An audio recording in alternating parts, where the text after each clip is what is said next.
Good morning, everyone. Welcome back, and I apologize for the late start. On Friday, I had made pre-arrangements with the court staff to set in motion the cancellation, and then I awakened at just before 6 and watched a little bit of the weather on television, which of course comes from Milwaukee. And I had heard before I had gone to bed on Thursday, I heard the snow plow come by 4 times. And so I went to bed thinking we're going to have quite a white blanket. But I never got out of bed on Friday morning until later, but I had made pre-arrangements to talk to some of the court staff and get an idea of what the situation was. When I got up, probably about 7 or so, there was not a single flake of snow anywhere near my property, and I hope you actually had the same good fortune, but I guess some of the people had 8 inches, and a lot of people lost power. Okay, well, you're making me feel good. But anyway, welcome back, and I hope you were able to enjoy the weekend, and let's not spend any more time on anything but the trial. Let's go ahead. The state will call Sadie Beacham to the stand.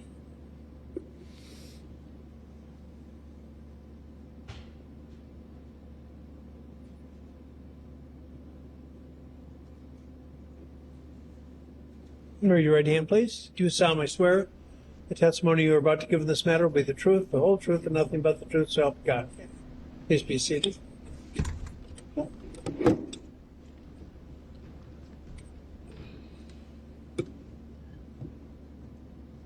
you please state your name for the record and spell it? Sadie Beacham, Sadiebeacham. And Ms. Beacham, are you currently employed? Yes. And how are you employed? I work for community care.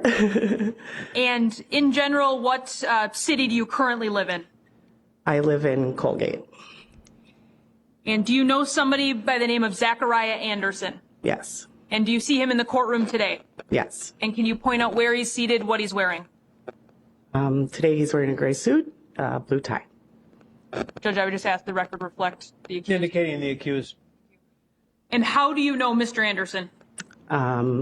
We had a relationship and we have children together. When did you first meet the defendant? I first met him in about 2007. And you indicated you have children together. How many? We have 3. And what year was your daughter born? Our daughter was born in 2008. And back in 2008, were you residing with the defendant? Yes. And at some point, did you stop residing with the defendant during your relationship? Yes. When is the last time by year that you actually lived with the defendant? 2012 is when he moved out. So since 2012, you've maintained separate residences? Yes. Did you continue to be in a romantic relationship, though? Yes, it was on and off for the next few years. Yes. And ultimately, what year were your twin boys born? 2015. And who did the children live with primarily throughout the years from 2012 until 2020? With me. And where was the defendant living during those years, the best you can recall? All over the place. What do you mean by all over the place? Well, he had a home that was in Mequon, but his job took him all over all over. So he was sometimes in different areas or different states. And when he would be back in this area, would he continue to reside at that Mequon residence? Yes. And then would how would he see you and the kids when he was back in this area? He would like come in town for the weekends, or he'd come over on the weekend when he wasn't working. And that's kind of what he would do, is he'd stay overnight at my house with the kids and with us. And then, yeah.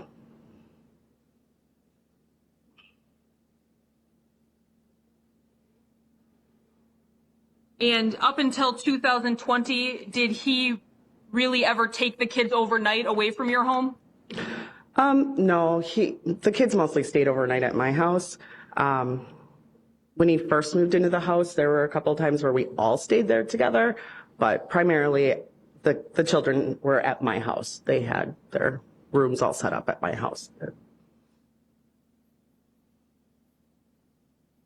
And fast forwarding to 2019, what was the status of your relationship with the defendant romantically during 2019? It was very tumultuous in 2019. It was not, we weren't doing well. It was, it was a relationship on its way out. And ultimately, did that relationship end for good at some point in 2019? Yes, December of 2019.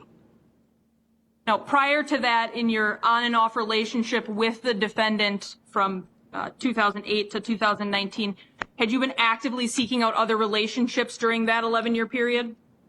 No. To your knowledge, had the defendant been actively seeking out other relationships during that period? Yes. Now, what happened in December of 2019 that made this relationship end for good? I'm going to object that this question is calling for other acts evidence. It doesn't, well, I'm going to just wonder what the relevance is. Well, Judge, one of the many, I think, potential defenses here is that she was stringing him along, so I'm trying to lay the foundation for when their relationship officially ended, so then we can get into when she officially moved on. I don't need the details of... The question is much broader than that. It asks for a universe of possibilities. And the other thing is, except in those cases where the one of the parties says to the other, get lost, I don't know when a relationship, quote, officially ends. Right, which she would explain for us, yeah. But I will specify better. All right. Ultimately, in December of 2019, was there an argument that ended the relationship in your mind? Yes. And then from December of 2019 through January of 2020, did you have really any contact with the defendant at all? No.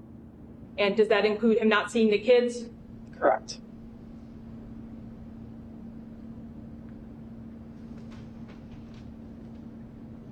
When was then the first time you recall having contact with the defendant after not speaking with him at all in January of 2020?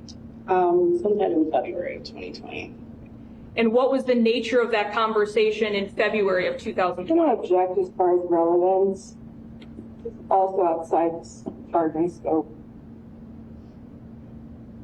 What about the relevance? Well, Judge, state of mind of all of the parties in terms of motive, jealousy, all of these things about what she understood the relationship to be versus what she had communicated to him, because it then results in what we have accused as of stalking type behavior. So I do believe it's highly relevant and probative in terms of what the relationship was through all the stages up till when we charged the first instance of stalking. But you qualify your question between what, I'm paraphrasing, but what she thought the relationship was, and then you inquire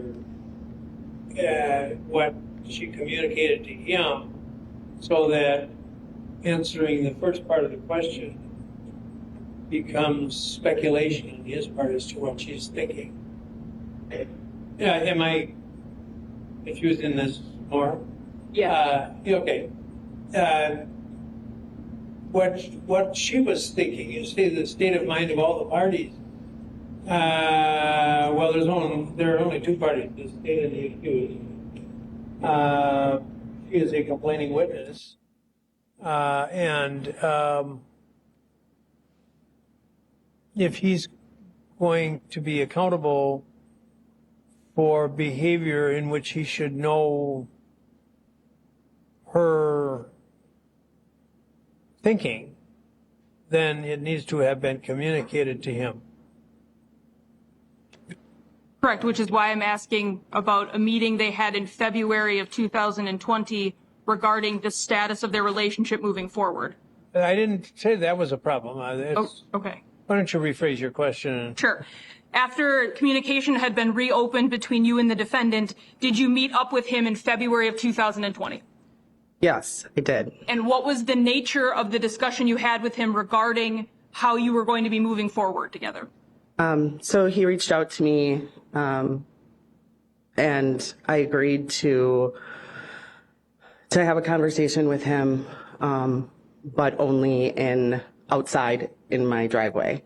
And so we had a conversation, and in that conversation, I expressed to him that I was done with the relationship, and that I did not see it being repairable at that point, based off of what had happened. So I kind of made it clear, and wanted to kind of figure out, what an agreeable,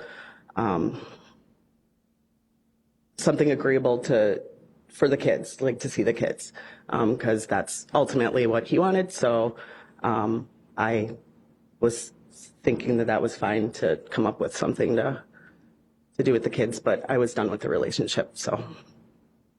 And did you take any affirmative steps to move on or potentially look for a new relationship moving forward? I did. I kind of just dabbled on Facebook dating. And did you meet someone named Rosario Gutierrez Jr. on Facebook dating? I did. And approximately when in February of 2020 do you recall connecting with him over that app? February 13th. And did you then start exchanging messages with Mr. Gutierrez? Yes. We started chatting on Facebook, dating app for a little bit, and then we exchanged messengers and started to chat that way. Since your relationship with the defendant, since I think you said 2007, was this the first new relationship you had ever really attempted at that point? Yeah, yes.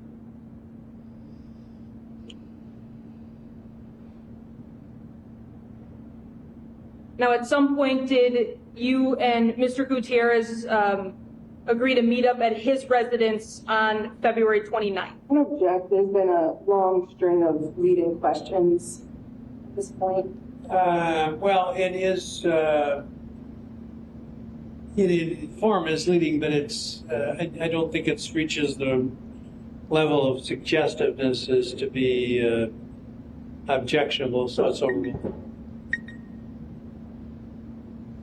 You can answer. That's fine. Can you repeat it again? Sure.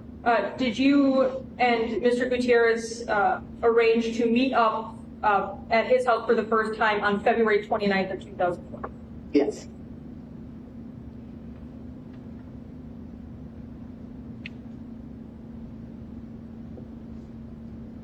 Direct your attention to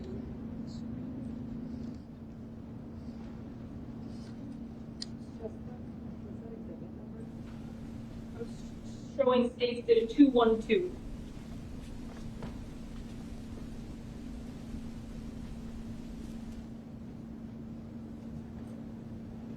Ms. Beacham, would it be accurate based on the to and from? You would be then in pink, and Mr. Gutierrez would be in this yellow?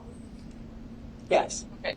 So he says to you, so don't judge my spot, I haven't cleaned, LOL. You then say back, not at all, LOL. And then you ask, we're just staying at your place, right? Like I can wear comfy clothes, or are we going somewhere? And he responds, be comfy, babe, maybe somewhere to eat, but just chill night. You then say, okay, sweet, I'm leaving soon. and he then texts you 3709 15th Street, apartment 1B, and Kenosha. Yes. And then he asks you how far a drive is that for you? Is that accurate? Correct. Now, up until this point, had you been to his residence, best you can recall? No. So then you indicate, forgot my phone, leaving again 50 minutes. And he says, LOL, okay. He asks you about a beverage preference. And then moving down here, he ultimately says to you on 229 at 6:26 p.m., shared my location because GPS doesn't always send to the right place. Do you recall that conversation? Yes. And when you met up with him on February 29th, do you recall having any problems getting to his residence? Yes. And what was that problem? Best you can recall. I went to the wrong building. I went around the GPS took me around to the side of the building. So then when I got there, I called him, and he said he directed me back around where I was supposed to be. Now, right around that same time frame, did you have some sort of vacation planned with friends? Yes. And where were you and your friends? I'm going to object to this line of questioning the trip that she's about to talk to. The states, this is all hearsay evidence that what's going to come out. She was in Mexico. She did not observe anything that was here, that was going on here. Maybe I'm misunderstanding. You're objecting That this line of questioning is calling for hearsay evidence that they're going to try to get into a situation that occurred here in the state of Wisconsin when Miss Beacham was away in Mexico. She has no personal knowledge of those other than what was told to her by another individual. So there's conversation she has with the defendant surrounding this incident. The other individual, Ms. Jekyll, will be present in court and will testify regarding what she witnessed at that same time. But this is giving the context of the state of mind of the defendant when she goes on vacation, and then their communications both via the phone as well as via text message afterwards. The testimony of the accused, of course, is non-hearsay. Sure. Not testimony. The statements attributed to the accused are non-hearsay. The statements, which, if there are any that are attributed to someone who, how did this other person become aware of the content of the discussion? So the other person was at Ms. Beacham's home when the defendant came in and caused the scene. So she was a firsthand witness to it, and then Ms. Beacham, in response, had to have contact with both the defendant and Ms. Jekyll. So you're going to have to make particularized objections to what you claim to be hearsay. Sure, and it's just, I'll do it as the question goes on, but it is to Rebecca Jekyll. It's not obviously to the defendant. Okay, go ahead. So when was this vacation supposed to take place? First week of March. And previously, when you talked about having a conversation with the defendant in February regarding the kids, did you mention this vacation to him in any way? No, And why not? because it was none of his business. He didn't need to know. We weren't together, so there was no reason for him to know what I was doing. And he was going to be out of town as well. So, and I had the kids. I had everything planned for the kids and childcare all set up. So there wasn't really any reason for him to know. And at what point during this trip did you become aware that something was wrong back home? I got a call in the middle of the night from a friend of mine stating that Zachariah had entered the home and Okay, I'm going to object and ask that be Just a struck. moment.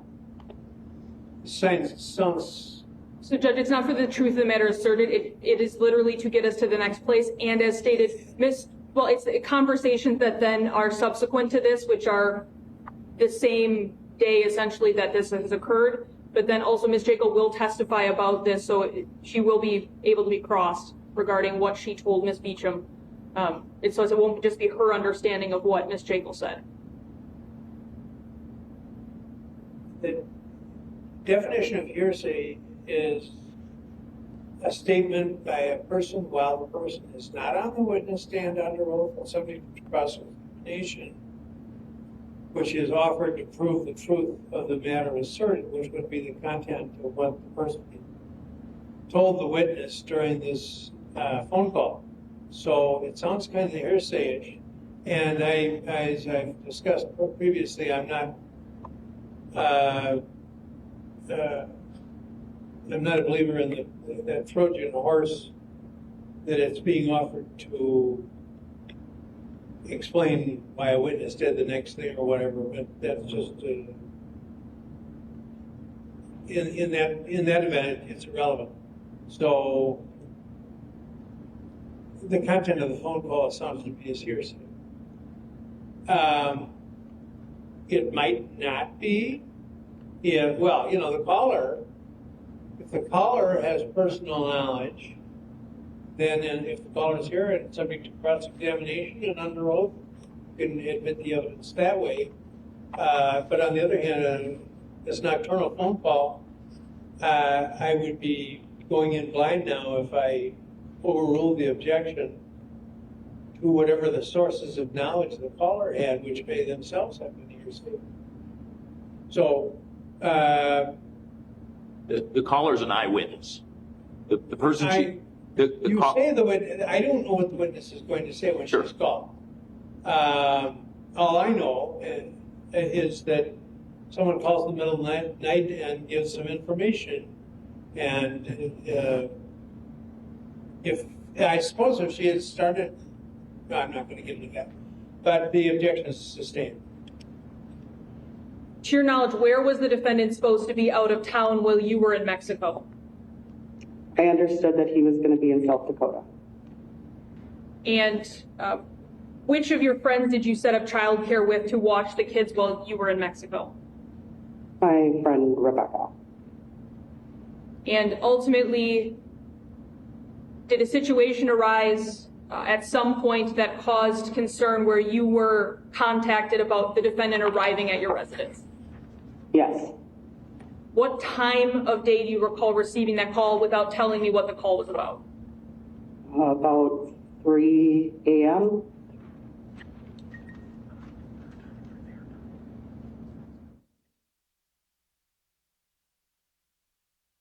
Would that be 3 a.m. when you were in Mexico, or is that that time here?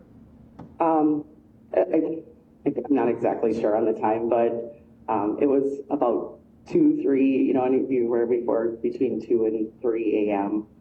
In Mexico. It woke me up. And at that point, the defendant was at your residence? Objection calls for hearsay. Sustained. Ultimately, did you speak to the defendant about this?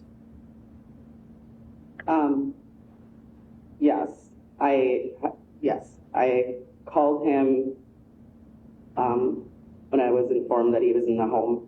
I called him, and he did not answer, and so then I contacted law enforcement. At any time previous to you leaving for vacation, had you invited the defendant to come over to your home? No.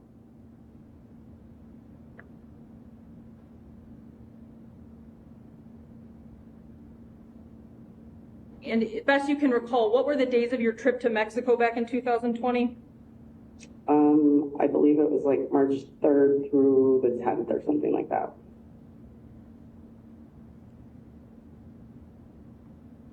Ultimately, were you able to get text communications through to the defendant on March 6th of 2020? Yes. I'm going to show you what's been marked as State's Exhibit 199. And ask if this is the phone number for the defendant that was recognized as being phone as Zachariah.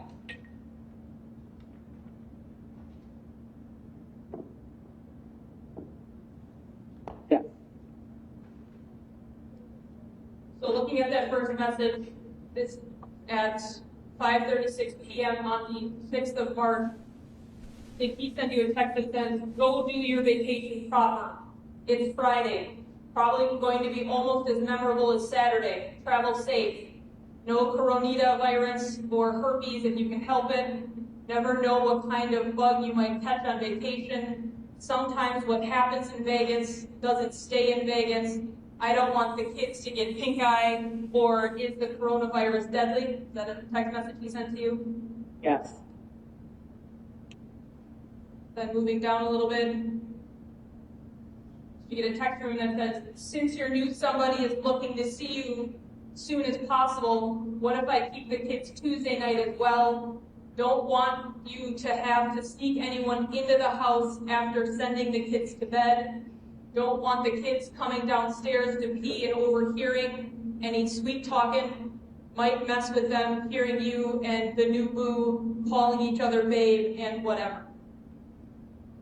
And then you respond to that with, honestly, babe, first I think it's fucked up that someone is keeping you updated as they somehow think if I were to start dating again, that it's a bad thing. Second, why do you care to continue getting updates from said informants? LOL. And third, I don't need your help to find happiness. You had your chance. Many, many, many, many. Was that your response to him? Yes.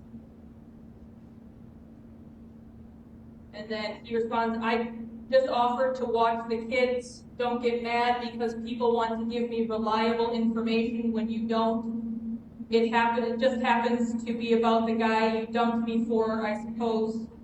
There is some curiosity for sure. And then his next message, talking about my last 3 years at AT&T was a downhill slide. I wish I would have made you and the kids come with. 2.5 years after that has been mostly sleep-deprived, physical anguish, and crying all alone, dreaming of suicide. Not sure what popped in my back, but every day I can breathe again, and I want to rest. I want the rest of my days to have love and happiness. Is that accurate? Yes. Did you know him to have back pain at some point during your relationship? Yes. And during this time frame, had that gotten better? Yes, he told me it did.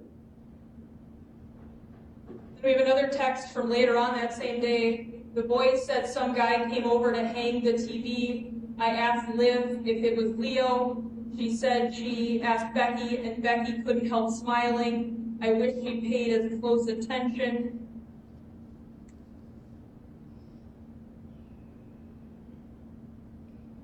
You respond with, the boys were all over Tony when he was hanging the TV, and you should probably stop probing our 11-year-old for information. Geez, cut it out. I'll fucking tell you if I'm into someone, good God. And, oh, you were expecting indiscretion around my babies, our more than impressionable daughter. Fuck no. I want her to know how a man is supposed to treat her, not control her and make her fear him. Is that accurate? Yes. And then he responds back later on that evening, I won't stalk you. You have told me more than you needed, just putting some thoughts and feelings down. Your goodbye was very abrupt, still sorting myself out.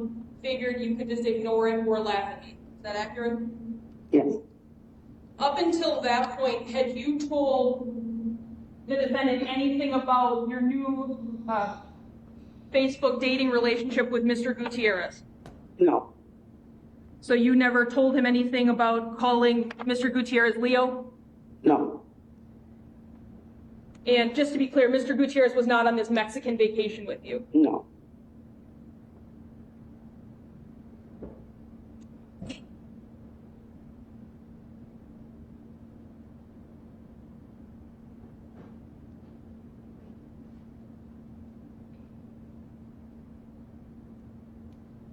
So based on your conversation in February of 2020 with the defendant, did you believe you owed him any explanations about your personal life?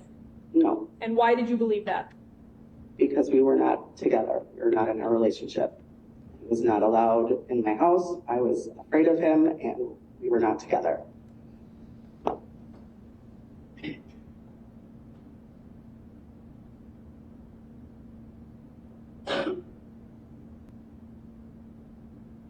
Now, ultimately, when you get back from vacation in Mexico, do you continue seeing Mr. Gutierrez Jr.?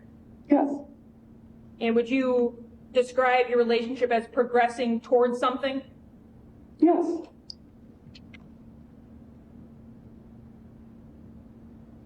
I'm going to show you what's been marked as State's Exhibit 213.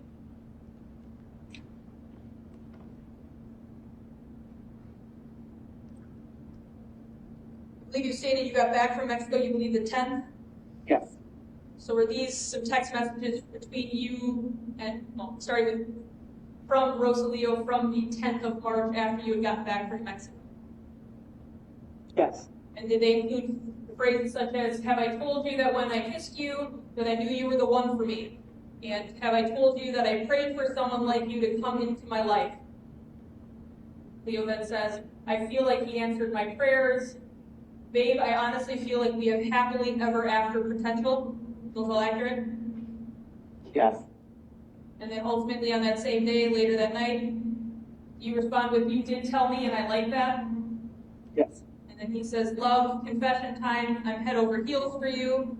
Like I totally know you are for me. Like no questions asked, you are for me. And you respond back with, I feel some fantastic things are going to happen with us. And then a heart emoji. Yep. Now, up until this point of your relationship, have you really told anyone in your life kind of what's going on with you and this new guy, Rosalio Gutierrez? The only one I told was, well, my close friends. So my best friend, Rebecca, other friends that were close to me. And would that be the same Rebecca, Becky, that was watching the kids during your vacation? Yes. Did you tell anything to your, at that point, 11-year-old daughter regarding this new relationship you were starting? No, I didn't disclose it. And why is that?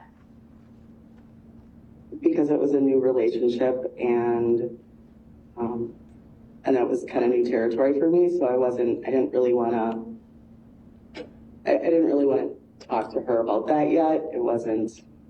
I didn't feel it was appropriate. Is your daughter kind of inquisitive? She is. She's very curious. She was into phones at that time, so also it was a matter of just her not going into phones and things like that. So I knew she was gonna try to find things out if she knew somebody's name or if she knew something. So I just kind of kept those things to myself right at the moment.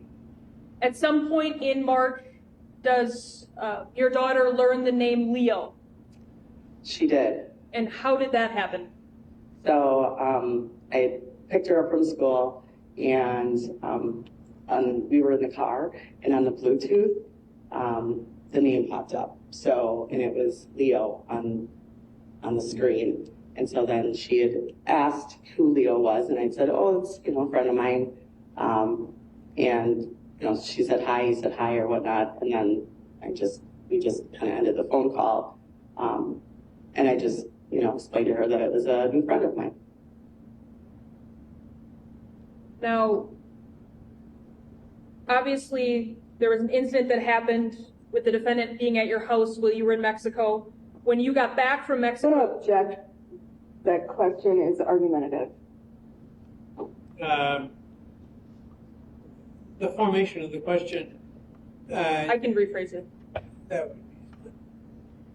After you found out the defendant had been at your home in the early morning hours while you were in Mexico, after you returned, did you set up another meeting with him? Judge, same objection. the problem is the formation of the question imports. I'll rephrase again. Thank you. After getting back from Mexico, did you set up another meeting with the defendant at the chocolate factory? Yes. And what is the chocolate factory for those of us that aren't from your area? It's just a sub shop, like a sub sandwich shop. And what was the purpose of this meeting at the chocolate factory with the defendant? At this time, I had papers for working out a schedule for the kids. So I wanted to discuss like an amicable schedule and agreement so that he could see the kids, and that it wouldn't be while I was at home and like it was before. So I just wanted to sit down and come to some kind of an agreement that maybe we could agree on to take to like the courts and just, show them that we agreed on the schedule. And so that was my intention of that meeting. And you indicated that was your intention. What do you mean by that? My intention was to meet to discuss the children schedule for the kids and something that we could agree upon. And did the defendant have that same goal in mind, or was he also trying to do other things during I'm that going to meeting? object as far as speculation. Well, based on his answers and responses, I think. Well, for starters, it's a leading question. What did the defendant say during this meeting that was perhaps different than what your intention was in having the meeting? He wanted to talk about how he wanted to get back together. So it was, he didn't want to discuss that. He wanted to talk about why we weren't going to get back together, why I couldn't, he just tried to get back together with me. It was more about that. And what was your answer to him about wanting to get back together? I again just kind of iterated that the relationship was over and that it just was past its point. So it was more about the kids at this point. I just wanted to come up with something agreeable for the kids. And after this meeting, did the defendant finally give up trying to get back together with you? I'm going to object speculation. Sustained. What, if anything, did the defendant do after this meeting towards you that made you believe potentially he wasn't ready to give up on the relationship yet? He would constantly text me, call me, send me, emails, these kind of woe is me emails, and just trying in every direction to try to get back with me, or just try to, like almost in a harassing way, like just constantly emailing me all hours of the night, texting all hours, bringing me flowers, just.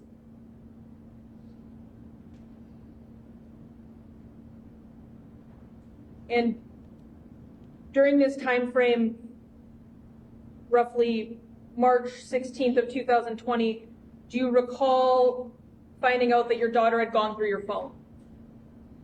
Yes. And did you, I'm going to show you what's been marked as State's Exhibit 214, these couple of texts between you and Theo, Rosalio, regarding the fact that you had found that out. 3:16 at 4:27 p.m. Liv got in my phone, LOL, and then he reacted with the laughed at and just saw this text. What did he say? Is that accurate?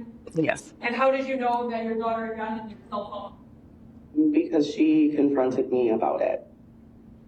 So had she read some of the messages between you and Leo at that point? She said that she saw a message from Leo to me.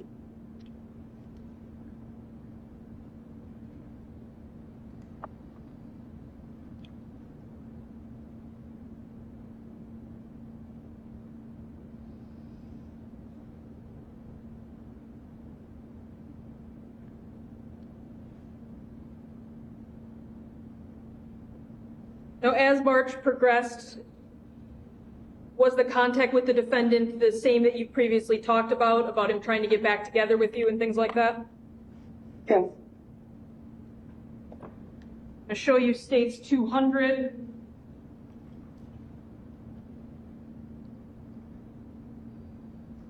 Text messages from March 19th at roughly 11:32 in the morning. From the defendant to you. Well, you getting your hair pulled by your new boo tonight again tomorrow. I'm not sure what time I will be home later and if I have the kids tomorrow. And you respond with WTF, either help or don't. Is that accurate? Yes. What was this conversation about?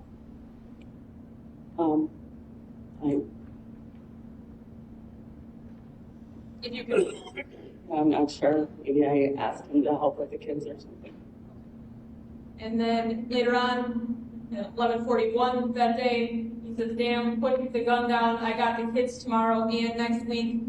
And then he says, I'm saying maybe I get them in the mornings. You got it, someone. We can be pals all you want, but I'm dying inside and don't want to be left out in the cold. Is that accurate? Yes. And then further down, a little bit further down that day, he indicates to you that he loves you. Is that accurate? Yes. And then there's a text at 7:45 the next day. Since you are going to be checking your messages later, and I don't want you to have messages from all your new dudes and not me. And he sent you that message. Is that accurate? Yes. And then moving on to March 21st of 2020, a message from him at 5:20 p.m. You and Leo got date night tonight. What's the plan? Is that a message that you received from him? Yes. Had you ever at that point personally told the defendant who Rosario Gutierrez Jr. was? No. So when he knows the name Leo, that's not something you ever shared with him? No.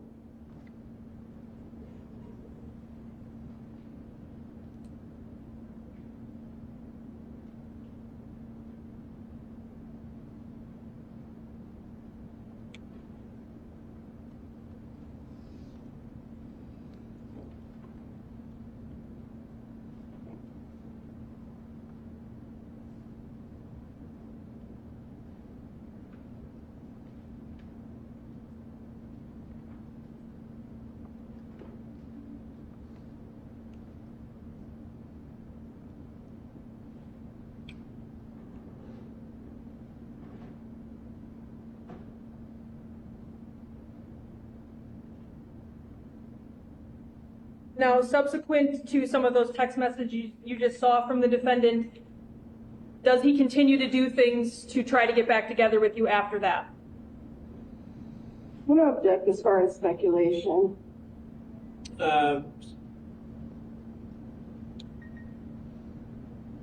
She can testify as to what her perception of events was, but the jury keep in mind that she's incorporating her perception, her conclusions, and it's not, she has no way of knowing obviously what's in his mind. Go ahead. Based on your perception of the defendant's words and actions subsequent to some of the texts we've seen from the middle of March, does he continue to try to get back together with you in the following weeks? Yes. And does he do that in the same ways you previously described regarding phone calls, text messages, gifts? Yes. Does he continue to tell you that he loves you? Yes. I'm going to show you what's been marked as State's Exhibit 202. Text messages from March 29th of 2020.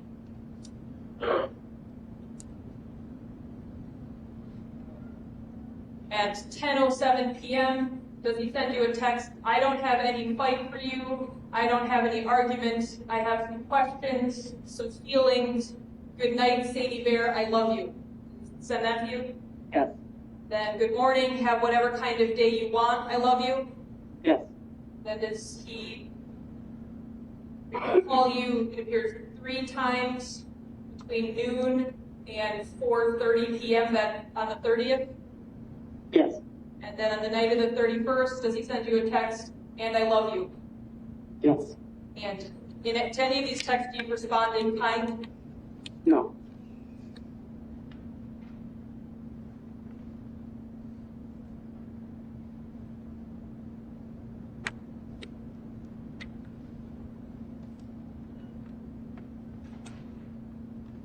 So moving into April of 2020, have you still I'm sorry, strike that. Moving into April of 2020, have you chosen to share any information about your new relationship with the defendant? No. In conversations with you, does he have information about Mr. Gutierrez that you did not share with him? Yes. And what kind of information does he share with you in the early parts of April of 2020 that you did not share with him that he somehow knows about Mr. Gutierrez? His name. And also he mentioned where he lived. And during the early parts of April of 2020, based on efforts and deeds by the defendant, is it your perception that he's still trying to get back together with you? Yes. And would it be in all the same ways that you've previously testified, gifts, phone calls, text messages? Yes. He would use, and sometimes he'd use 2 different phones to text me on, so it would get kind of confusing.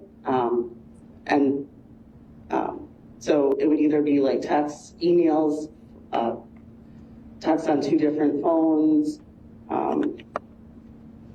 just a lot of harassing, trying to get back together. Why can't we?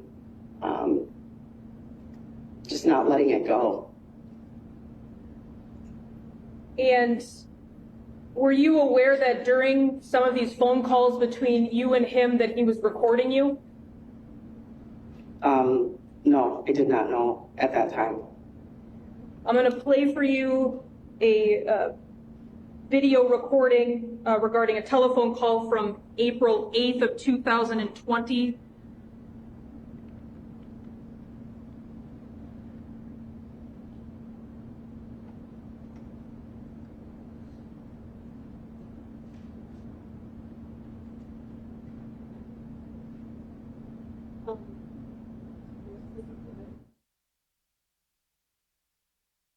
Exhibit 255.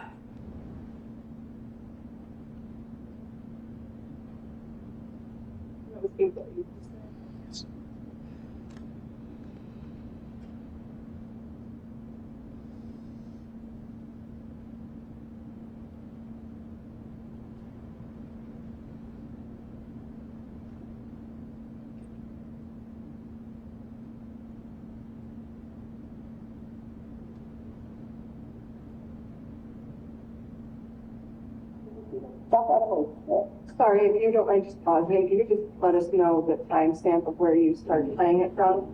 Yes. Give me a second.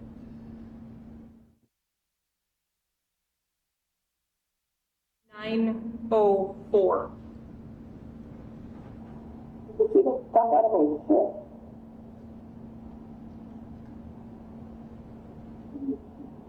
No, it's not any fucking excuse. It's firing, but you're not giving me the thing. I just want to keep confronting me about something that isn't fucking there. I'm not asking for it. Well, I don't know what you're asking Stand the fuck over here. Leaving you your space. I send you a text message. I get a cold fuck off every night. No, you don't. Yeah. I say good night to you just the same as you say to me. It's not good enough. Fine, it's not good enough. Is it ever going to be? No, you don't say I love you. You don't say the same as I say to you. And that's okay. That's okay because I earned it. I know I did. I'm not trying to not say I love you to you. I'm trying to play every card I can to say that there's a future. Every time something happens and I'm like, fuck, dude, you're killing me. You answer it? You see? You see how you're pushing me away? Dude, I'm fucking dying over here. I'm asking for your time and attention. I'm asking that we come together as a couple and raise our fucking kids. I don't know that we can right now. I don't know in that space right now with you.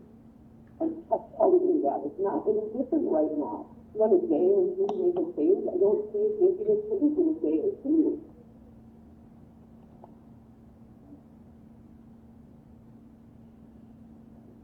It's just that I just feel it's Not a day, it's a month now. Don't I love you. It's not a month now. But 4 weeks, 3.5 weeks. It doesn't mean I love you every day. When you go, it's kind of good. I understand. No, I understand. it's that I get it, and I'm not appreciating it. I see it. I understand. It's not that. It doesn't just flip the switch. I'm not asking for a flip the switch. I'm asking for some reciprocity. happy ending to it. Stopping at 10:57. So in that conversation,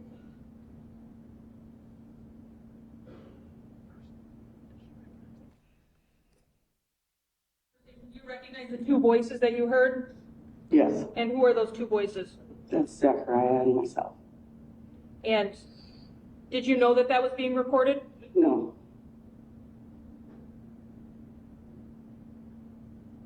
And when you indicate that you perceived he was trying to get back together with you, is that what you're talking about? yes, And did you have any interest in getting back together with him? no. And how would you explain that to him when he would bring this up time and time again? I would just try to explain to him that, that I still, cared about him, as the father of my kids, and that I wanted things to be, as civil and amicable as possible, but that we just couldn't be in a relationship. It was just too toxic. It was too. I just kept reiterating that to him that, I didn't want it to be ugly. I just wanted it to be done.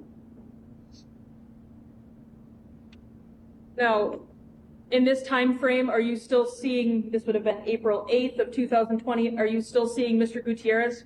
Yes, And is that relationship progressing towards something in your opinion? yes.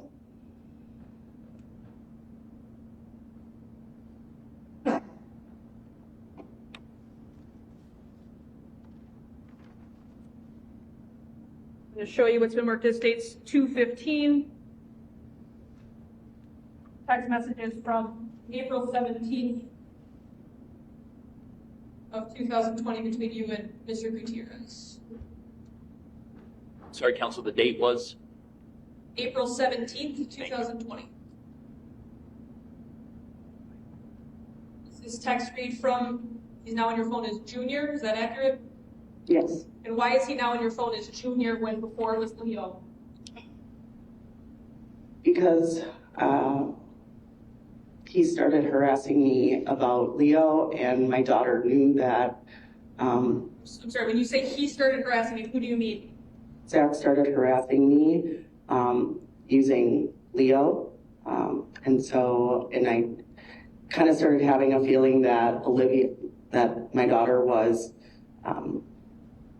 giving him information from my phone, and she knew that his name was in my phone as Leo, so I changed it so that she wouldn't be able to find it as easy and report back. So April 17th, he says, babe, I miss you. And you respond back, I miss you too. I think I'm kind of falling for you, Rosalio.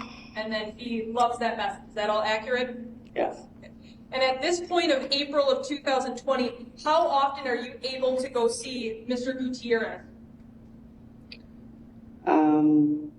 We tried to see each other like every other weekend or a couple times a week. And have you involved your kids in any of those meetings in any way? No. So when you go see Mr. Gutierrez, who would potentially be watching your children?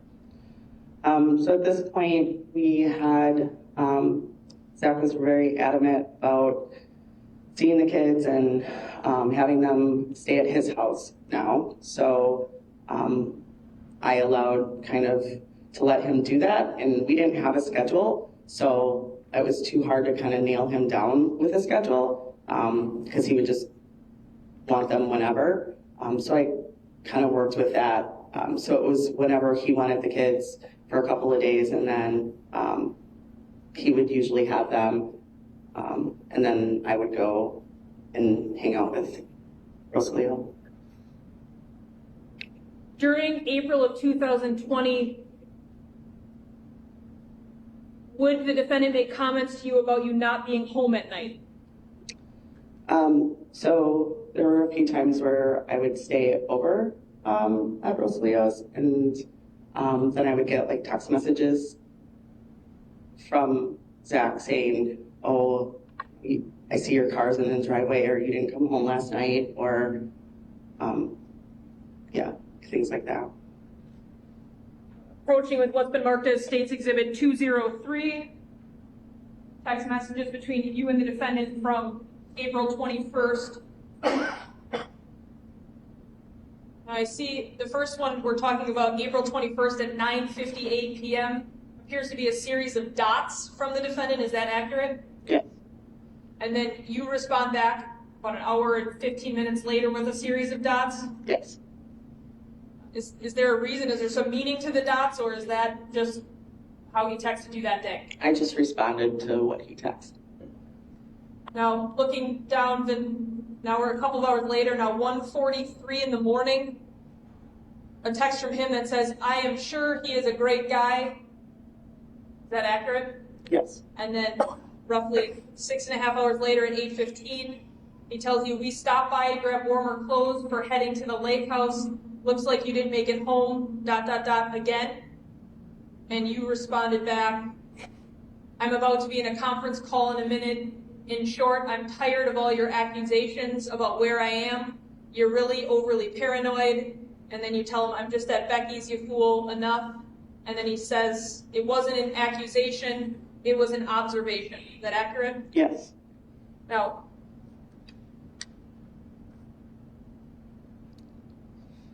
in terms of that day, did you talk to the defendant about what your plans were after you dropped the kids off? Did you give him a play-by-play of what you'd be doing that night?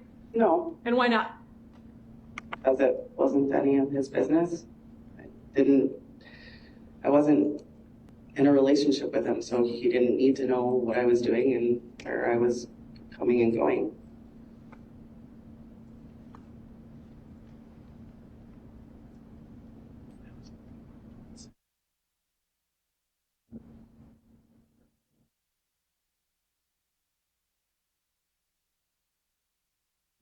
Turning your attention towards April 24th, April 25th, what day is your daughter's birthday? April 25th.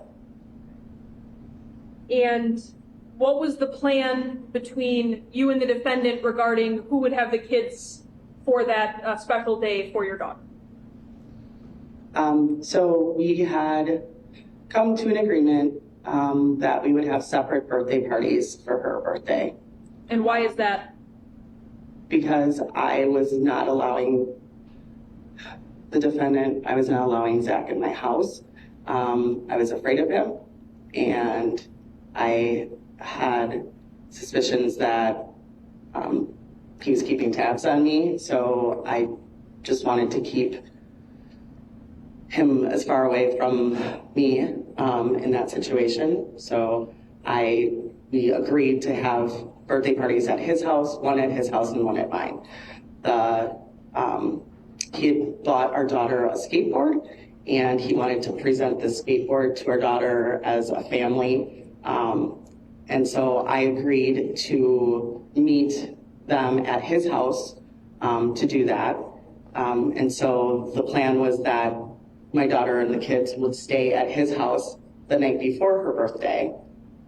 So then I could decorate the house and get everything else set up for her birthday party after his house. So the plan was then the next morning I would go to his house, meet the kids there, present the birthday present to Olivia or to our daughter, and then take the kids back home with me, and then we would have our birthday party there without him. And on the night of the 24th, did the defendant take the kids to his house as planned? Yes, he did. And did you then have a company come to your house that night? Yes, I invited Rosalio to come over. And was he going to help you decorate for the birthday party? Yes, we ate dinner and he helped me decorate. And did Mr. Gutierrez spend the night that night? Yes. And did something happen in the early morning hours that caused you concern in terms of hearing something? Yes. So we were getting ready to retire to go to bed. I don't know, it's like 2 2:30 in the morning. We just laid down, and then I heard the doorbell ring. And I was kind of like, what's that? And I got up, and we both got up and went to the door and I didn't see anything or anybody.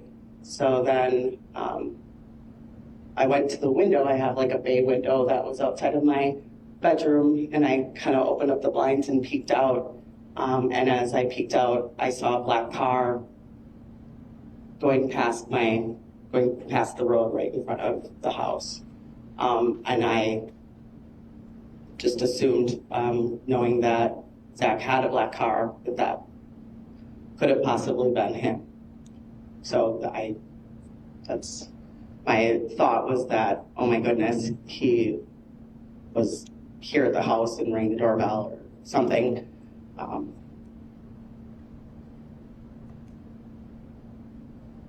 And you indicated, obviously, Mr. Gutierrez was there that night. Was the plan for him to be at the party the next day?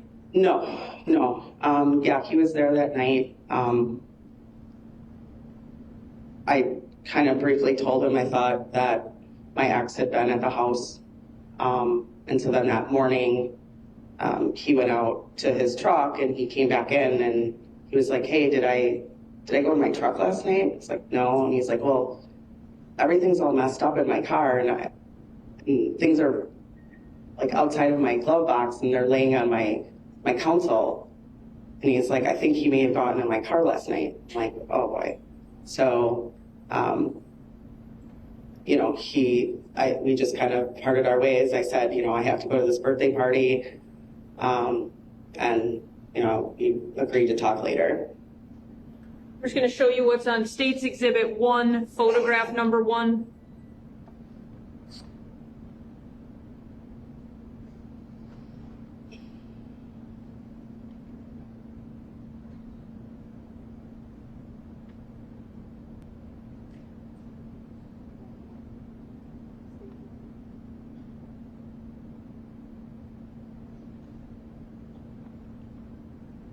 Do you remember, is this the truck that Mr. Gutierrez was driving or had driven to your house that night that was gone through, in his words? Yes. And is that with license plate, looks like Colorado BAZT26? Yeah, Colorado plates.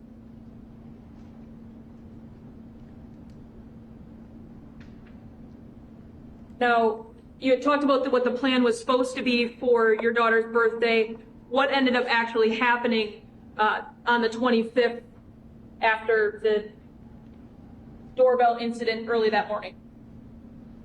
I went to his house and had the get together. And Zachariah's sister surprisingly came into town unexpectedly to surprise her daughter. Her daughter was very happy about that.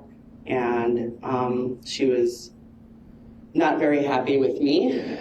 She refused to hug me or kiss me that day. She didn't talk to me very much. I kind of had a feeling something was off and that maybe she knew that Rosalio came over last night, but I didn't know how. So, it was kind of awkward, but then we were getting ready to leave, and our daughter asked if her aunt and everybody could come over to our house. So I had agreed, with the caveat that they would all stay outside and hang out on the deck, because I, again, did not want Zach in the house, and especially after having this feeling that my daughter was hating me and it was her birthday, and it was just also weird. So, like I said, I agreed to let everybody kind of come back to the house and hang outside. We opened presents, had cake and everything, and then our daughter wanted to stay over at her aunt's house. So I agreed, said that was fine. And then, so as everybody was leaving, Zachariah wanted to stay and talk to me. And I said, well, can we talk with your family here? And he's like, no, they can go. And I said, no, I want to talk with your family here. And so he confronted me kind of at the door and said, you know, I had this premonition that you were with somebody else last night, and you were wearing, you know, this pink tank top, and you were listening to this song, and I know what song you were listening to, and come on, tell me, and just harassing me and badgering me about, you know, this premonition that he had, and oh, and I have these when, you know, when I break up with people, and you know that, and you know, I'm like, I don't know what you must have been here last night. The only way you would have known any of this. And he's like, no. And then we got into some kind of a back and forth about it. And he started walking away. And as he was walking away, he was like, yeah. His name is, and he just rattled off his name, his full name, and yelled it at me and said, and, you know, he's Mexican, and just rattled off things he should not have known. And so that I said, you know, you had to have been here. And he didn't tell me until he finally kind of came close to me and said, yeah, I was. I needed to know. And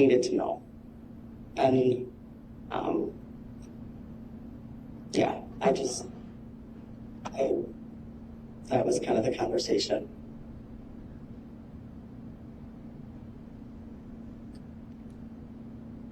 I'm going to approach you with what's been marked as States Exhibit 51 and 52. Can you just tell me what these are?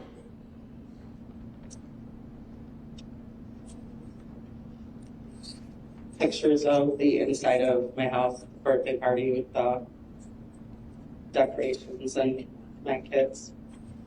Judge, I would ask to publish these to the jury without using the envelope, given the minors. Can I see them first? Oh, absolutely. 51 and 52.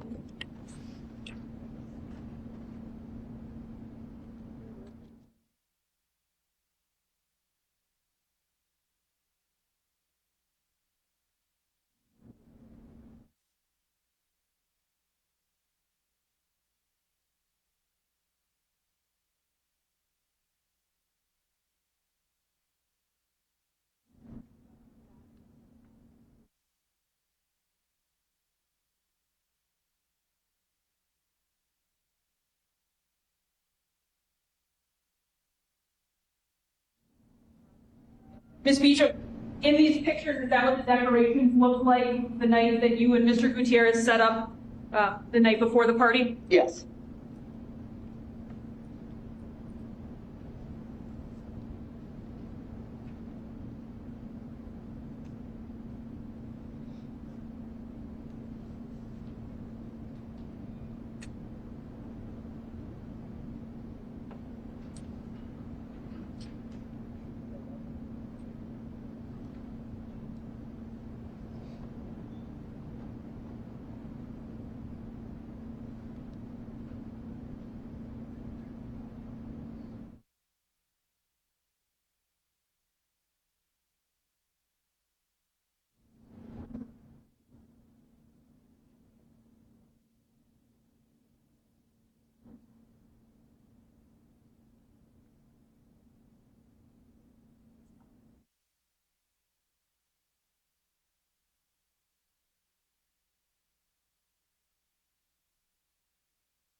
Yeah, so it's States Exhibit 1 and 380.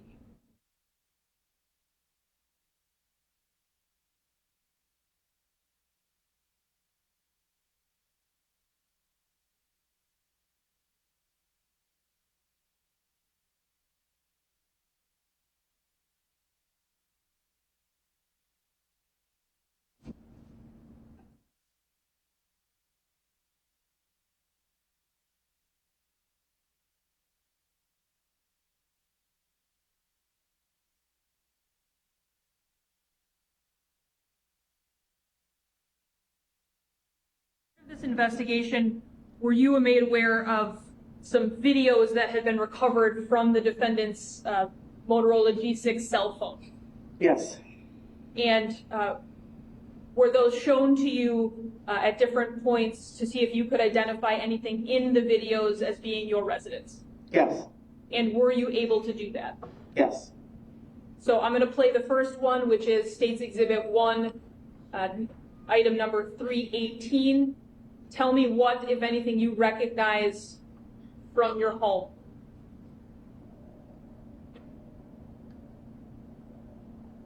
It's the patio at the back, looking into the kitchen. Like a back deck. So when you say that, That right there, that's the deck, and then there's a big, huge, sliding door that looks right into the kitchen, and then that goes, like if you look further, that looks even further into the living room. and were you able to identify the decorations that are currently strung there as the same ones that you and Mr. Gutierrez I'm gonna had? object, this is a meeting. You can see Did you recognize the decorations that are seen in this video? Yes, you can see the happy birthday string that's on the top there, that was in the picture. And some of the color at the top, though, red and grape and pear. Then I'm going to show you from State's Exhibit 1. Sorry, just for the rule of completeness, I want to ensure, was that entire video, the video in its entirety played? That 16-second clip of a video was played in its entirety. Now I'm going to show you from State's Exhibit 1, item number 319.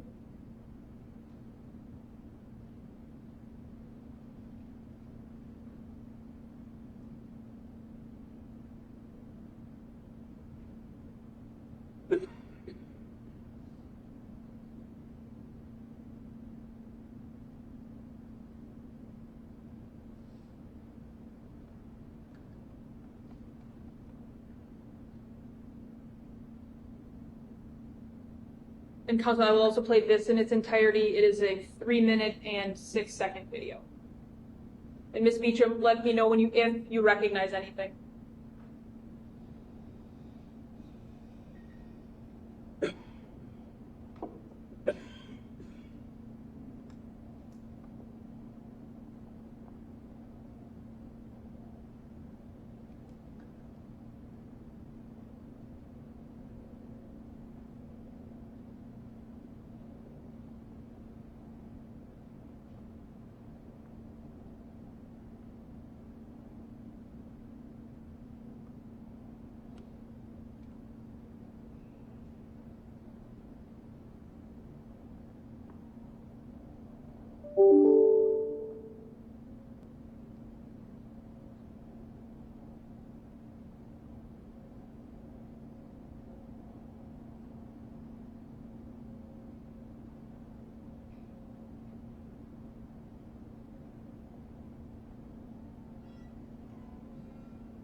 That's the window that's looking so you can see into my living room.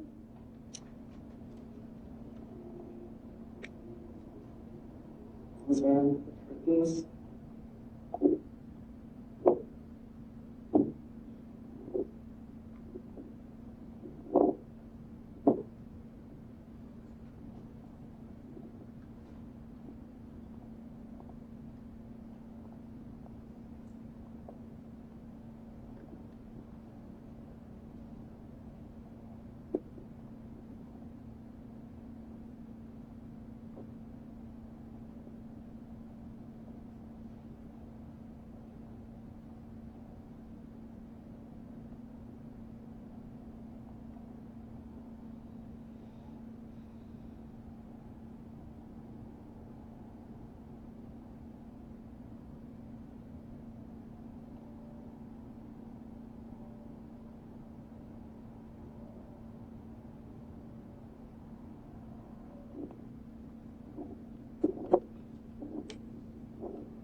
So, Ms. Beacham, the first video that was shown was kind of, you could see a kind of a patio and then a sliding door. Is that accurate? Yes. So where is that in reference to your house? Like what room is off of that looking into your home?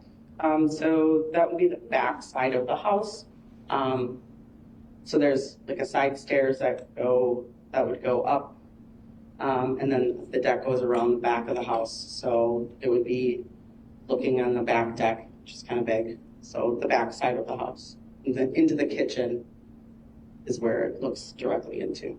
And then you said the second video was looking into your living room? Correct. So then that would be the side of the house here. There's 2 windows. So that would have been one of those windows that you could see directly into the living room. Now, prior to playing those videos, you indicated that while at your house, the defendant talked about a premonition regarding what you were wearing. How did he describe what you were wearing that day to your best of your recollection? He described exactly what I was wearing, the exact color of my shirt, and exactly what I was wearing. And you talked about him referencing music or something to that effect. What was he saying about that caused you any concern, if anything? He named the song that we were listening to, and he asked if that was the song that we were listening to, and I told him initially it said no, and he said, oh yeah, well, let's see, let me in the house and I'll put it on, let's see what the last song you guys were listening to last night and you can prove it to me that you weren't. And I was like, no, that's crazy. But he named the song that we were listening to, so I knew that he had to have been listening or heard it or somewhere in the vicinity. So it was a newer song. He wouldn't have known like that was a song that I was listening to. And do you recall what that song was? Don't Touch My Truck.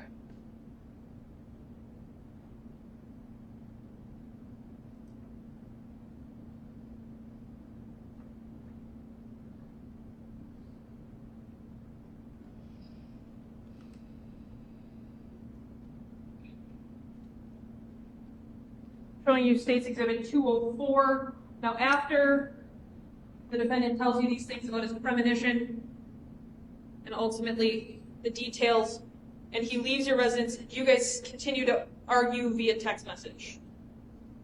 Probably. So, April 25th at 1:55 p.m., you tell him you're not a psychic, LOL, you're a stalker and not a good one. And he responds back with, I didn't say I was. These types of things come to me mostly with separations. Stalk you, I am not stalking you. Is that accurate? Yes.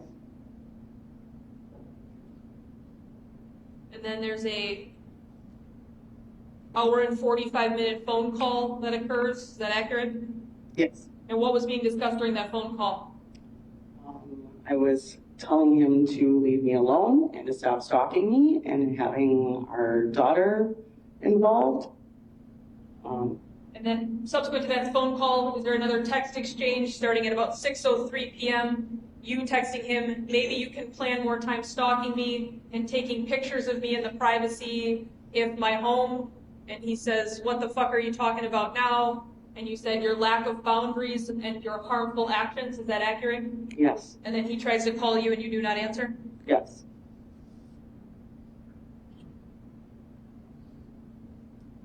Then you tell him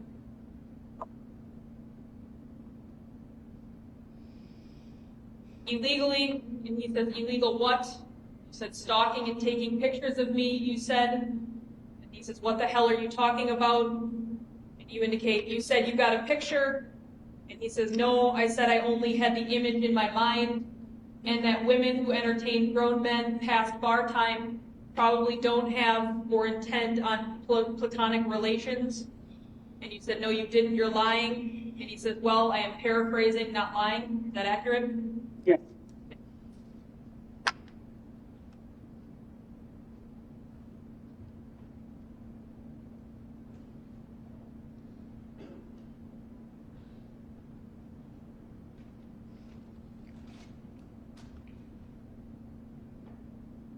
Now, during that phone call that we discussed, the hour and 45. I think, unless you're a question, No, right? unfortunately, Judge, I'm not. Let's take a break. Please don't talk about the case during the break. I'm going to try to keep it down to 10 minutes, but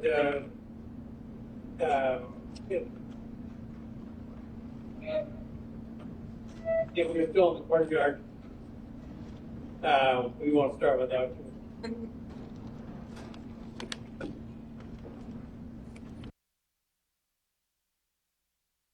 Your bailiff indicated to us that in terms of some of the things that are playing, that they're having a little public hearings. We just want, if we can strategize for just a second. Go ahead. Before permission.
Pause. Is that better?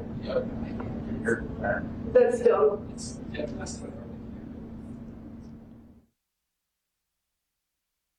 Still better, but still not great.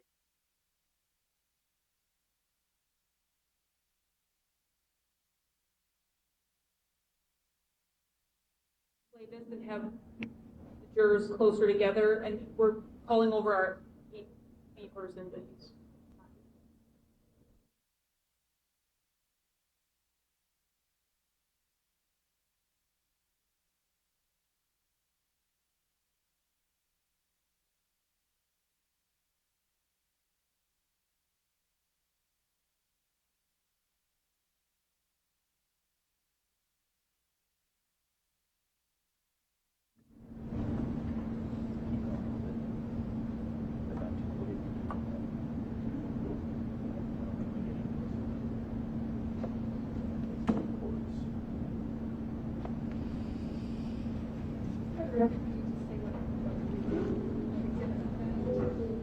This is 255. Strategy other than our speaker going over there to enhance the jury's intellectual.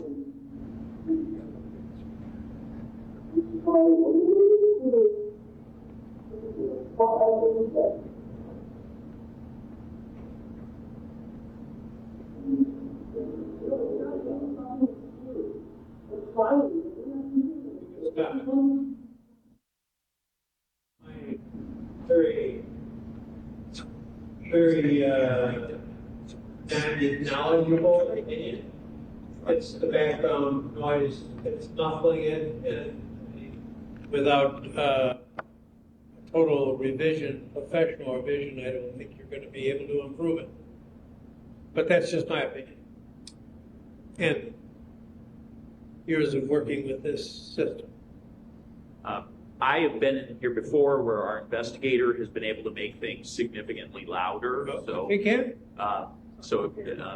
We have a. Was loudness the problem, or is just the ambient noise that between the? Well, I don't want to speak to the jury, but it appears to me that at least a base problem is how loud it is. Give it a try. Something that isn't something there. I'm not asking. Maybe double it up. Or just put it by the microphone.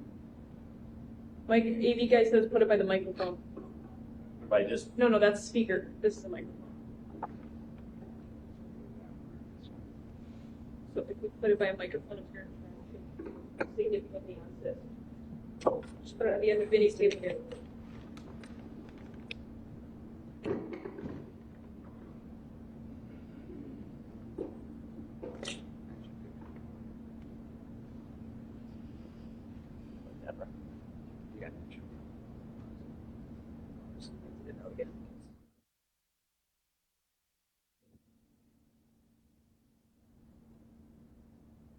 What we needed to get back on this shit. It's not any fucking you. I'm trying. We're doing this thing. I just want to keep this concentrated on something. Stop it. jurors on the left. Good? Did you hear that? It's okay. Yes. Better? Right. Much significantly better. Our other option is we can turn it all the way up and put that closer to them at the front of the jury box. When you say that, you The, mean the, But then it might the jawbone. collapse. But then it might like totally collapse. Or Yeah, I don't- front.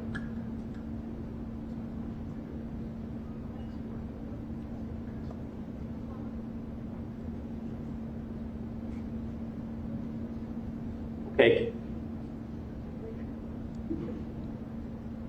All right, so I'm gonna, with the court's permission, I'm gonna replay the telephone conversation between Sadie and the defendant from April 8th that we had previously played for you that apparently was very hard to hear, with the court's permission. But With the same time. Yeah, from 9:07, or as close as I can get to it, to 10:57. What we needed to get back on this shit. It's not any fucking excuse.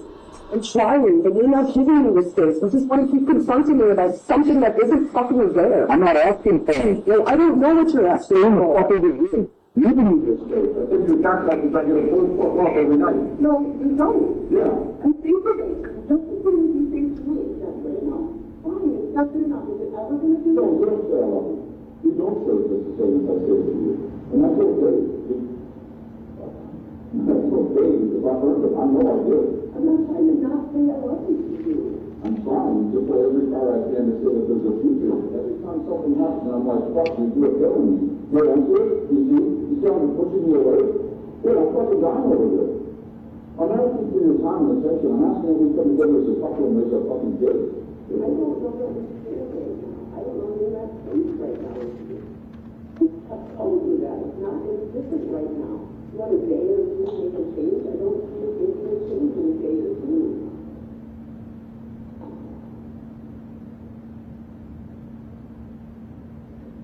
It's just so understand it. Not a day, it's a month now. Don't get a love you about a month now. So it's on you 40, 300. It's on your love you. It's trying to get. I understand. I understand what you're trying to do. I get it, and I'm not appreciating it. I see it. I understand. It's not that. It doesn't just flip the switch. I'm not asking for to flip the switch. I'm asking for some reciprocity. I've been interested in. Is that better? Okay. Went to 2 devices, microphones. I am good.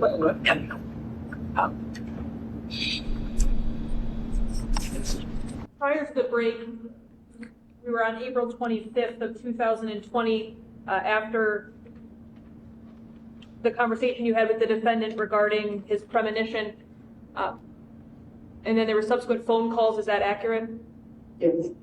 And were you aware at that time that that phone call was being recorded? No.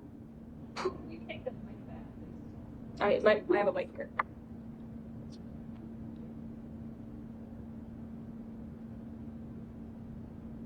What? Same exhibit 255. Oh, same one.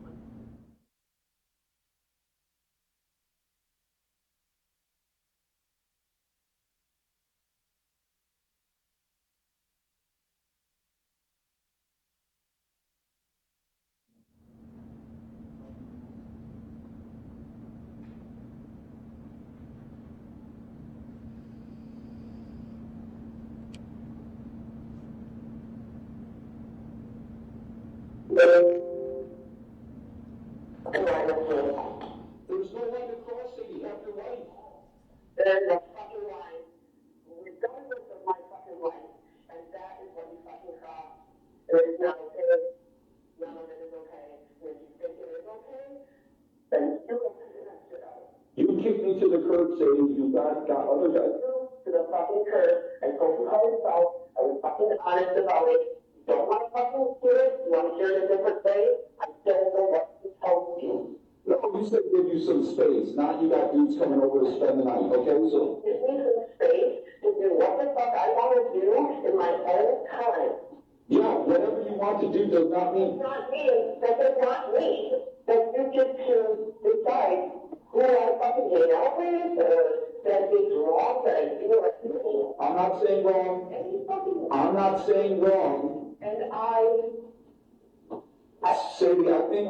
But no, we're sorry, but talking, no. You need to get.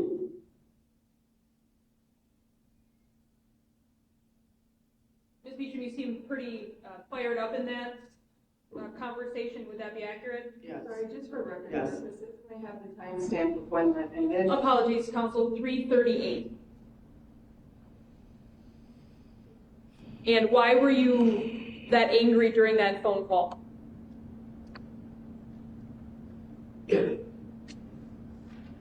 Because he wouldn't stop. I asked and had been as honest about my feelings and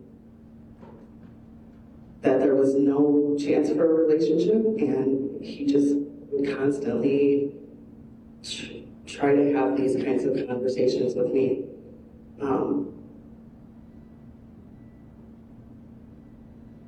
And that night, on the night of the 25th, did you have some subsequent conversations with your daughter regarding some of these things at all? Yes. After Zach told me that he was at my house the night before, that he did look in the window and he did take a picture, I then was curious because obviously my kids were at the house with him. So I asked our daughter if she knew if Dad had left or kind of what had happened, and she told me that he did.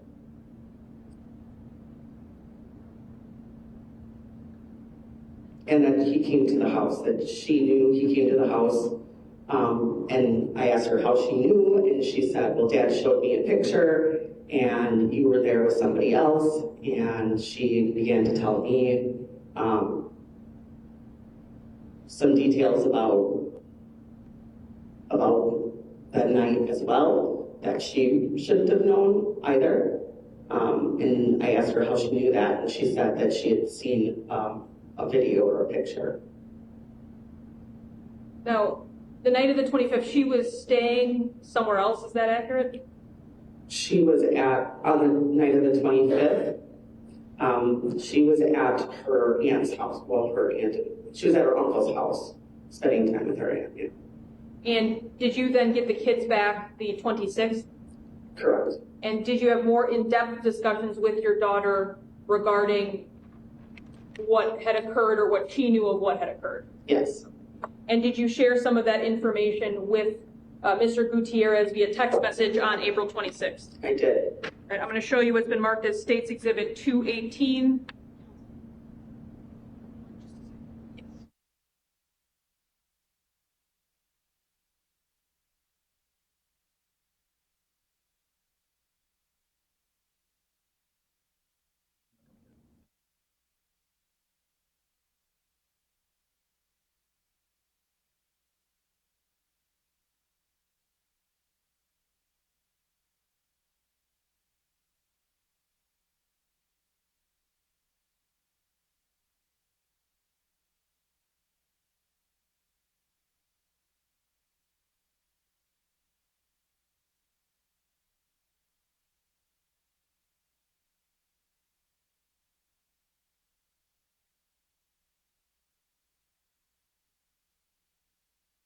(8:52 p.m. You text Mr. Gutierrez, it's been a mess since he brought the kids home. And he responds with, really, that sucks. Are you and her okay? And you respond with, we are now a bit, but more info. Is that all accurate? Yes. And then does Mr. Gutierrez ask, did he record more? And your answer is, he took your vehicle registration and note from a DJ. When he left today, he said, you know that fucker doesn't care about you. He really loves DJ. Then you say, I wasn't sure what he was saying and why, but then Liv just told me he took something from your car. Is that all accurate? Yes. And that whole part about DJ, what do you remember about a conversation with the defendant regarding mentioning his DJ? That is all he said was that there was a note in Mr. Gutierrez's car that he assumed was from someone that Mr. Gutierrez may have been involved with, and that I don't know what the letter said, but he felt as though that this was some kind of a love letter or something. So the defendant was telling you that Mr. Gutierrez really loves this DJ? Yes. And then after those texts, it says, and still has them, including this letter, so he definitely was here. Is that accurate? Yes. Did it freak you out at all, knowing that the defendant had been at your residence in the middle of the night? Absolutely. And why did that freak you out? Because he was supposed to be with the children, and I was with the person that I was choosing to be with, so why would he need to be at my house? Have you ever gone to the defendant's home in the middle of the night when you have the children to look through the windows? Objection, relevant state. State.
Two 18.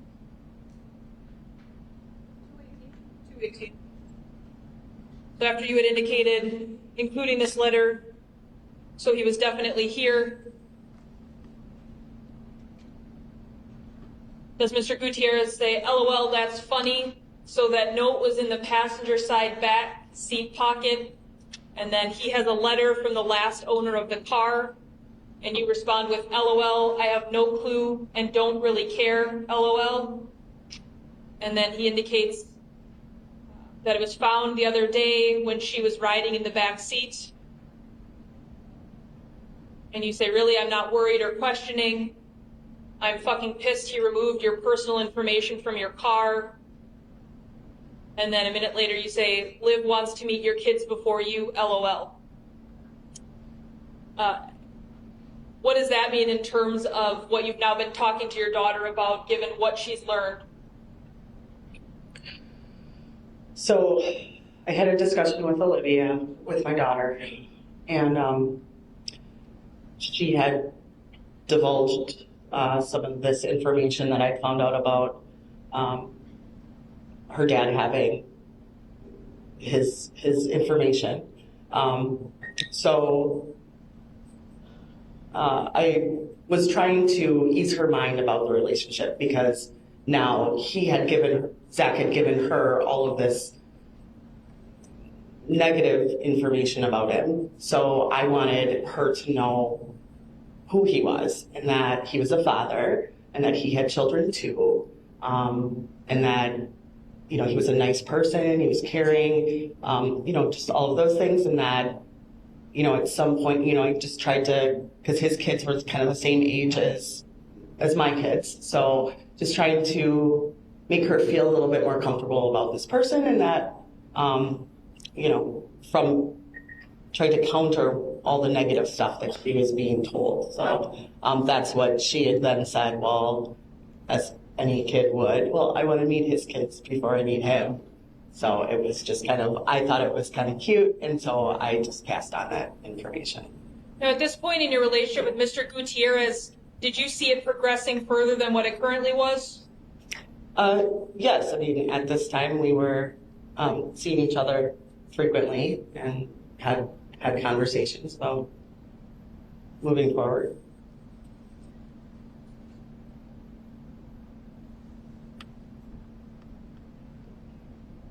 Now, did Mr. Gutierrez ever tell you that he, after learning of his stuff being taken from his truck on 426, went over to the defendant's home? He did not.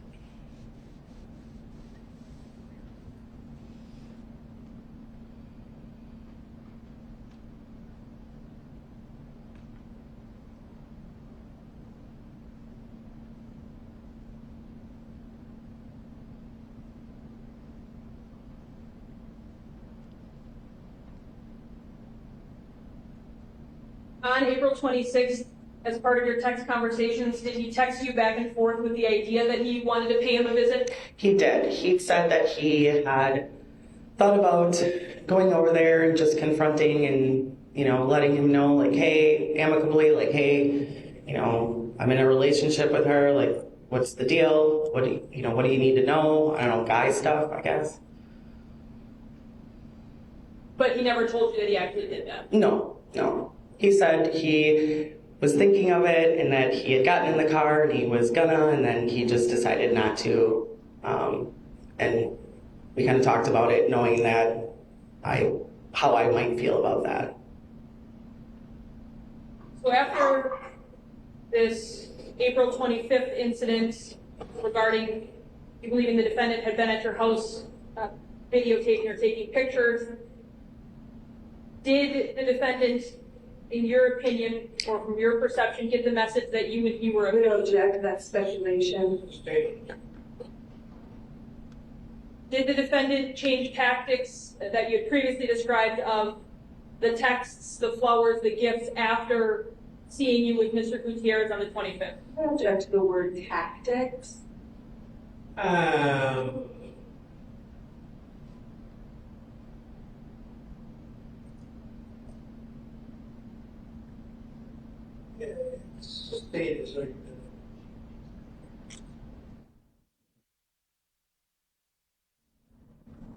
After April 25th, when he had seen you with Mr. Gutierrez, did the defendant change his behavior towards you in any meaningful way? He just became more harassing. I guess just more weird things. I mean, my daughter kept telling me about, like things like, Mom, you should change your password. Dad can get into your emails. I'm going to object and ask that be struck. The question was if she had observed Mr. Anderson's behavior change in any ways, and now the testimony is that her daughter told her certain things. The objection is sustained in the, please disregard the answer. Go ahead. Yes.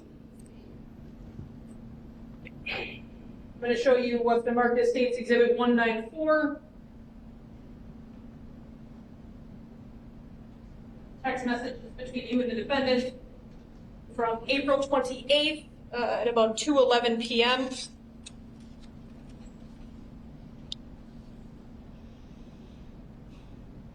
At 2:11 p.m., does he text you, "Not much is going to hurt worse than watching someone go to bed with the person you love and listen to them explore their space with the lights out"?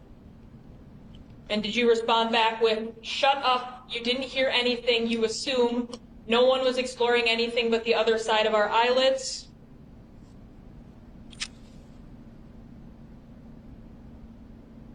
"Stop assuming, you're just slipping down the rabbit hole of your imagination." And he responds back with, "Yeah, goddamn imagination. None of that is any of my business though anyways." Is that all accurate? Yes. Is that what you meant by further texts that you felt were harassing? Yes.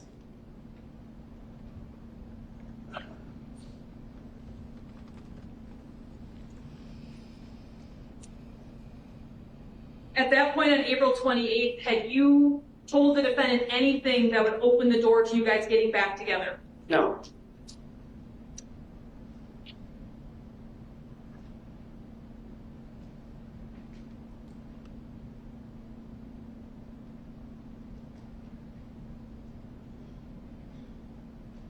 Now, up until this point, had you ever told the defendant anything about where Mr. Gutierrez lived?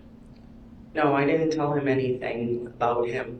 I didn't divulge any information to him, and I was very vague about the information I divulged to our daughter as well.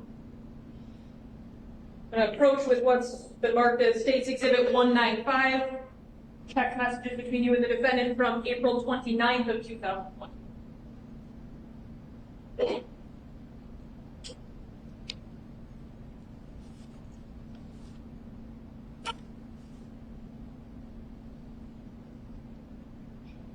Is the first text from the defendant to you at 2:13 p.m. you looking in Kenosha yet? Yes. And in terms of you looking in Kenosha yet, what is that in reference to regarding what's going on in your life at this moment? I'm going to object as far as speculation to what Mr. Anderson meant. Was there some change happening in your life that was causing you to move out of the home that you had currently been occupying with your children? Objection meeting. Were you looking at getting new housing, or were you going to be staying where you were at?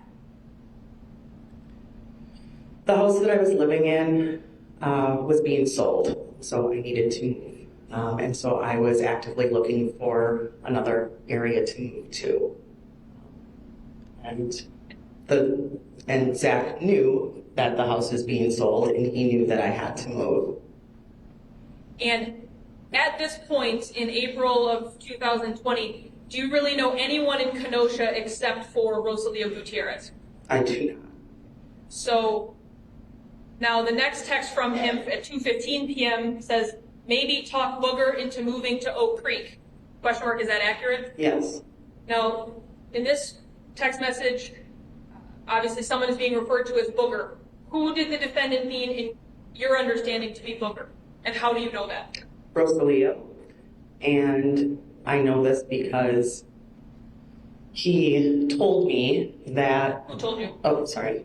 Zachariah told me the night that he divulged that he was there looking in the window that he saw Rosalio pick his nose and wipe it on the couch. And so he then started to refer to him as Booger, and yeah. And you respond to this text at 2:23 with WTF? Yes. And then he responds with, well, Liv was talking about her new brother and sister, said you had her sold on the new fam. Would this have been mere days after you had explained to Liv about who Rosalio was in terms of his family picture? Yes. Had you divulged any information to the defendant personally regarding Rosalio, his children, his family life, anything like that? No.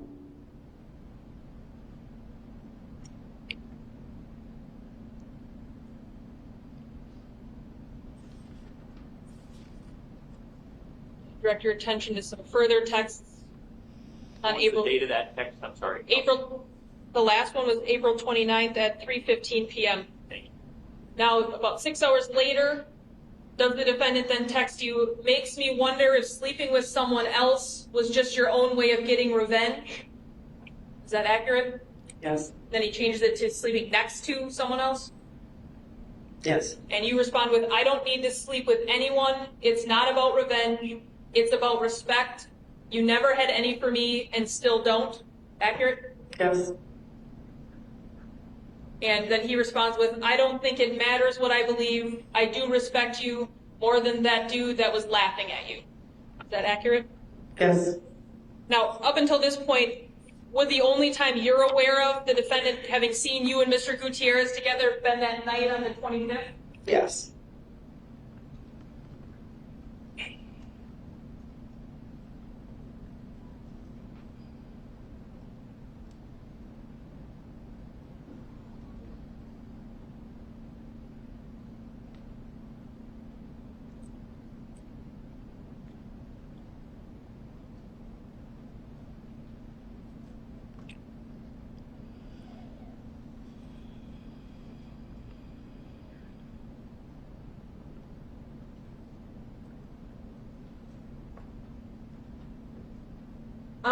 April 30th of 2020, was there a conversation between you and Mr. Gutierrez regarding a Facebook friend request that caused you concern?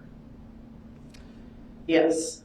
And what was the nature of that request and why did it cause you concern? So Rosalio got a friend request from a friend of mine named Candace.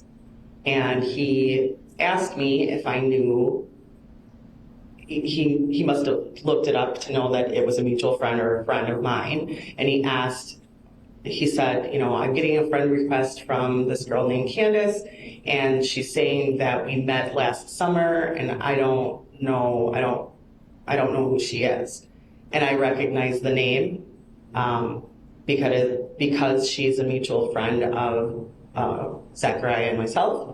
And so I told Rosalio not to accept the friend request, and that it was probably in an attempt to... We don't object as far as speculation to this witness and answering about. Now, during the same time frame, did you have a conversation with the defendant where he brings up Mr. Gutierrez having some sort of pre-dating last summer relationship with Miss Mila? Yes. What do you recall about what he said was Candace's relationship with Rosalio? Yes, he told me that that Candace had dated him or was seeing him last summer and had met him last summer, and that they had some kind of a relationship or something. And was that conversation with the defendant in the same time frame as this friend request from Miss Mila to Rosalio? Can you clarify? The conversation you just described with the defendant where he's telling you that Miss Mila had some sort of older relationship with Rosalio, was that in the same time frame as the friend request that Mr. Gutierrez told you he got from Candace Mila? Yes, yes.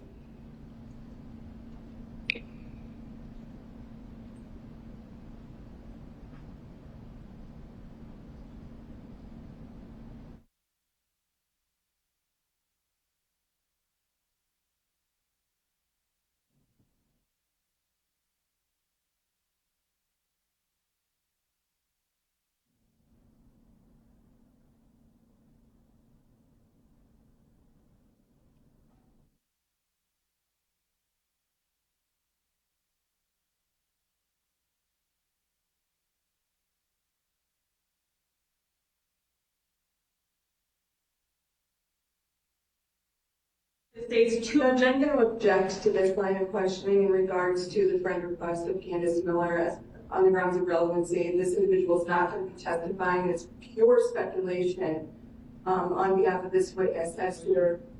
I think, you know, I understand your anticipation, but I haven't got the biggest clue as to what she's going to go into now, or how she's going to ask it. So let's just get a little deeper into it.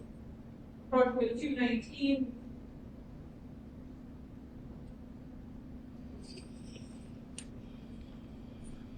These text messages between you and Mr. Gutierrez from April 30th of 2020. And Judge, I'm going to object to relevancy.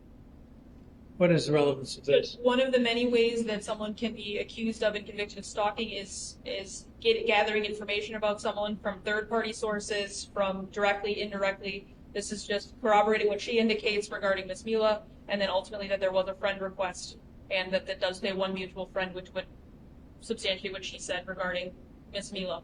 But Judge, they're not calling this friend to testify to be able to say, I was instructed by so-and-so to do this or any other explanation.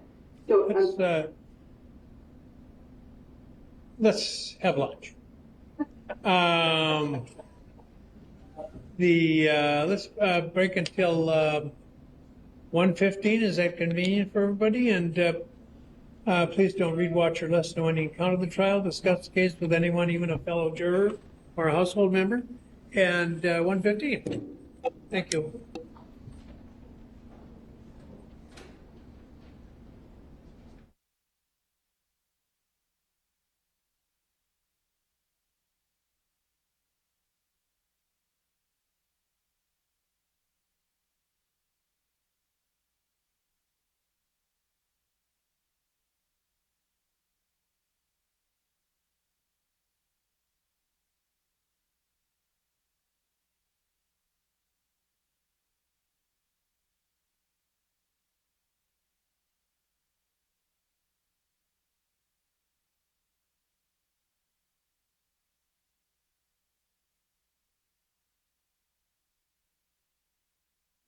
Where are we headed?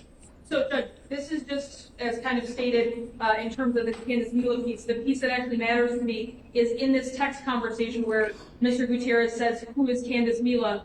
The third response back, well, first one is "Don't add her." Then it's one of his best friends, but then this is the one that matters. He just called me saying some bullshit about Candace and you being friends on Facebook since last summer. So it's just another instance where she's indicating, I just spoke to the defendant who just told me that Candace Mila and you are Facebook friends, and Rosalio has just literally asked her, who is Candace Mila? So it's just putting a timing thing in. We do not plan to call Ms. Mila, that is accurate. And don't see how any of that's relevant then. If they're trying to use this information to make the assertion and establish a fact that Mr. Anderson's having third parties gather information, then it's completely speculative and would be based just on their own assertion and theory, which is not a fact. And if it's not a fact, if it's not going towards making any element of stalking more or less probable, then it's not relevant. But it is making it more or less probable in terms of he's now lying to her about this Candace Mula supposedly being Facebook friends with Mr. Gutierrez, predating Sadie's relationship with him. So it is, I believe, completely relevant to what the game the defendant is playing with Sadie regarding adding now a friend who's apparently trying to then make a Facebook connection with our complaining witness, the alleged decedent in this case. But there's no evidence, Judge, that Mr. Anderson instructed Candace Mila to friend request Mr. Gutierrez. Additionally, the friend request was never accepted. So there's not even any communication. So what information gathering is the state even reporting? But there's this missing link of any evidence that Mr. Anderson instructed Candace Mila to present it. Also, I think it should not also come in because the state never even talked to Candace Mila. They don't know the truth behind this particular situation and is now trying to purport it in a certain way. We maintain our objection, Judge. Literally what she says back to him is he, meaning Zachariah, just called me saying some bullshit about Candace and you being friends on Facebook since last summer. So yes, it is a close in proximity time to when he gets this friend request from a friend of his, where then she's saying, and at the same time you're getting this friend request, my ex-boyfriend, who I believe is stalking me, is also telling me that she's been friends with him since last summer.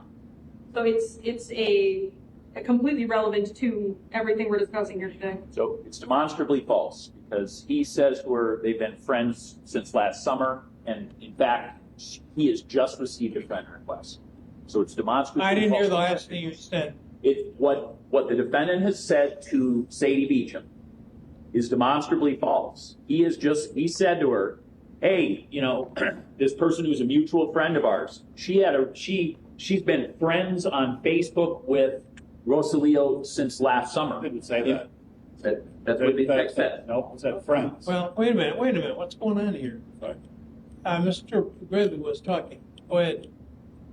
So in fact, she inquires. She asks Rosalio in these texts, what do you know any? And he says, he says she just friend requested me, and then sent a photo shot of what was just a friend request. Says he doesn't know her. Who is she? Friend request. So it's the defendant communicating with Sadie, providing Sadie Beacham, providing false information to her regarding this topic. That's all it is. Whether he also put this woman up to it or not, we don't know. That's not what we're reporting. I mean, it's possible. Certainly it's a possibility, but we don't know that. All we know for sure is he brings it up to her. He provides her false information, and in close in time, he is receiving a friend request, meaning Rosalio, from her. The timing is interesting. I just don't know how any of that is relevant to the charges that we're in. If they're saying he's providing her false information, False information to sabotage the relationship. Trying to bring false information in, but saying that's false not, people. but that's Just a minute. Information what? To sabotage the relationship. trying to suggest there is another party that Sadie Beacham should be concerned about, that there are issues, providing her, bolstering it by saying she's been a Facebook friend of his for a year, and that turns out to be demonstrably untrue. But also, just this screenshot, what I was going to say before is that that's not relevant to the charge of stalking. This isn't a custody battle. This isn't family court. They had a toxic relationship. Okay. This does not go to make any element more or less likely. Additionally, they're trying to introduce evidence without knowing the facts behind it. Candace, it could have been that he unfriended her at some point. When was that screenshot taken? You're getting way. It's just there's. The objection is overruled. Okay. 115. 115. Thank you.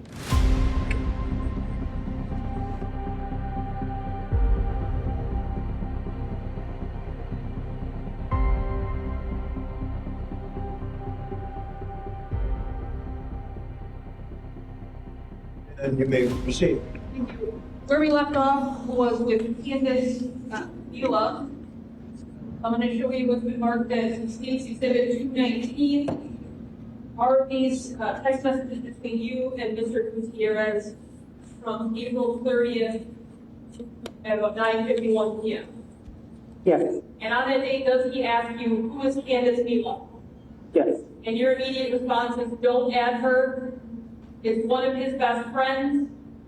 He just called me saying some bullshit about Candace and you being friends on Facebook since last summer. Is that all accurate? yes. And is that a phone call you would have with who? You said, he just called me, who's he? Zach.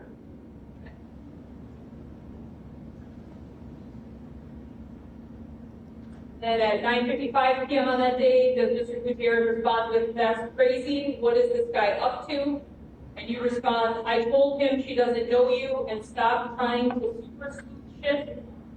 And then you also ask, did she friend request you? Is that all accurate?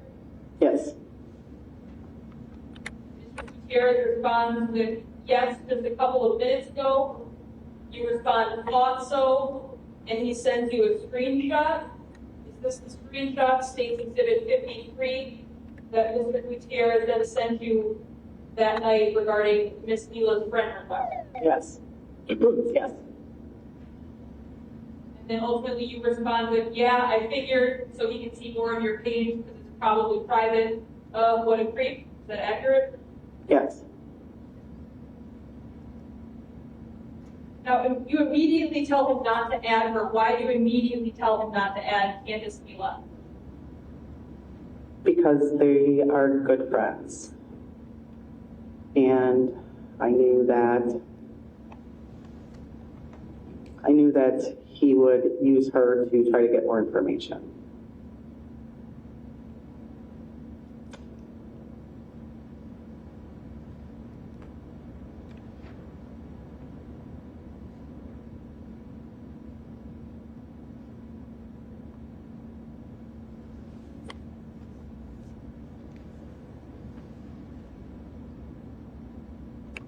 Now, we've been talking a lot about different phone messages during this time period, and you had before referenced that the defendant would send you things from different devices. Is that accurate?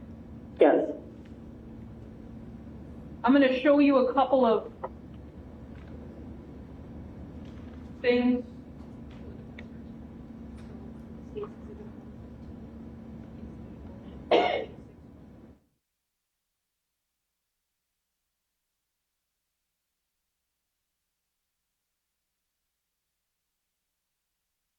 Show you what's been marked as State's Exhibit 112. I'm going to hold it. Can you tell me what this is in terms of your knowledge of this? that's Zachariah's flip phone with the 689 number. And is this the primary phone he normally uses with other people? Yes, that's the main number. So that's the main phone. And is this a phone you've had for quite a while? Yes, So when we talk about flip phone, this is the one we're talking about. correct. That means State's 112.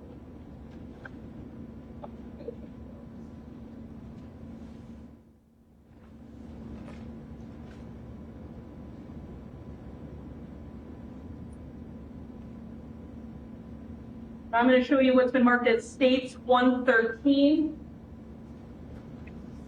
Can you tell me what this device is? That's my phone that's the burner phone. I refer to it as the burner phone. And why do you call this Motorola G6 phone the burner phone? Because it was an additional phone that he had that he was using to communicate with me. And it wasn't a regular phone that he used with me. So during this time period in April of 2020, would he use both phones to talk to you? Yes.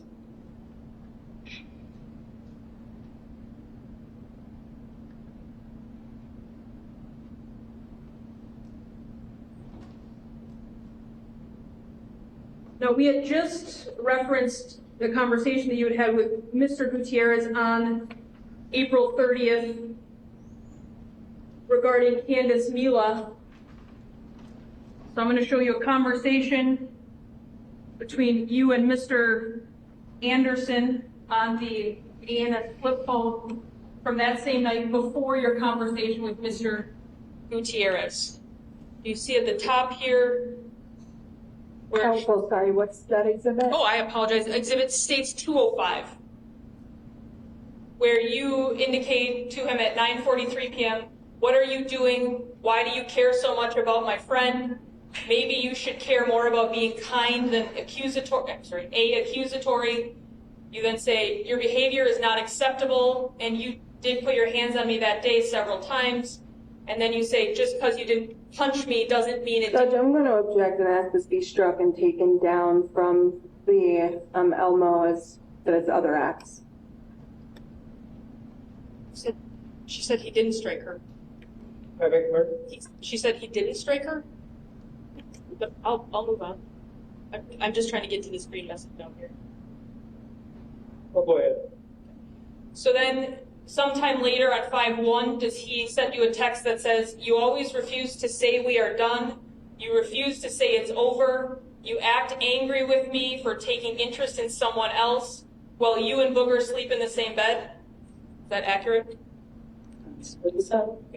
And back on that one would be on May 1st of 2020. Had you in any way said anything to the defendant about wanting to continue trying to work on your relationship? No.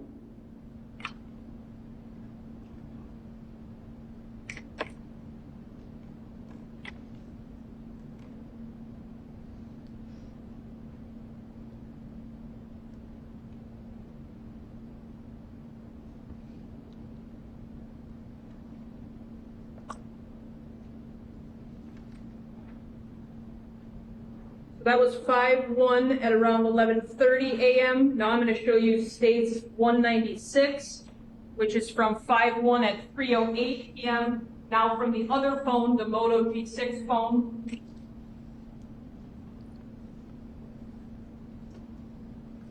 States 196, text messages between you and the defendant. And does he tell you, you called me a pig, so when your pants came off the other night, did that make you a pig? And then he says, when Booger didn't get up and leave, was he a pig? Were either of you pigs when you went into the bedroom? And you respond at 3:09 p.m., wow, what is the matter with you?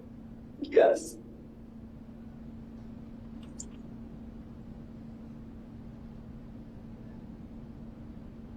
And then he responds sometime later, I don't want to be yelled at because he is clearly more than a friend, and I definitely don't want to hear about how great of a guy he is when he clearly isn't.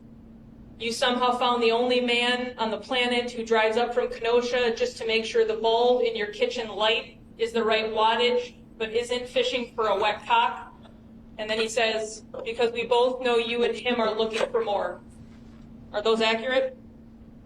Yes. And then does he send this last message? And that is your choice, and that isn't something that I could offer you and I a future together. Is that accurate? Yes. Now, at any point during that day, did you broach the subject of wanting a future with the defendant? No. Did you specifically bring up to the defendant anything about your night with Mr. Gutierrez from April 25th, or is that something he brought up to you? No, something he brought up to me.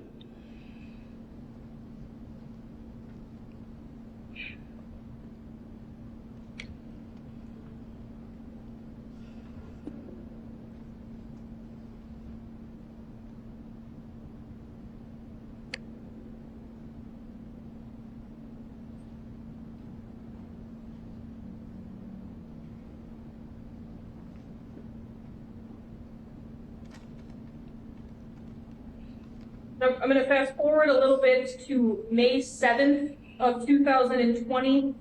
Do you recall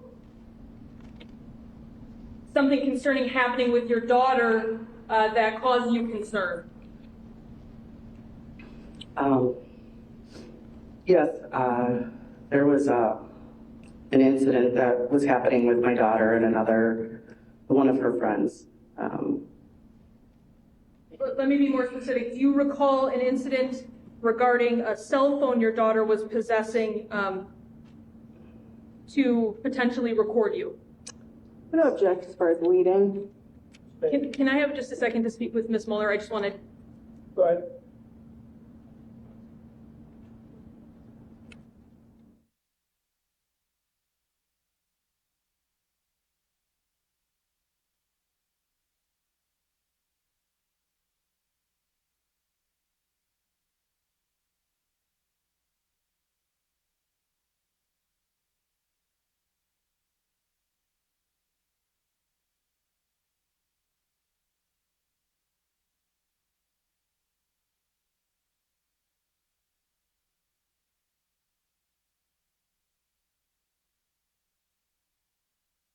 My objection due to the conversation I just had with the state. All right. On May 7th, do you recall having a concern that potentially your daughter was recording you with a phone? Yes, so we had previously been handling a situation with our daughter, and we had an agreement, Zach and I made an agreement that she was not to have any electronics, any phones or electronics on her. And so later that night, myself and the kids were at my friend Becky's house, Rebecca, and a phone had dropped out of Olivia's lap. And I noticed it, and I noticed that it was with a smartphone that she was not supposed to have. So I took it from her and I asked her about it and where she got it from. And she was terrified. And she explained to me that... I'm going to object as far as her explanation of what her daughter said to her as hearsay.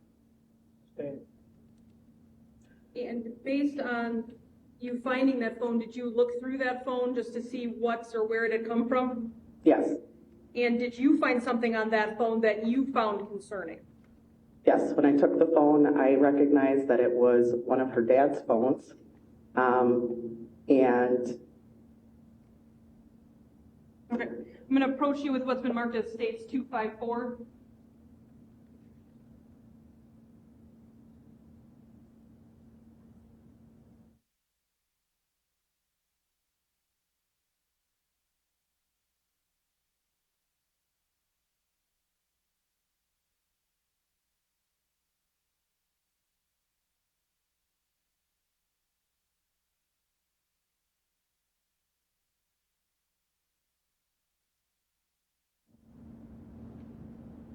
that's a GPS tracker or an Amazon GPS tracker that was purchased on Amazon that I found in the phone history.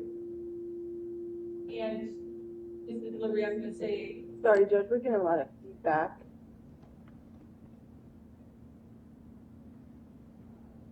Delivery estimate April 21st, 2020 by 8 p.m. Yes. And quantity 2 mini real-time GPS tracker, card, GPS locator, SMS/GSM/PRS network. Yes. And towards the bottom, the payment information involved Mr. Anderson's name and his address in Mequon? Yes. Why at this point on May 7th did this cause you concern? Because I was already concerned with the behaviors that I knew already about with him. And so this kind of solidified that those feelings that he was tracking me and following and were possibly true. Now, moving to May 8th of 2020, do you recall having plans that day for the defendant to have the children? What day? May 8th of 2020. Yes. And do you recall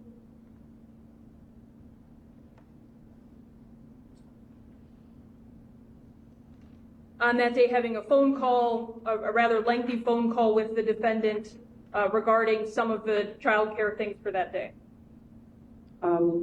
It's possible. I don't remember exactly. And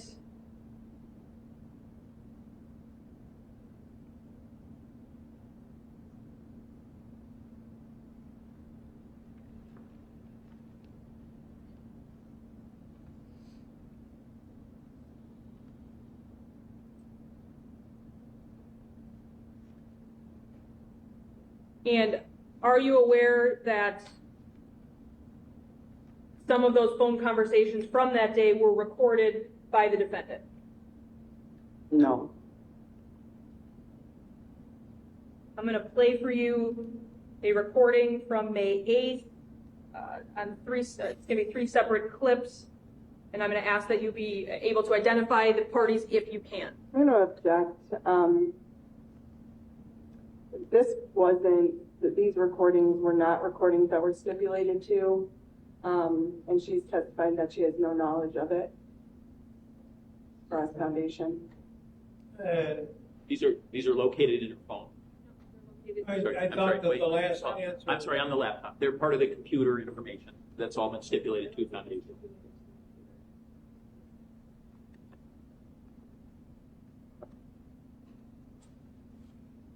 I thought the witness's last answer excluded the possibility of the crime.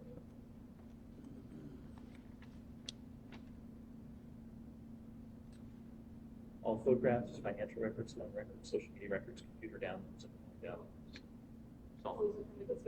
yeah. It's stipulated to judges' computer download. Stipulated that it be Foundation. admitted without sponsorship? The foundation of the Well, that the foundation's been established, not that it be admitted. It can be plain, and if she recognizes the voices, she is able to be sponsored. Maybe I missed it. Okay.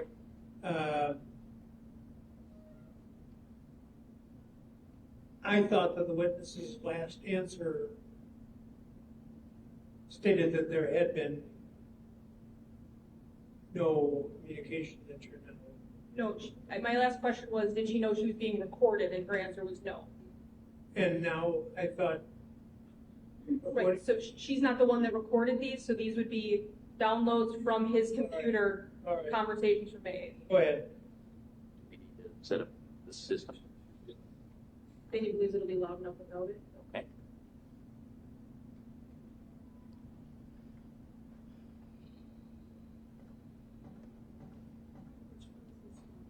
This is marked as 2020_5. Oh, no, right. Oh, it's on 255. Sorry. So it's the one I'm recording. Yes, all of these recordings are on the same.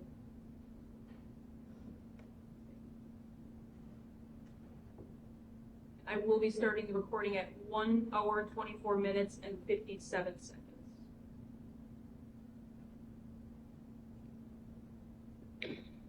Try and fit somebody else in there. That's what I know. Don't have a fucking girlfriend. And a whole lot of fuck you for all your accusations. Because it hurts me to know that it's not available. But you get all the space and all the freedom. And I'm sorry I had to go fucking look. I really am, but it was fucking killing me, Sadie. Ms. Beacham, do you recognize that voice on that recording? Yes, And who is that? Zach. Sorry, counsel, at what point did you stop? I stopped it at 1:25:16.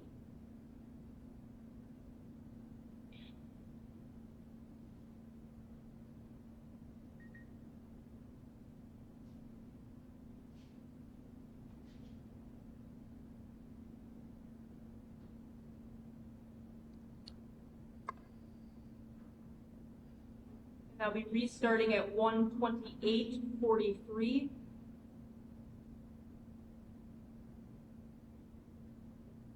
How I really feel about things. And then I stop and I'm like, that's not love. That's not cheering. No.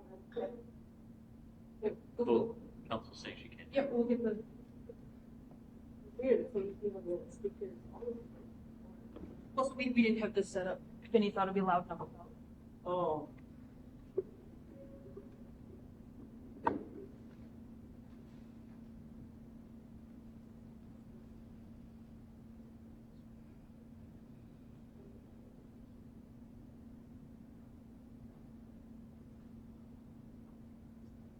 I'm trying to figure out how I really feel about things.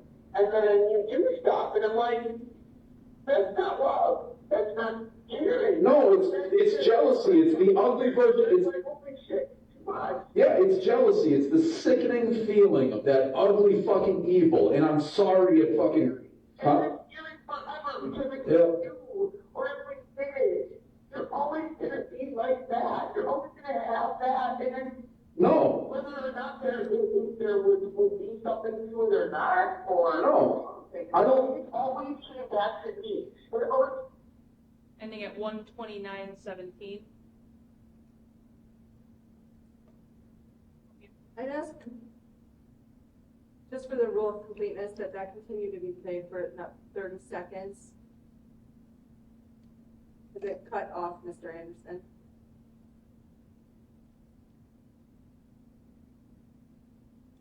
You have a comment on that? I don't. You don't have a comment? All right, go ahead then. Hold on. Let's flip it around. Can we wait? Wait. Can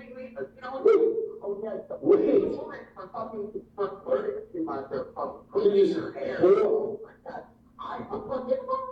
hold on a second? Can we just flip the whole fucking table around? Because it's the best way to do it, just to draw the contrast.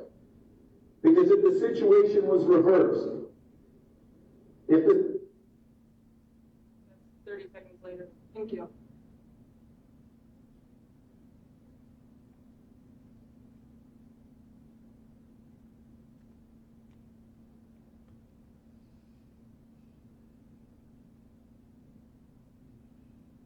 And I'll be restarting it at 1:33:00, 0 seconds.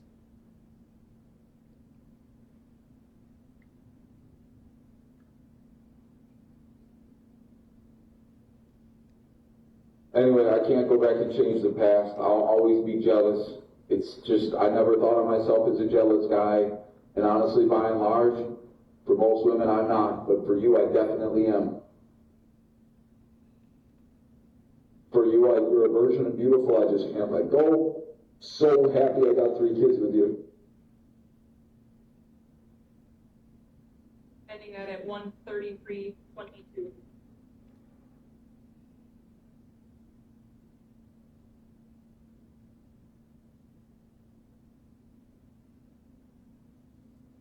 Now, Ms. Beacham, obviously you've heard those clips.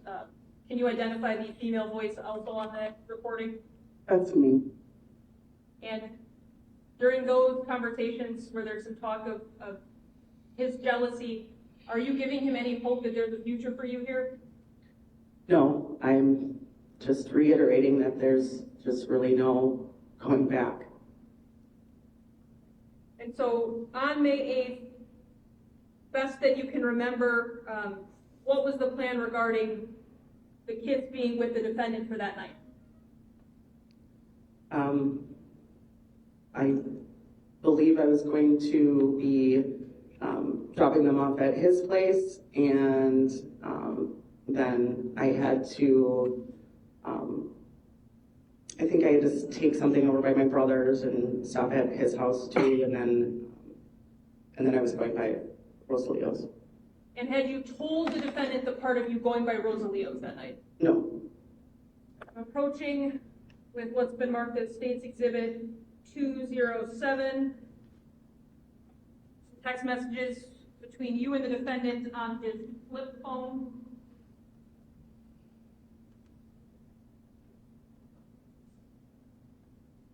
Starting at roughly 6:41 p.m., do you say to him, "You want me to drop the kids? Drop off kids?" And he goes with, "Not home. What time you need to be gone?" You respond with, "Was going to drop off the water lily by Charles, but it's not a big deal. Kids 8 and are asking where you are, so I thought I'd offer." There's then a phone conversation between the two of you.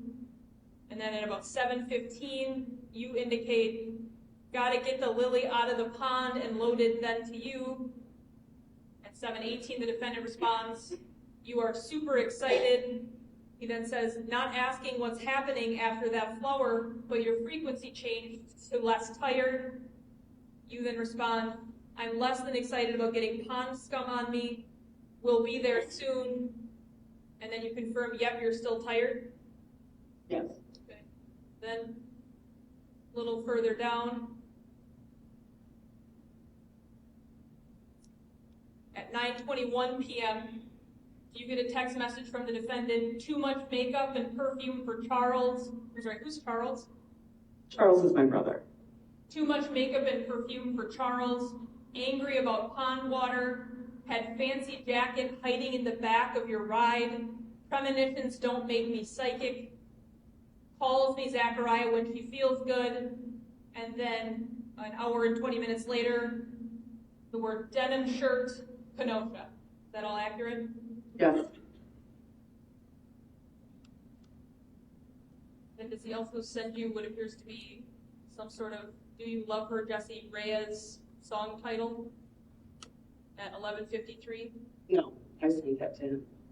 So, denim shirt, Kenosha. So at that point, had you made any mention to him or the kids that you were headed down to Kenosha? No. Now, ultimately, did you go to your brother's home and drop off that lily? I did. And then what did you do?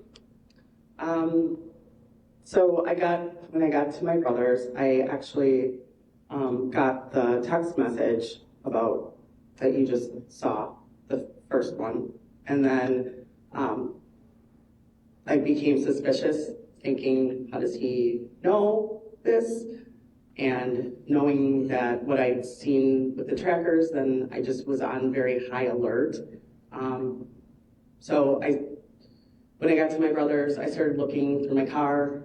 I looked under the seats, looked in the front and the back, and I didn't see anything, and I just kind of shuffled myself on, and then drove down to Kenosha. When I got there, I got the second text message, and again, started checking my car. I have 2 pockets that are in the back seats behind my seats. So I was checking in there. And then the boys have booster seats. They're not car seats, they're just booster seats. So they're not buckled in. They just lift, they just sit on the seat. So I just lifted up the booster seat, and there was a smartphone, burner phone, face down underneath the seat, and I grabbed it and realized that it was his phone. I couldn't turn it off because it was protected, password protected, so I was kind of in a panic just finding it, and I was upset. I believe I went in the house and talked to Rosalio about it, and he kind of helped me turn off the phone, and I shut the phone off.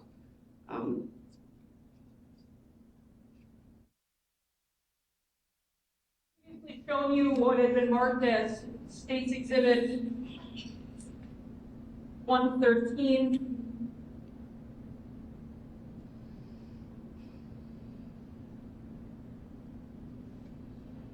that you had turned the burner phone. Was this the phone that you found underneath your kid's booster seat? Yes.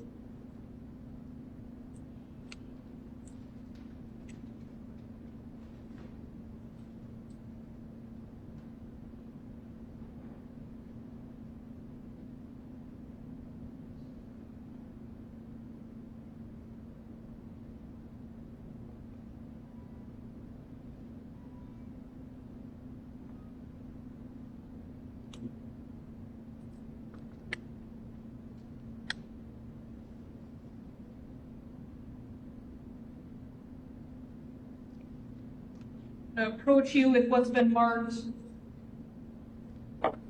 as States Exhibit 4 and 5.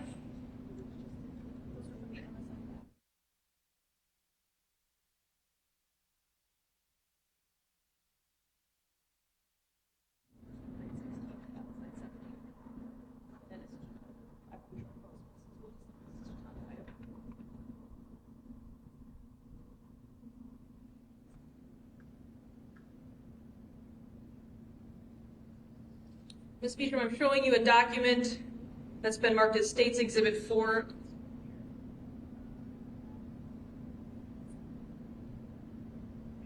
That on the defendant's MSI laptop was titled 5_8_2020 and then 8:54 p.m.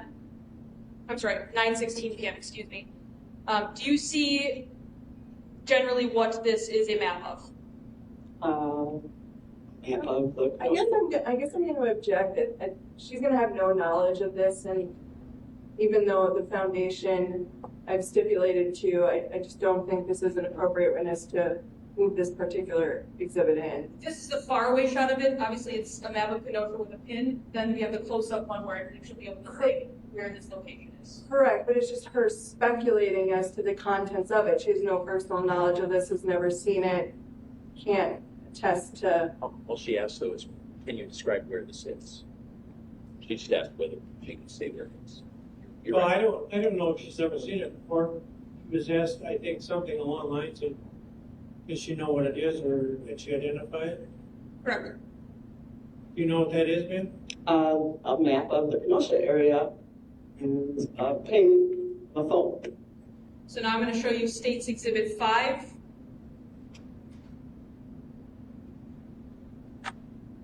Do you know what that location is in relation to this case? What that location? I apologize. Where the green circle approximate location on this map is? That is Rosalio's building. So the middle building right there, that's where I would park. This document on Mr. Anderson's laptop was titled 5_8_2020 9:17 p.m. So on that date, at that approximate that time, is that where you were? Yes.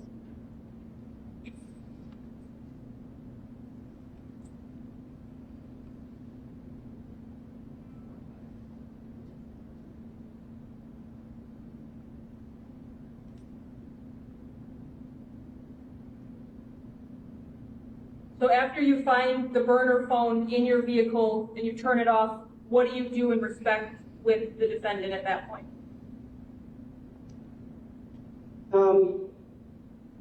I don't recall my very next steps. I know that I was upset about it. I know I, had a conversation with Rosalio about it. I know I expressed being very upset about the fact that that there was a phone in my car tracking me, and that I knew that wasn't right. Just one clarifying point. You've already seen States Exhibit 207. That text message that says, too much makeup and perfume for Charles, angry about pond water, had fancy jacket hiding in the back of your ride, premonitions don't make me psychic. That text message came in May 8th at 9:21 p.m. Is that accurate? Yeah. And would that be roughly 4 minutes after the map ping of Mr. Gutierrez's apartment as found on the defendant's laptop? Yeah.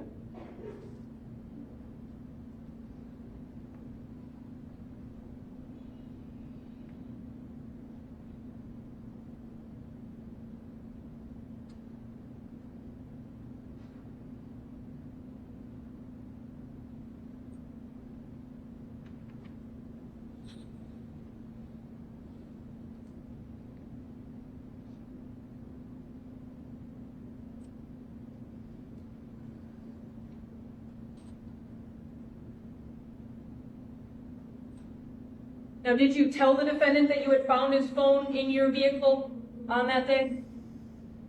I don't remember if it was that day, but I did inform him that I knew about it and that I found it. And what was his response to you indicating you had found his phone in the place you had found it? He said, "Oh, well, maybe I dropped it or something."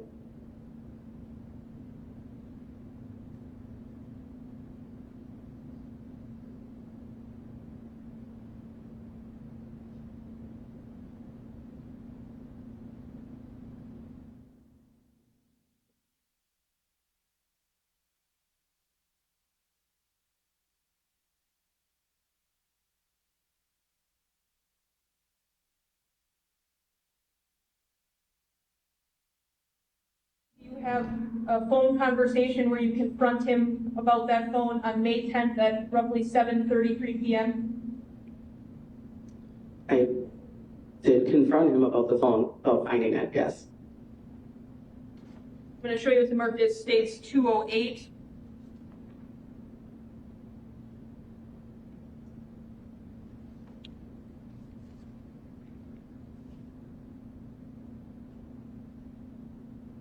At roughly 10:43 p.m., you get a text from him, all dolled up to go out, and you go to Kenosha because you found my phone, or you already had plans and just like to try to guilt me. Then he says, "You treat me like I am so stupid." And you respond with, "I had no plans to go there actually. After I found it, I called and asked if I could cruise out and why. I didn't even go inside because he had his kid." And then he goes with, a little bit later on, "I doubt it. You stayed out all night. You could have just brought the phone back to my place right away if you found it at Charles. And if you found it and didn't want me to see where you were going, you would have shut the phone off before you left Charles's place. Seems to me you want to know enough. Seems to me you want me to know enough for it to leave me hurting, even though you claim you want privacy and space." And you respond with, "I prefer you not know anything, but you are inserting yourself. Also, if I would have brought it back, it would have been ugly. You pissed me off." Is that all accurate? Yes. So after finding this phone that the defendant placed in your vehicle, he's accusing you of haunting him? Yes.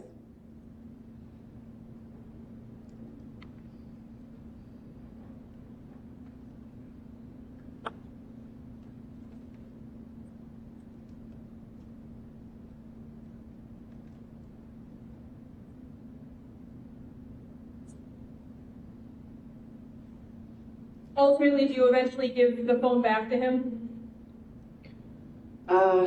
After, and after he insisted that he search my car for it, I then told him I had it and that I found it. So initially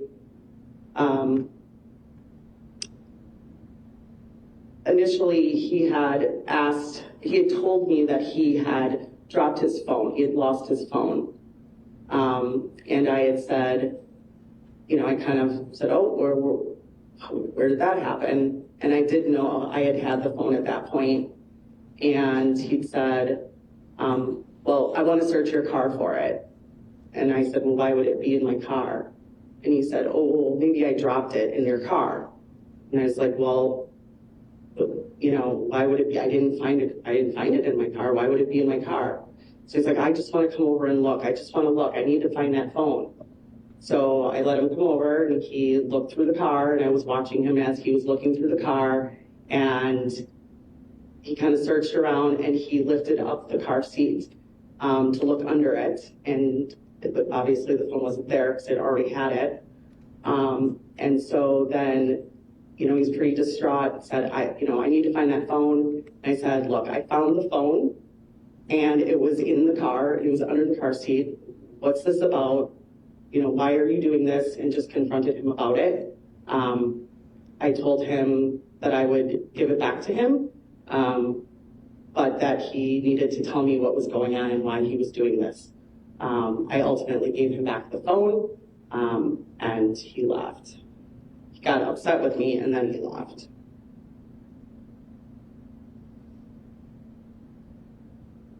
Now, at this point, as of May 8th of 2020, have you indicated to the defendant at all that you're interested in rekindling your relationship with him? No.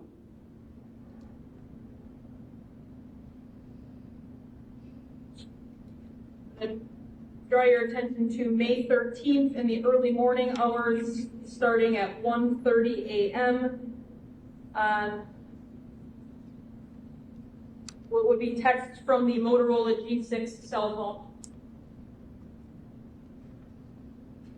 State's Exhibit 197.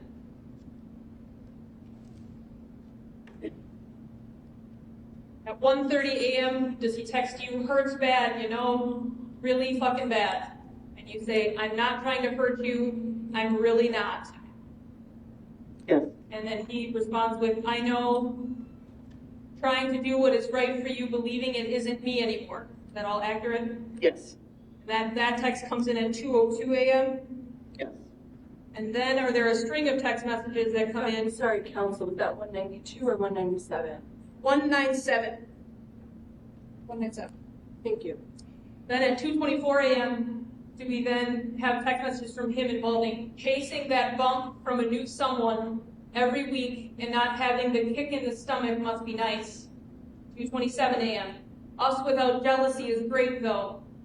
2:28 a.m. Him. I will always wish we would have done everything to fight that instead of give up. 2:41 a.m. You know that feeling you used to get when you would look at your phone and it had a message from me? 2:46 a.m. from him. Got all drowned out throwing hurtful words back and forth. 2:54 a.m. Got smothered to death in all the ugly messages that you held on to. 2:57 a.m. And it isn't wrong to make mistakes. It is wrong to fail to learn and improve. There is a happiness in that. 2:58. In making improvements and doing things better. 3 o'clock. I am just not yet seeing that I would want to try for anything better with anyone else but the mother of my kids and the only real something I ever found in life. 3:02. For me, I always find forgiveness for the ugly shit because the special moments really wrote themselves on my heart. A heart that pounds out, 3:16 a.m. A heart that pounds out the agony every night and it races as I lose another fight. Blurred by the flood of all these tears, I can barely type, out of sight, and sick with fear. Are those all accurate? Yes. And did you respond to any of those messages over the hour and 15 minutes that he sent them to you? No. And why not? Because I was done. I was just done responding, and it became too much. It's very overwhelming when someone's constantly doing these kinds of things. So sometimes just getting to the point of not responding anymore seemed to be the best. So that was May 13th at roughly, ultimately 3 o'clock in the morning, roughly. Now on May 13th, did you secure child care so you could go see Mr. Gutierrez? Yes. And did you use the defendant for that child care or someone else, if you recall? I believe that time was someone else. And did you make the defendant aware of what your plans were for that night? No. And why did you not make him aware of what your plans were for that night? He didn't need to know. We weren't together. There was no reason for him to. So I'm going to approach with State's Exhibit 209 from the flip phone. I'm going to show you these messages. At roughly 9:09 p.m., does he text you? And it's after 9. Just arrive after kids go to bed, question mark? Is that a message he sent you? Yes. Now, he doesn't have your children, so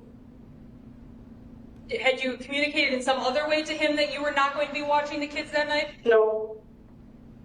Then at 9:36 p.m., is this okay for right now, or is there something else you want to watch, question mark? When you received that at 9:36 p.m., did you actually see it right away? I did. And does that cause you? Did that text message cause you concern based on anything that was happening at that time down at Mr. Gutierrez's apartment? That night, I went down to meet Rosalio, and we had plans to go get a bite to eat. So we went to get like a food truck, and we got some tacos and went back to his house. And we had gotten there, probably about 9, little after 9.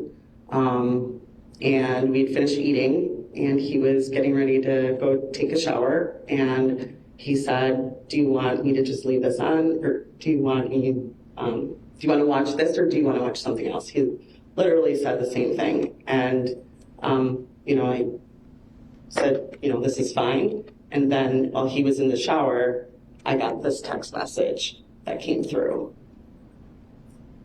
So the question, is this okay for right now, or is there something else you want to watch? Is something Mr. Gutierrez had just said to you? Correct. Now, ultimately, you wait a couple of hours to respond, and you say, "WTF are you talking about? You're texting the wrong person again." You then follow that up with an hour later, "Please stop following me, and you're going too far, Zach." What did you mean about the "please stop following me" portion of this message?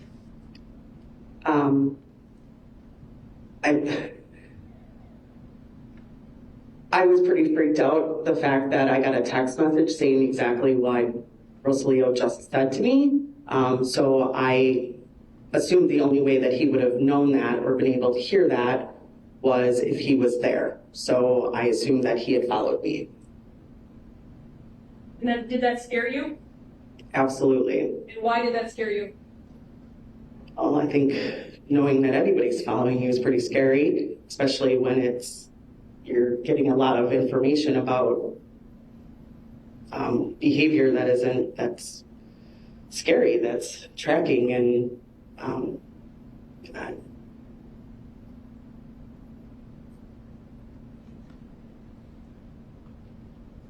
Now, after what had happened leading up to May 13th, did you make a decision regarding custody of your kids and filing paperwork in that regard? There was a conversation that happened, I believe it was on the 8th. Zach called me and said, "So are you ready to hate me?" And I said, "What? Why? What?" And he said, "Well, I'm going to take the kids. I'm filing for custody of the kids. I'm going to take the kids from you." And I said, "Okay." And he said, "Well, don't you want to talk about it?" And I said, "No." I said, "You told me what you were going to do, and okay, fine." And so then I think he didn't realize, but I had already had the paperwork filled out. So I left and filed the paperwork myself. I felt that he was now threatening to take my kids from me. And so that's what that was about.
has previously been marked on State's Exhibit 1, item number 323.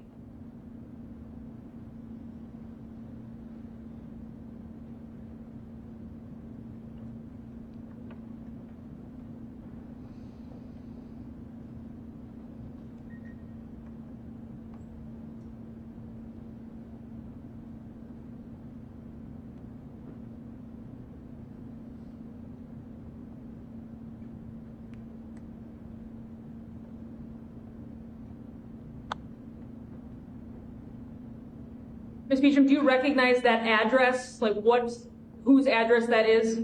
That's Rosalio's address. And do you recognize the handwriting that address is written in?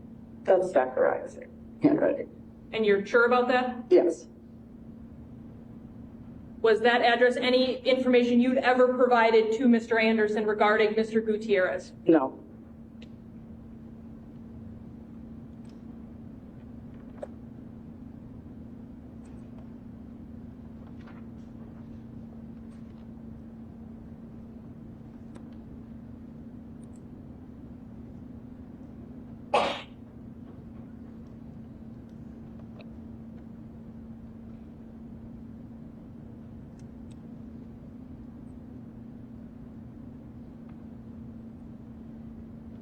After you had received a text message from the defendant regarding what had just been spoken between Mr. Gutierrez and yourself, in the subsequent day, did you and Mr. Gutierrez have a discussion about that as well?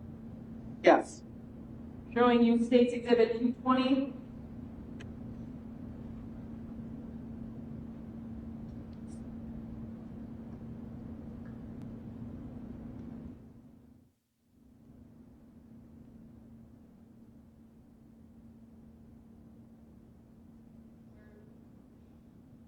Mr. Gutierrez says to you, so now I have to lock my shit up before I bugs my house. Is that accurate? Yeah. And then says, babe, I'm really getting annoyed with this man. And you say, fuck, I know, I'm sorry. He's trying to make it hard for us.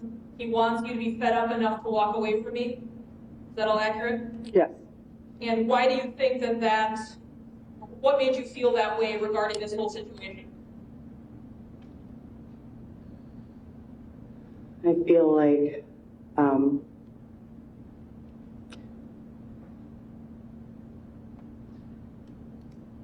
he not only was stalking me, or he not only was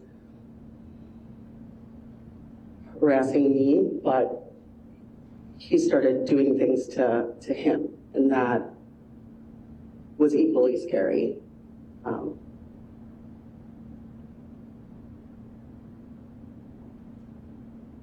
On May 14th, does the defendant send you further messages that you find to be, or I guess that were regarding meeting Junior?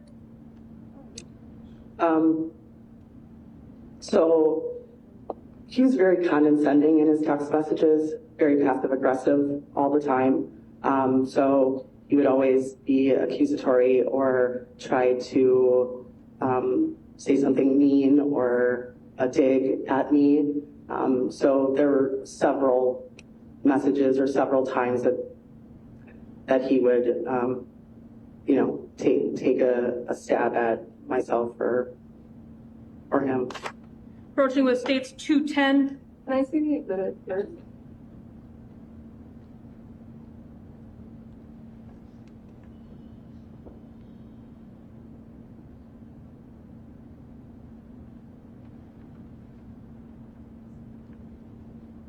Those are communications between your phone and the flip phone on May 14th starting at roughly 4:15 p.m.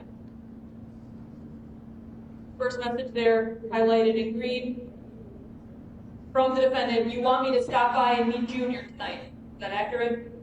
Yes. Had you ever indicated to him that you had any interest in him meeting Junior?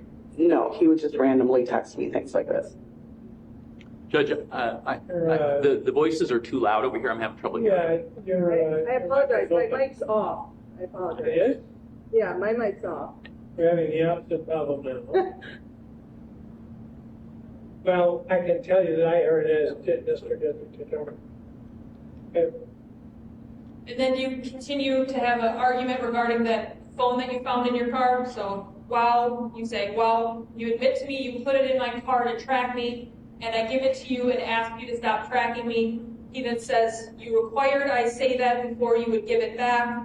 I don't need a phone to know where you go. I can usually tell. You then said, I required nothing but the truth. You provided that of your own volition.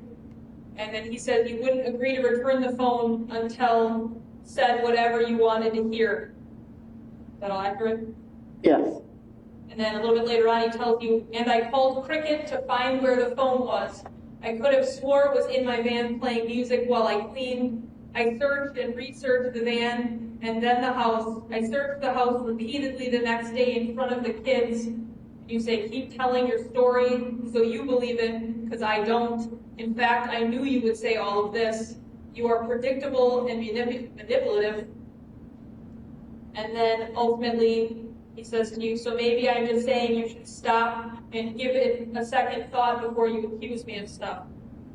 Is that all accurate? Yes.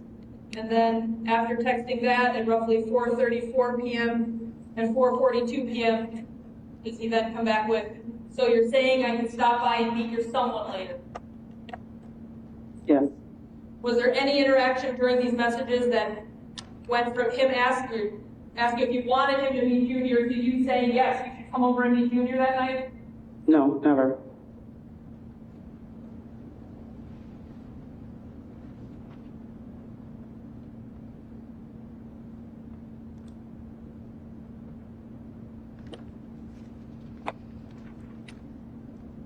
Fast forward to May 16th of 2020.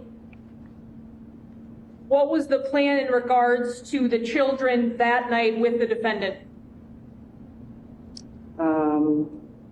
That night, the 16th, Zach had the kids. And were they ultimately going to be spending the night at his place that night? Yes. And had you been in contact with Mr. Gutierrez that day, just like you normally were every day? Yes, I had the kids during the day. We hung out all day, and then Zach had plans with the kids for the next day, so I exchanged them that night. So Mr. Gutierrez had his kids, and so there wasn't really any set plans for us that day. I'm going to approach with State's Exhibit 221. Text messages between you and Mr. Gutierrez on the 16th, starting at roughly 2:28 p.m. So does he tell you we are at Dick's buying his son some cleats and slides for baseball? Yes. I'm going to object as far as the relevance of this message string. It goes into the plan that they make later that night. So. Go ahead. And then he says $226 later, accurate? Yes. You then respond, whoa, those are some expensive slides, LOL. And he tells you they can turn into bats and cleats. And you say, ha ha ha. And then ultimately, at right around 5:09 p.m., he asks you, what are you doing tonight? Yes. And you respond at 5:12, I don't have the kids tonight. What are you guys up to? 5:17? Yes. And he tells you, well, you are welcome to join us. Is that accurate? Yes. And when he says us, who did you take that to meet in that text message? He and the kids. And he tells you, they are okay with it. And you say, aw. And then you say, you got to jump in the shower real quick. And he says, okay. And at 6:07 p.m., you guys have a 5-minute phone call. Is that accurate? Yes. 7:18 p.m., you text, I'm almost as nervous as I was meeting you, LOL. And he tells you, oh babe, don't be. Yes.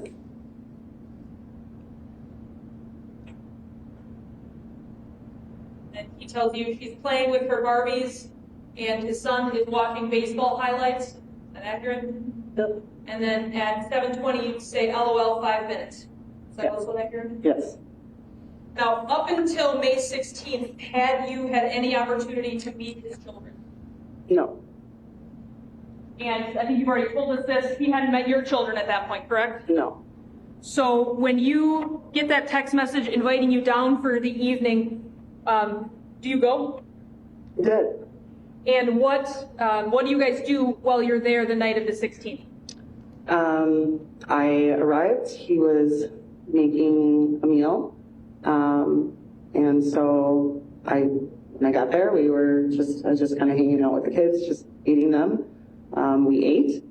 And then after we ate, he suggested we go get ice cream. So we went to Dairy Queen and we got ice cream. And then came back to the house. And what did you do when you got back to the house? We watched a movie. We all just kind of hung out and watched a movie together, painted some rocks. We went out outside kind of his patio area. There were some rocks out there, and his daughter liked to paint, and she's kind of artsy, so we decided to paint some rocks and just all kind of just hung out. And then it got late after the movie, so then I left. So you did not spend the night that night? I did not.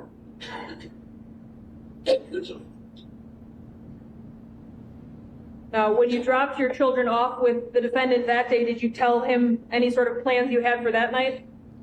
No, I didn't have plans really that night. Okay, I'm going to approach with State's Exhibit 198, a text message from the defendant's Motorola G6 phone.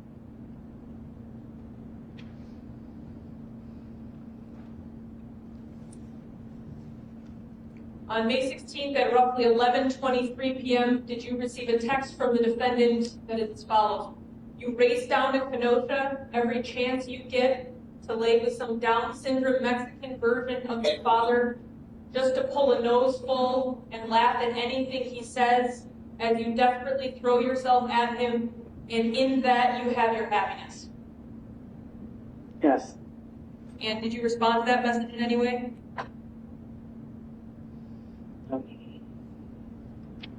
No. And had you told him you were headed down to Kenosha? No.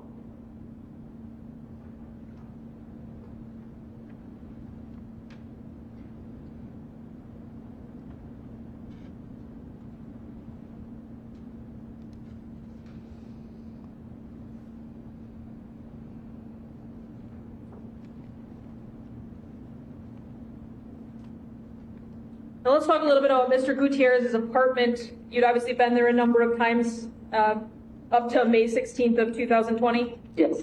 And so were you familiar with an area rug that was in the living room? Yes. And how would you describe that area rug in the living room? It was I don't know, maybe 5x8, 5x7 type rug, gray, had like gray swirls on it, or some design with gray and grayish and white on it. And when you left there on May 16th, a little before midnight, when you left, was that rug in its place in the living room? It was, and I remember because his daughter and I were dancing on it, and we were kind of tripping on the edge because the edge was a little up, so it was there. And when you left on May 16th of 2020, was there any red stains on any of the walls? No. Was there any red stain pooling on the carpet on the floor? No. Was there any red stains on the couch? No.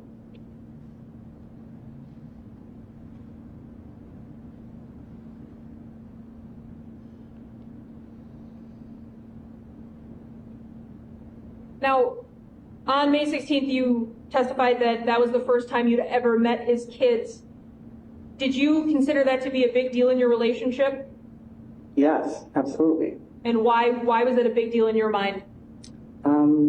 Because we really hadn't introduced our kids to each other yet. We had talked about it, but with like COVID and everything going on, there just really wasn't an opportunity.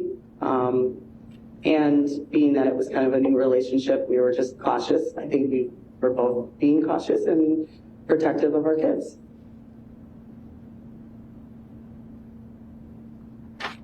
Did you believe this was a step forward in your relationship? Yeah, I mean, I think that we were at a point where he felt comfortable enough to invite me over to meet his kids. So I felt happy about that. That was kind of a moving forward, that he felt comfortable enough and that he trusted me around his kids. And after you left his home on the late hours of May 16th of 2020, did you ever see Mr. Gutierrez alive again? No.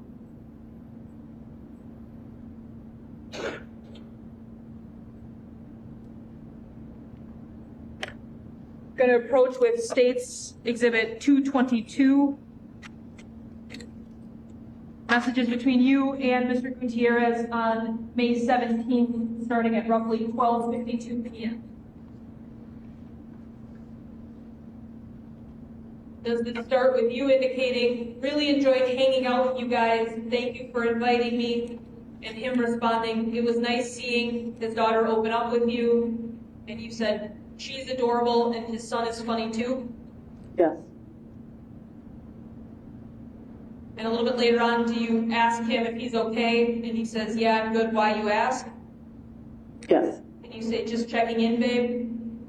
And he says, that's twice now, are you having second thoughts of us?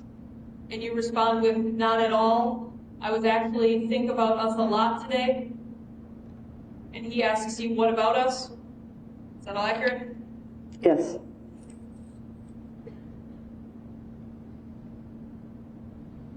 Then you text him, just that I think we could have a lot of fun, all of us, and I think our kids would get along great, and thinking that I want you to be my person for a while, like hopefully a long while.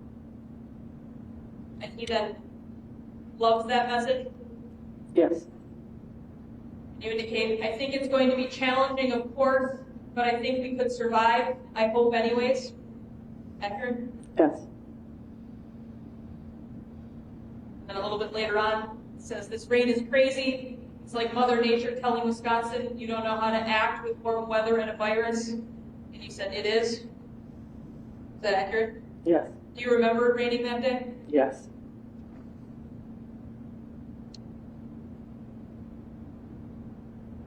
Now, ultimately,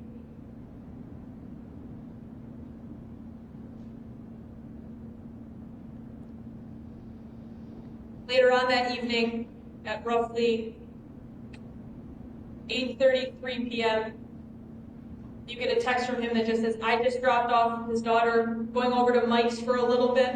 And you say, okay, cool. Well, then maybe text me or ring me when you leave there or something. And then he sends okay at 8:36 p.m. on the 17th.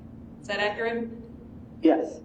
After that text message of okay at 8:36 p.m. on the 17th, do you ever hear from Mr. Gutierrez again? No.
And at this time,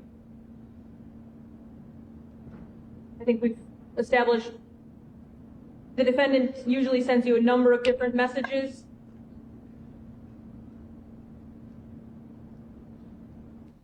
Yes.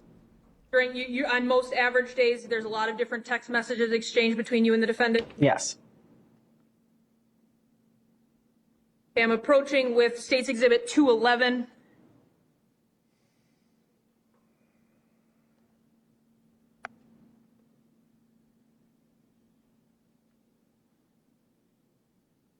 Yeah, May 17th at 5:13 p.m. Were you simply sent to him here? Yes. What was that in reference to, if you recall? That I was at his house Pick up the children? to pick up the kids. Yes. And then is there another text to or from the defendant's flip phone to you until May 18th at 8:34 p.m.? Yeah, there's no communication there.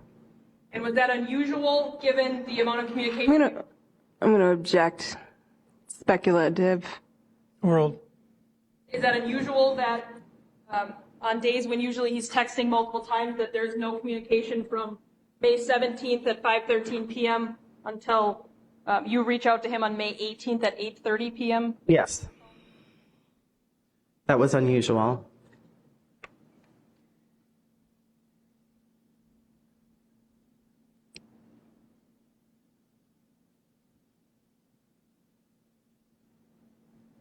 Now, when you picked up the kids on May 17th at roughly 5 p.m.,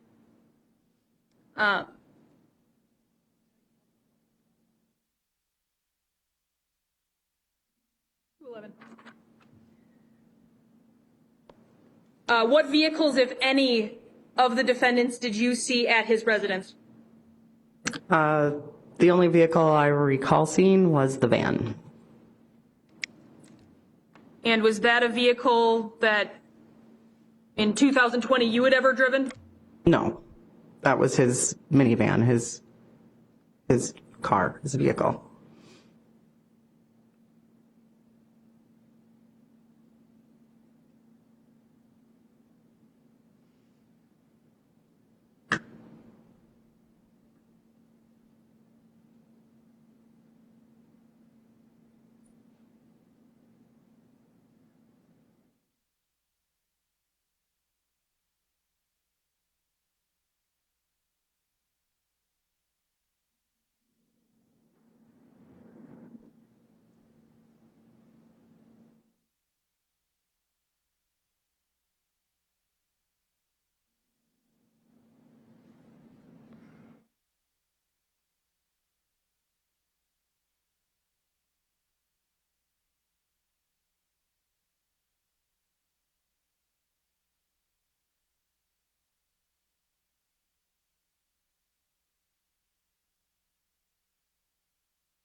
You picked up the kids on May 17th from the defendant. Do you recall what he was wearing as like a jacket? He was wearing jeans, a white shirt, and a blue plaid flannel that he always wears or wore. When you say he always wore it, what does that mean? How often would you see him in this jacket? All the time. That's what he wore. That was his jacket.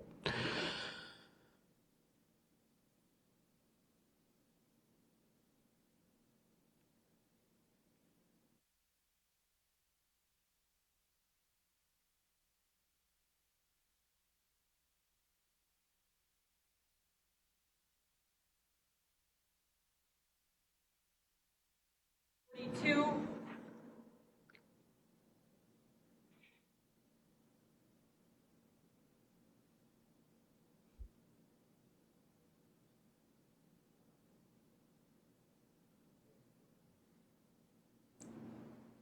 Is this the jacket you're talking about when you say the flannel jacket you're talking regarding? Yes. And was this one of his favorite jackets? Objection, speculation. He wore it very often. Representing what the witness perceived to be a favorite of his. And is there any chance that this jacket is somewhere in your home? No.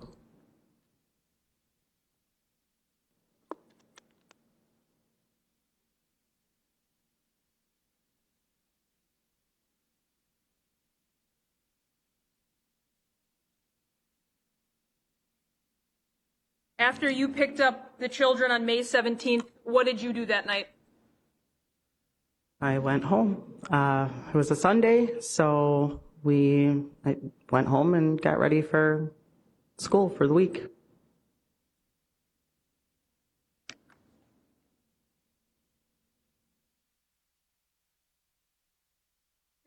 Monday the 18th, at some point, did you realize that you hadn't really heard from... Object, it's leading. I'll rephrase. All right, go ahead. Based on the... Did you hear from Mr. Gutierrez at all on Monday, May 18th? No. On the 17th, I got the text message from him, and I felt that it was... he would text me every night before he'd go to bed, and it didn't matter like what time it was. So I didn't get any like good night text from him. And then the next day, I didn't get a good morning text from him. That would have been the 18th. So I found that to be kind of odd that he hadn't texted me or communicated with me at all after he had said that he would text me when he got back or when he got home. So you not hearing from him you consider to be unusual? Yes. Like I said, he'd text me literally every morning and every night without fail. Approaching with state 193.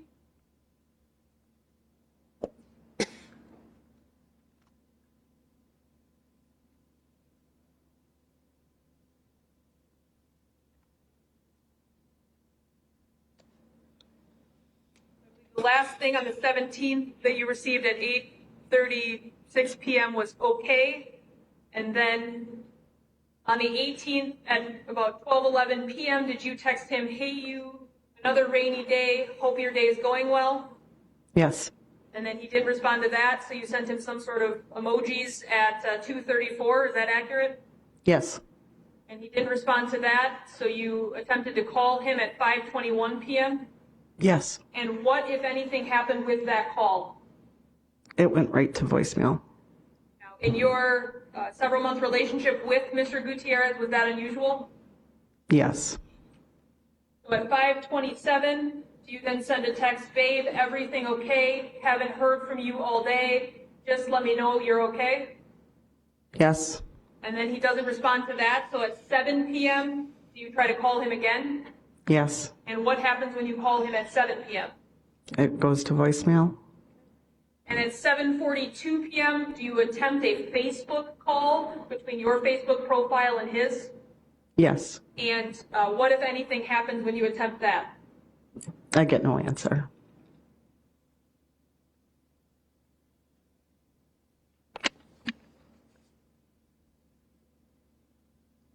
Then that will be Tuesday, May 19th at 7:32 p.m. Do you attempt another Facebook call from you to him? Yes, this was Tuesday morning. And obviously that one's not picked up either? Correct. And then at 8:17 a.m., do you attempt to call his cell phone again? Yes. And is that picked up or is that voicemail again? Voicemail. And then on 5:19 at 10:20 a.m., do you attempt to call him again? Yes. And does that go straight to voicemail? Yes. Now, after that happens at 10:20 a.m. on the 19th, what do you elect to do moving forward regarding Mr. Gutierrez? Well, the 18th, I was pretty concerned because I had not heard from him at all. And so I wasn't really sure. I had a lot of things kind of going through my head about why he wasn't. I thought maybe he got into an accident. I thought maybe he left his phone somewhere, just kind of all the normal things that you would think is, is this person okay? What's going on? I knew he had kids that he loved and cared about. So it was odd that his phone just was off and that he wasn't answering or responding at all. So that Monday I was pretty concerned. I tried to reach out a few times throughout the day. Of course, I have little kids, and so they were at daycare, so I couldn't just, leave them, without somebody. So I kind of gathered my thoughts together and thought, okay, well, if I don't hear from him, then, try to maybe reach out to friends or something and just see if everything's okay. And if I don't hear from him, I kind of just decided I'm just going to go there and see what's going on. So that morning I dropped the kids off at daycare, and I attempted to call him on my way down. And I was just kind of thinking, like, is he sick? Is he not feeling well? Maybe he just doesn't want to, maybe he just wants to be left alone, or maybe he's ghosting me. Maybe he's really done. I don't know. So I just went down there on Tuesday morning. All right, let's break at this time, about 10 to 15 minutes.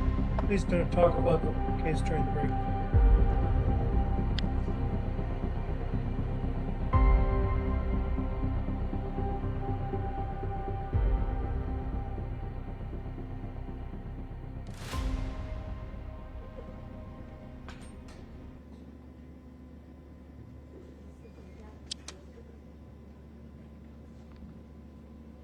Yeah, that's the municipal court transcript, but it doesn't say when that was filed. There's no copy of the document itself. She's got it on the transcript that there was one filed.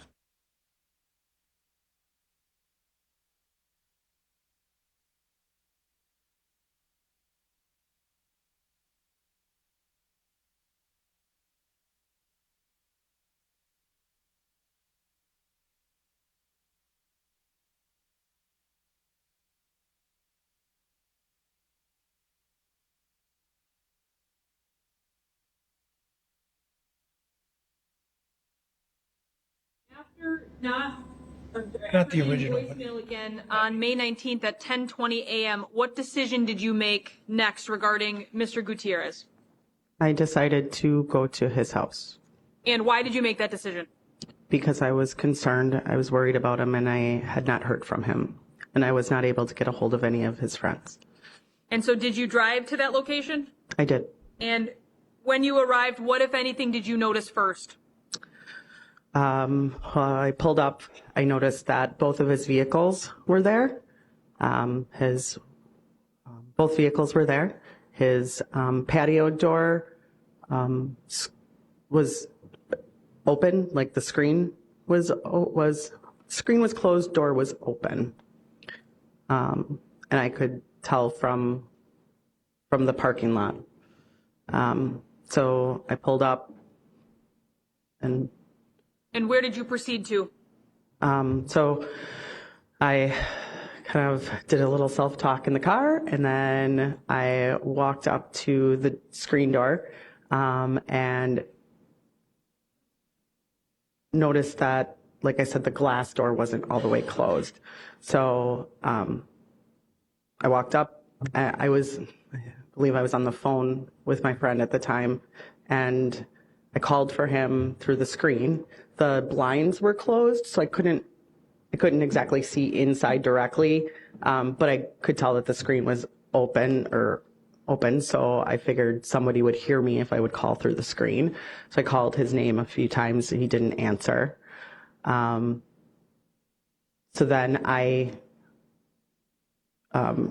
decided to go around into the main door, to go to that door.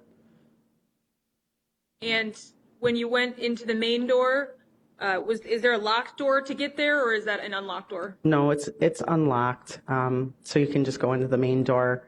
And his apartment was to the right. So I proceeded to walk up to the door, and I knocked. And then as I walked up to the door, I noticed something on the wall by the door frame and the door where it connected. I noticed like something brownish. And I just kind of thought, my first thought was it looks like soy sauce. And I'm like, we didn't have like what? It looked like something was thrown on the wall there, and it wasn't there before. So it was kind of like, what is that? And then, like I said, I knocked on the door, didn't get any answer. And then I tried to open the door and it was locked. And then I went to go knock again. And when I went to go knock on the door, I saw like brown dots. He has a red door, a dark red door, and I could see like the brown dots all over the door. I got a very sick feeling. I then decided to walk back outside and go to the main door again.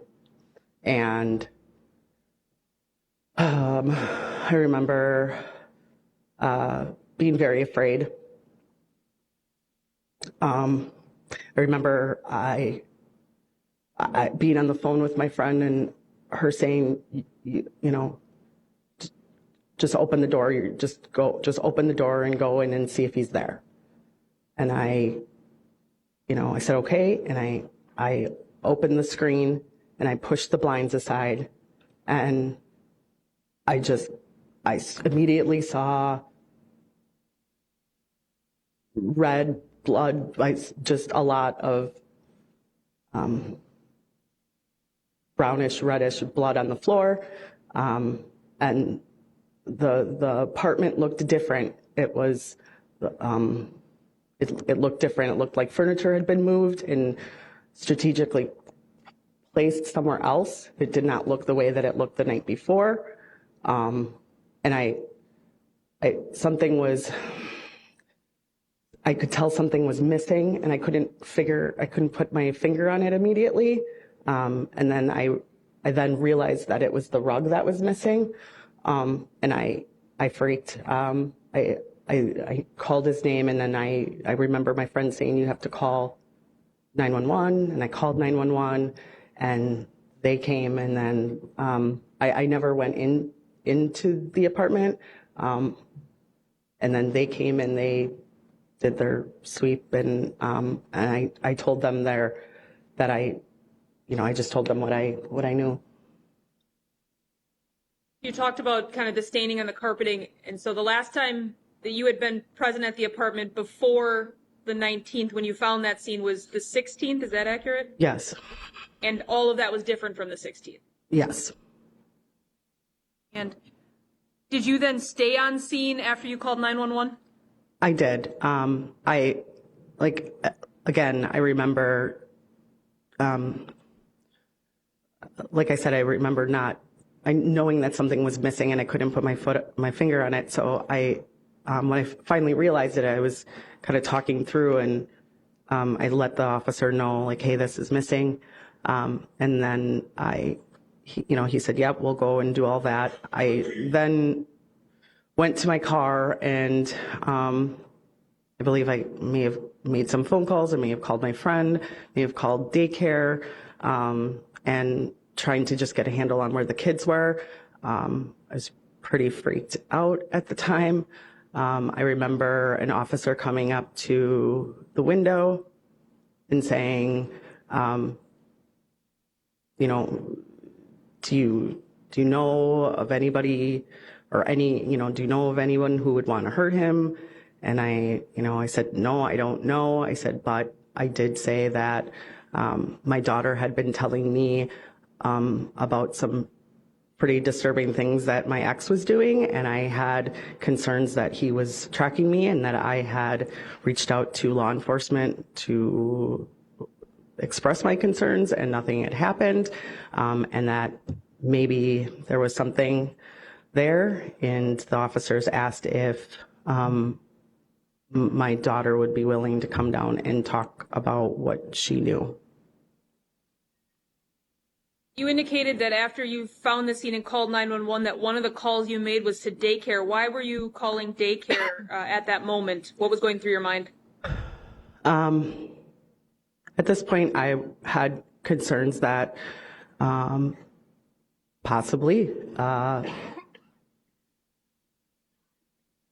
Zach had done something and was gonna go after the kids. I don't know. I was just afraid. I just wanted to make sure my kids were safe, and I was in Kenosha and I wasn't anywhere near them. So I wanted to alert daycare to let them know that, which they already were on alert because of our past. So they knew to call me if Zach ever showed up at daycare without me knowing. So I just called to make sure that they knew what was happening, and that if he did show up, that they would call me and let me know right away. Now, you indicated officers or detectives asked you about would your daughter be willing to come down to talk to them. Did you make that happen? I told them that I would go home and talk to her and ask her if she would be willing to come down and talk to them. I only knew what she told me, so the only information I had was what she told me, so I couldn't tell them. She had to be the one to tell them. And ultimately, did your daughter agree to come down and speak with officers? Yes, I went directly home. I touched base with Olivia, with my daughter. I told her, I explained to her that I had explained to her earlier that I had been concerned about my friend missing, or that he hadn't, I didn't say missing. I had said that I had concerns that he hadn't contacted me, and that I thought, maybe something happened. And so then when I came back after going there and coming back home, I had said to her, hey, I remember I told you my friend was, I had concerns about my friend missing, and he's still gone, and I went to his house and he's not there. And the first thing she said was, I'm going to object to what her daughter said on grounds of hearsay. Yep. Ms. Beacham, ultimately, did you then with your daughter respond back and speak to law enforcement here in Kenosha? Yep, we drove back down to Kenosha. And did they ask for your phone to download to take all that information off your phone? They did. And did you submit to that? Absolutely.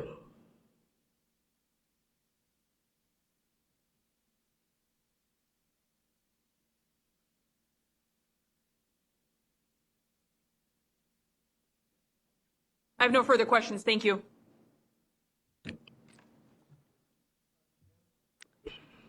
Yes, thank you.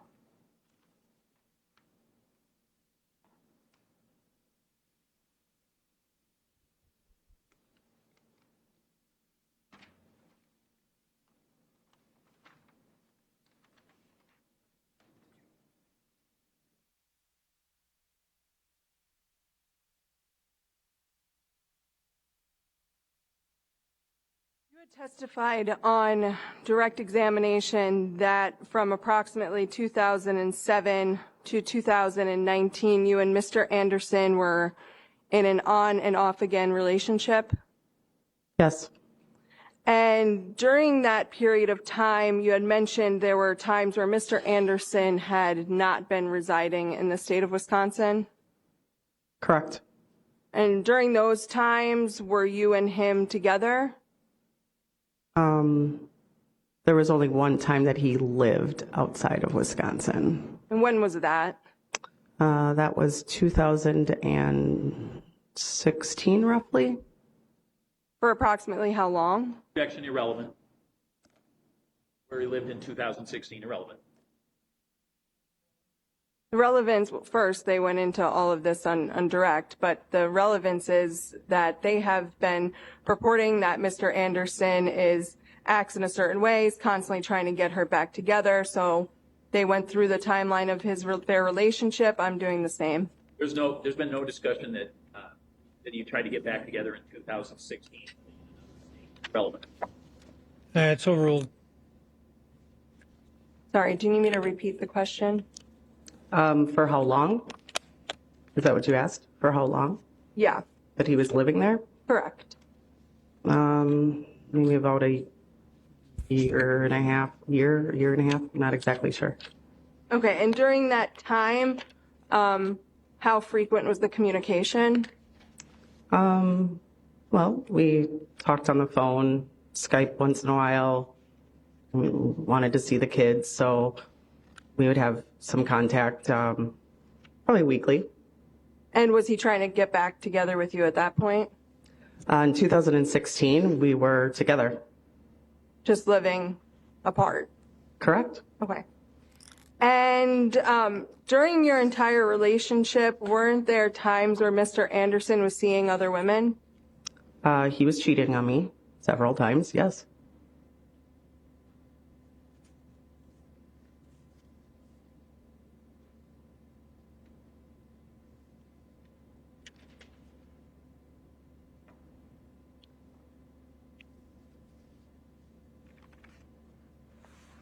You talked about how it was around February, middle February, late February, I can't remember, that you started to talk to Mr. Gutierrez. Yes. And this was over Facebook, you had met over Facebook dating? Yes. And prior to him, had you gone on dates with other men? Objection seems irrelevant. Sustained. No. You didn't have to answer that. February, you said that around February 29th, 2020 was when you first went to Mr. Gutierrez's apartment? Yes. And that you had some type of problem going there Yes. because of the GPS? Correct. You have an Android phone? I do. And so you used, what map application did you use? Google Maps. And you said that after February 29th, after you started talking to him, you went on a trip to Mexico? Yes. And how long were you in Mexico for? About a week and 7 days. And the state had asked you whether you told Mr. Anderson about that trip, Yes. and you had said you hadn't because you didn't think it was his business. Correct. And so you didn't think it was appropriate to tell the father of your children that they were going to be with someone else for a week? Objection argumentative. Overruled. You can answer. I did not think that he needed to know.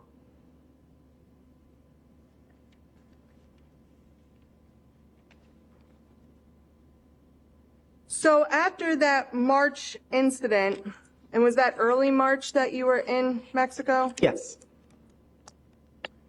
You had been messaging, we saw a lot of texts, and I'm unfortunately going to have to probably go through them a lot with you again. But you texted him, Mr. Gutierrez, you had contact with him through text and phone calls, correct? Yes. And also through Facebook Messenger. Yes. So after this time where you're in Mexico, you talked to Mr. Gutierrez about your issues with Mr. Anderson, correct? Can you be more specific? Sure. I'm going to show you what's been marked as Defense Exhibit 259.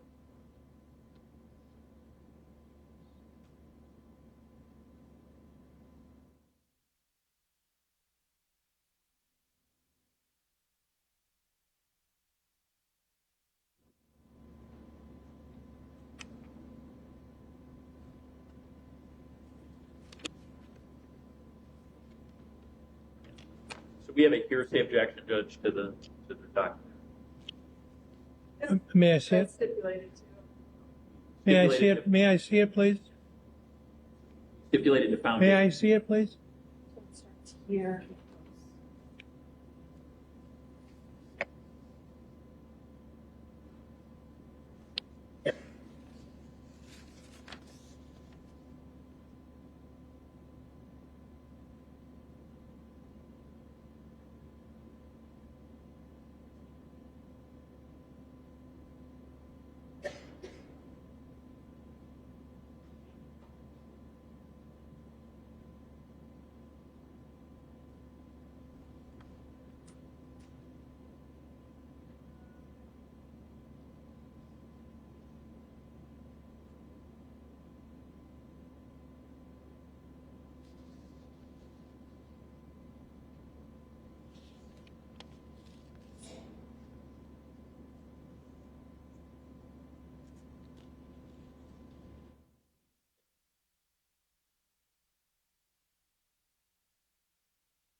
Overall.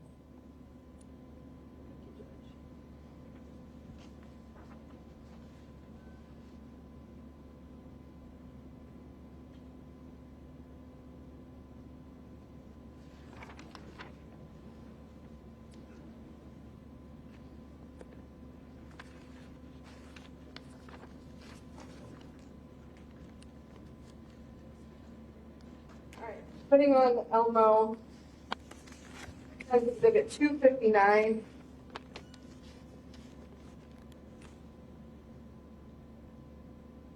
So first page, not really that relevant, but this is between you and Mr. Gutierrez. Do you remember receiving a message from Mr. Gutierrez on March 3rd, 2020, I love the sun? Okay.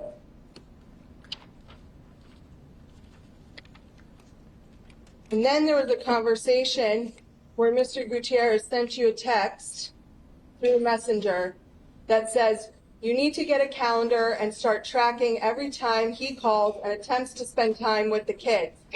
He might buy something, etc. It will become very helpful. Maybe even try to backtrack as much as you can and track it.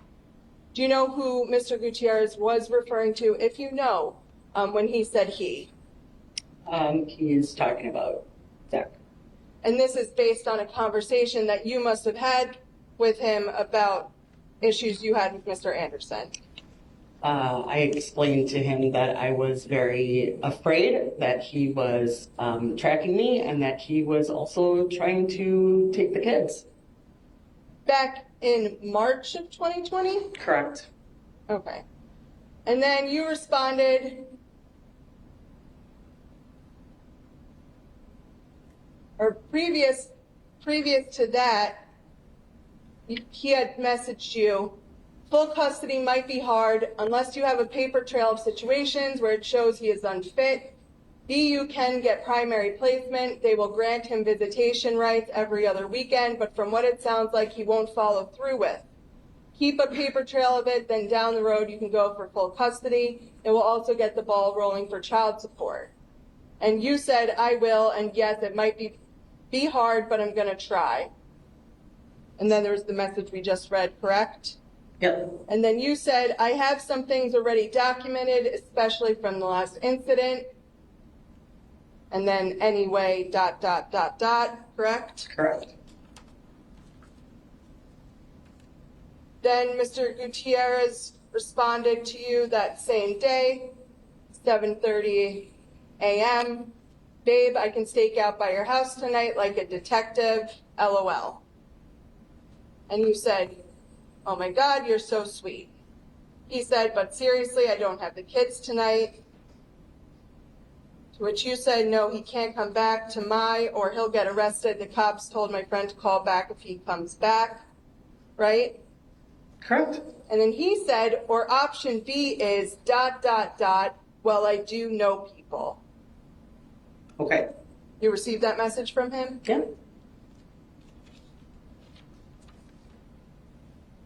And then you responded back on March 5th, 2020, oh, I've definitely thought about a plan B, LOL. Shouldn't be this hard, and I'm so mad he doesn't care what it does to the kids. Correct? Correct. Mr. Gutierrez responded, that's why plan B might work, just needs a little reminder. Okay. So on March 5th, 2020, you're already having conversations with Mr. Gutierrez about how you need to plan something against Mr. Anderson, correct? No. That is not what we just read. No. You weren't talking about a plan A or a plan B. I was not talking about a plan, anything.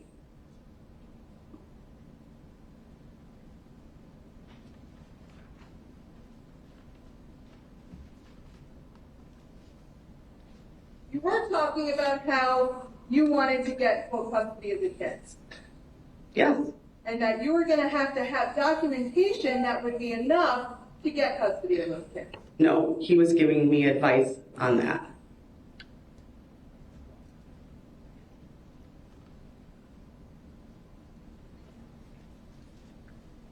going to show you Defendant's Exhibit 259 again, where when you guys are talking about what you should do to get custody, you say, I will. And yes, it might be hard, but I'm going to try. So when you said, I will, and he's talking about keeping a paper trail, are you saying you will to be keeping a paper trail or something else? I'm having conversation with him. I'm basically just saying, yeah, okay, I will. Like, sounds like good advice from somebody who may have been through this before or who obviously cares enough about me to help me, protect my children. But you've only been talking to him for 5 days at this point, correct? No.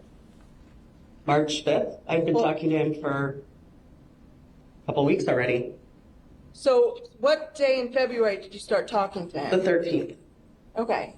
So you think by May 5th, and you only met him once prior to having this conversation, correct? I don't know about think, but I know. So Sorry, what was that? I said I don't know what I think, but I know that he was concerned and he was expressing his concern to me. Sorry, That's what you saw in the text, his concern. That didn't really answer my question. Prior to May 5th, Okay. or March 5th, 2020, you had only met Mr. Gutierrez one time, correct? No, twice. So you talked about February 29th, where you went to his house. You then go to Mexico. When did you meet him prior? We met earlier. We met another time before that you guys don't have a record of, I guess. I don't know. Well, on direct, do you remember saying that the first time that you met him was when you went to his apartment? That was the first time I went to his apartment. Yes, the first time we met outside we met at a restaurant. We met somewhere else. The very first time that we met. The first time I went to his house was the 29th. That's correct. So after knowing the guy from February 13th to March 5th, 2020, you already believe that he cares about you deeply enough to be concerned about you. He cared enough to have the conversation with me. He obviously picked up that I was concerned and that I was scared. I think a good man does that. So going back to, at this point in March of 2020, you're already saying you're going to be documenting things in order to get custody of your children. I did not say I was going to be documenting things. I replied with, I will. You can infer whatever you'd like from that, but I was not specific as to what I will be doing. So you talked then after you come back that Mr. Anderson around this time frame, and when I say time frame, I'm talking about around March 3rd, 2022 up about March 16th. So let's just take those first 2 weeks of March of 2020, that Mr. Anderson would constantly text, email, and call you, correct? Did I tell? That was on direct examination. Yes. Mm-hmm. And the state had also asked you that during that time frame that you had not given Mr. Anderson any indications that you were interested in rekindling your relationship, correct? Right. And that you weren't inviting him over because you didn't want him at your house, correct? I guess that depends. So I wasn't inviting him over for romantic relations or anything like that, no. I'm going to show you what's been marked as Defense Exhibit 278.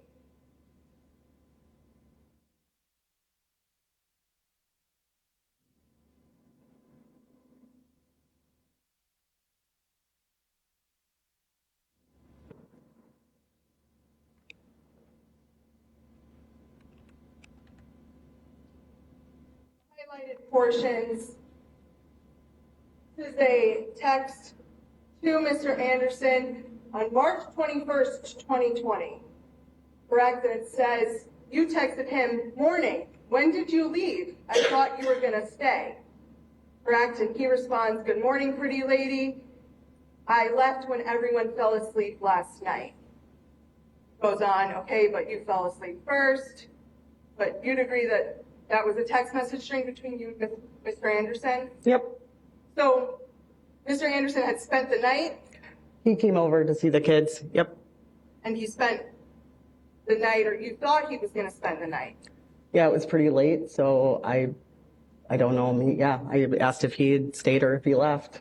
So when I before left. you said you didn't want him at your house at all around this time frame. And March 21st, 2020, you thought he was going to be staying at your house. Yeah, if he said he was going to stay with the kids or if he wanted to stay, I may have said that was fine. Also during this time frame, you were still calling Mr. Anderson by nicknames that you had given him, cute nicknames, right? Probably. Show you what's been marked as Defense Exhibit 277.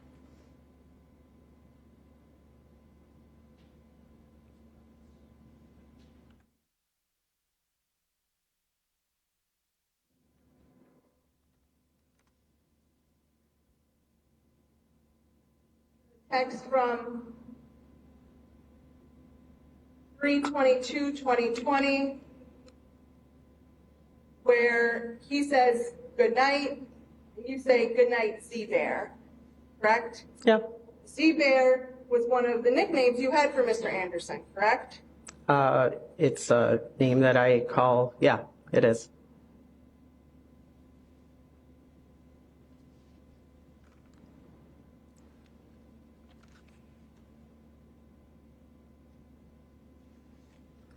There were other times in March that you also called him by names that you had.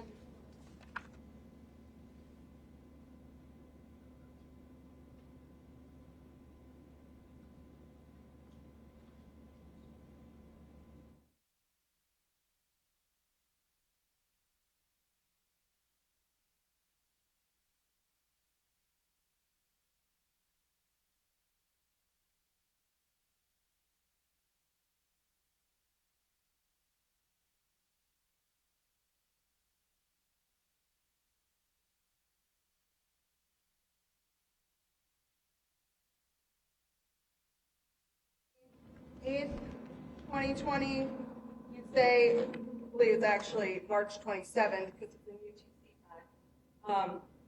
Again, say good night, A Bear, and then say Z. Correct? Sure. Yeah.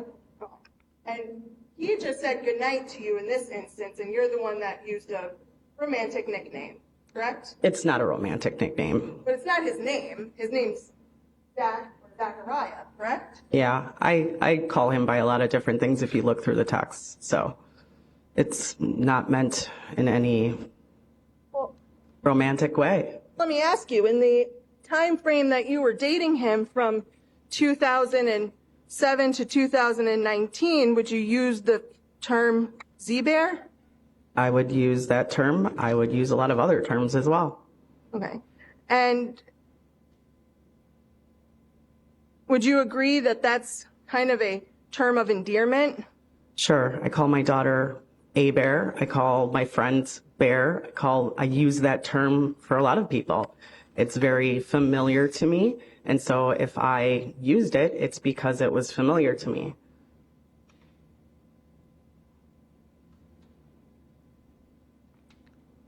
Going into April, and I'm just so you can kind of have a gist of where I'm going, I'm just going to go as the state went. So April of 2020, you said that Mr. Anderson is still constantly emailing you, texting you, calling you, correct? Yes. And you had noted that he kept giving you gifts? Yes. What kind of gifts was Mr. Anderson giving you? Not gifts. He would bring flowers, or he would leave flowers at the door, or when he would go pick up the kids and bring them, he'd have flowers with him to drop off the kids. So they were only when he was dropping off the kids that he would bring these to you? I don't know exactly when. It was random. You said it was random, like how many times? Don't know. We listened to this recording that was a phone conversation between you and Mr. Anderson from April 8th, 2022, or 2020, pardon me.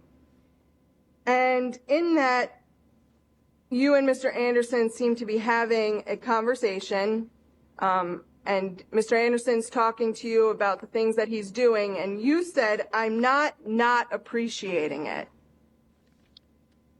Are you taking something he said out of context? Because I believe And just answer he the was. question which is asked. Well, I was asking about what you said, okay. which was, you said, I'm not appreciating this. Yes, I did hear that. And so by saying that, you were acknowledging that you were not appreciating his kind gestures. I don't know exactly. I mean, that was a very difficult to hear. So I would, in that conversation, I feel like I'm trying to let him know that I appreciate that he is, saying all these nice things, but it doesn't matter. It's not going to matter. So it is appreciated. Thank you, but no thank you. And so during this time, too, do you remember the state asking you in April that you had no intention of Mr. Anderson coming over? You didn't want him at the house because you were, quote, afraid. Yeah, I was.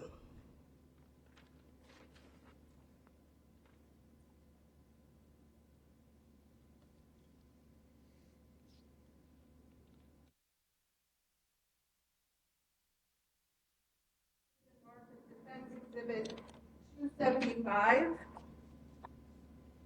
There's a text from May 23rd, or late May 22nd, again, UTC time. March? April? April 22nd, 2020. You text Mr. Anderson, picking up Panda Express. If you want to come over for a little bit, let me know. Correct? Yep. And right after that, you text Becky saying, oh my God, Liv is lying now and trying to make up things. This is out of control. Correct? Correct. Okay. So, and before that, Mr. Anderson, when we look at your latest string text, you had previously been talking about, when we look at the bottom, Olivia's homework, correct? Correct. And he didn't ask to come over at all, correct? I don't know. It wasn't, you were the one that asked if he wanted to come over for a little bit. Where do you see that? Sorry, this text, picking up Panda Express, if you want to come over for a little bit, let me know. Oh, yeah.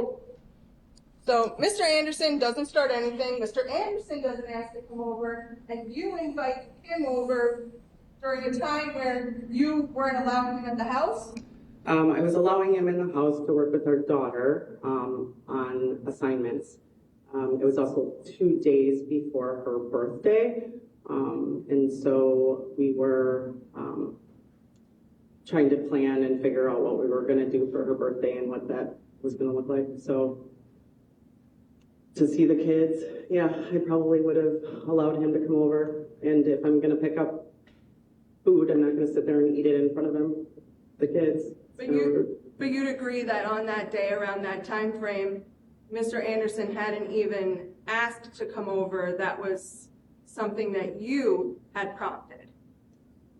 Well, I mean, sure, you can take that out of context. You sure can. That day, yes.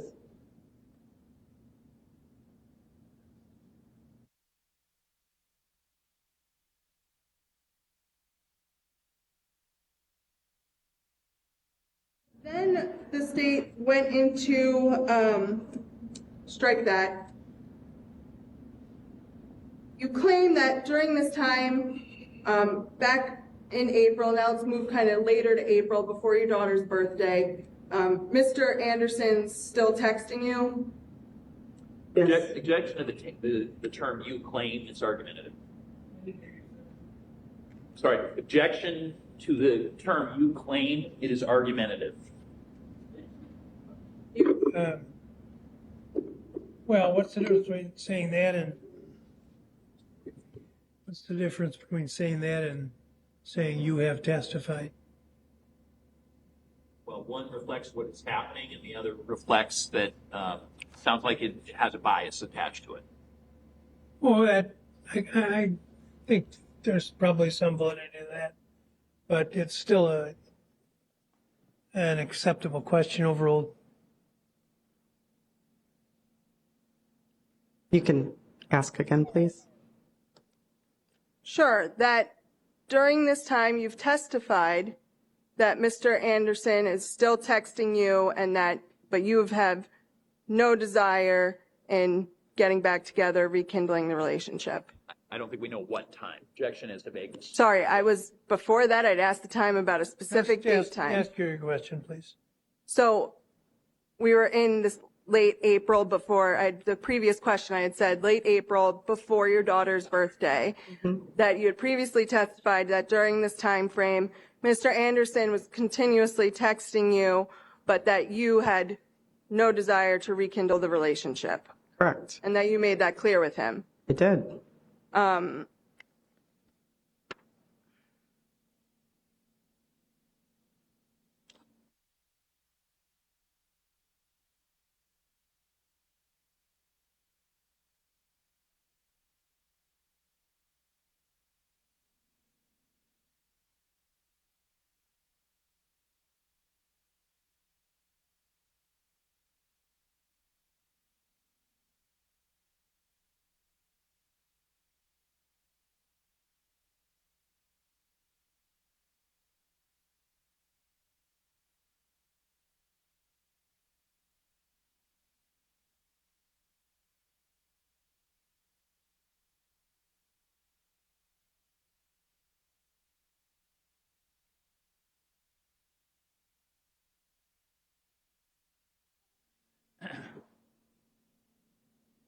Show you what's been marked as Defense Exhibit 274. Start, and I'm just going to be talking about the highlighted ones. So this is going to be late night because of UTC time. Late night on April 22nd, 2020. You received a text from Mr. Gutierrez. What you doing, Dave? Correct? 23rd, yes. So it says the 23rd. But it's because UTC is like +5 or 6. So late night, 22nd. I just don't want there to be any misrepresentation. You also, at around 10 minutes later, received that text from Mr. Anderson. I still love you. Thanks for having me over. Good night. Correct? Mm-hmm. And so on the 22nd, you had Mr. Anderson at your house. He's saying, thanks for having me over. Correct? He wasn't at my house at that time. No, not at that exact time, but you'd agree that he must have been there at some point because he says, thanks for having me over. Well, he texted me that later that day, which was the Panda Express day. Correct. Yeah. So this is him saying, thank you for having me over after you had Panda Express together. Sure, yes. So then, about 7 minutes later, you text Mr. Gutierrez back, say, laying here, ready to go to bed, baby. Right? Yep. And then, about 1 minute later, Mr. Gutierrez messaged you back, says good night and sweet dreams. Right? Yep. And then 2 minutes later, you text Mr. Anderson back and say, good night, XO, XO. Yep. And then 2 minutes later, you text Mr. Gutierrez, good night, Rosalio. Yep. Good night, XO, XO. This is obvious, but myself, hugs and kisses. Yep. He's over at the house. He says, "Thanks for having me over." You say good night, hugs and kisses, as you're at the same time texting Mr. Gutierrez. Yes.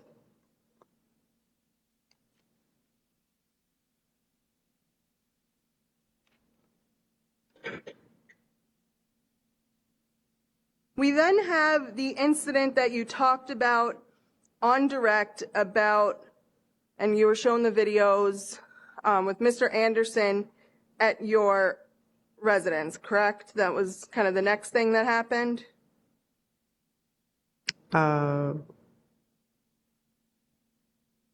Say that again?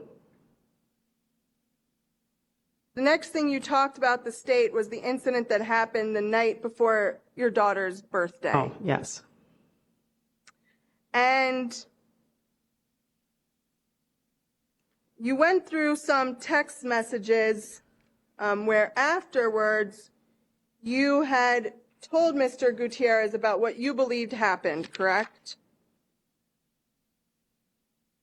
Probably, yes. I know that I informed him after I'd found out.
I beg your pardon?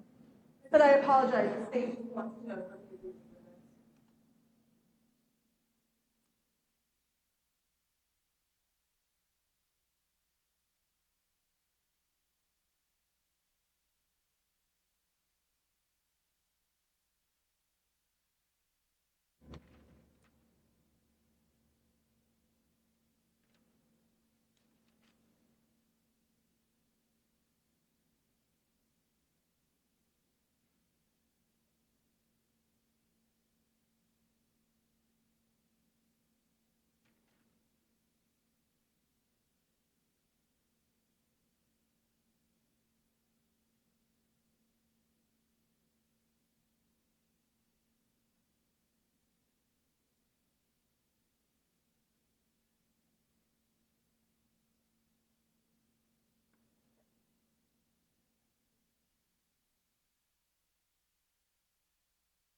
Okay.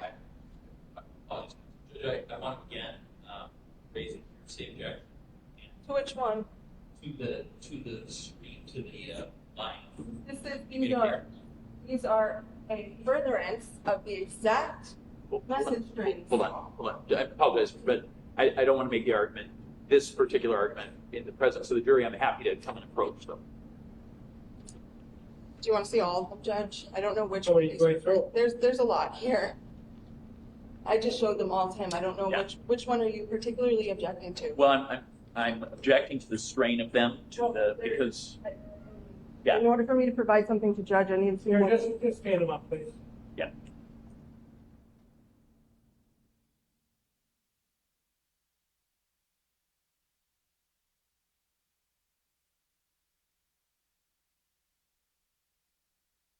What my objection is, so the court knows when it reviews them. No, Okay. there's going to be an objection. Why don't you cite the statute? As to hearsay, so it.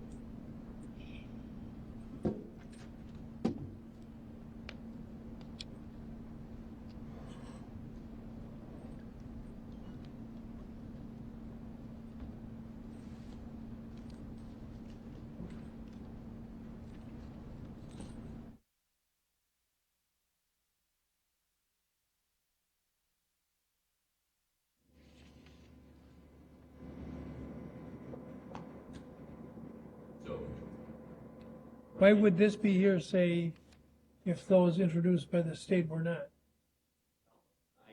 I am indicating that 908045, that there's a difference between the party opponent introducing Right. and the party introducing. But in this case, 908045, Except the ones that I'm looking at. sure, I understand. Are not a statement of a party opponent. I don't think there's an exception that's applicable in 908045. I don't think they meet any of the exceptions. And it's not an area we inquired into. I haven't gotten through them all, but she Right. says these are extensions of the set that were being reviewed with the witness by Ms. Gutierrez. I believe it's a separate area of inquiry. Judge, if I can, they've introduced, these are messages between Ms. Beacham and Mr. Gutierrez. The state selectively chose messages that they wanted to read, so even under the rule of completeness, I could bring in their entire, They're separate subjects. sure, it's all on the same subject regarding Mr. Anderson, so.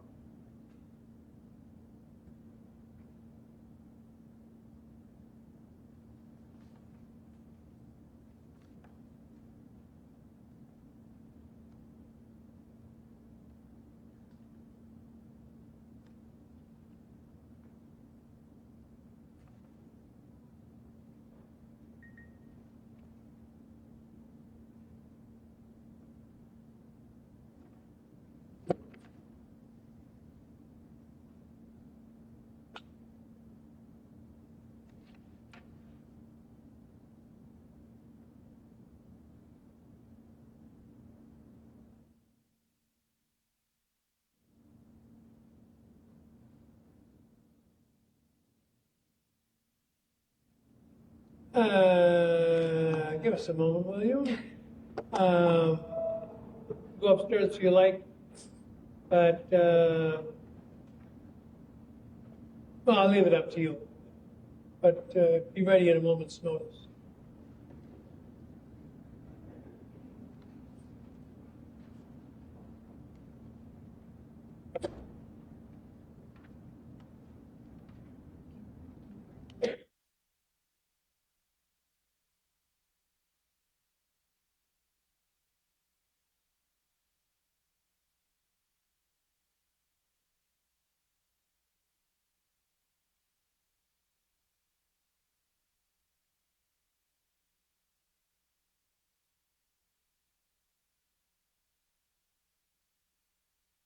Judge, if the court will recall, the state brought a number of people who are friends of Rosalio Gutierrez into this courtroom. They indicated that Rosalio, as an offer of proof, they indicated Rosalio Gutierrez had told them that he was dating a woman named Sadie who had a ex-boyfriend who was harassing him, etc. I indicated to the court that I believed that the court should allow that it did not, was not hearsay.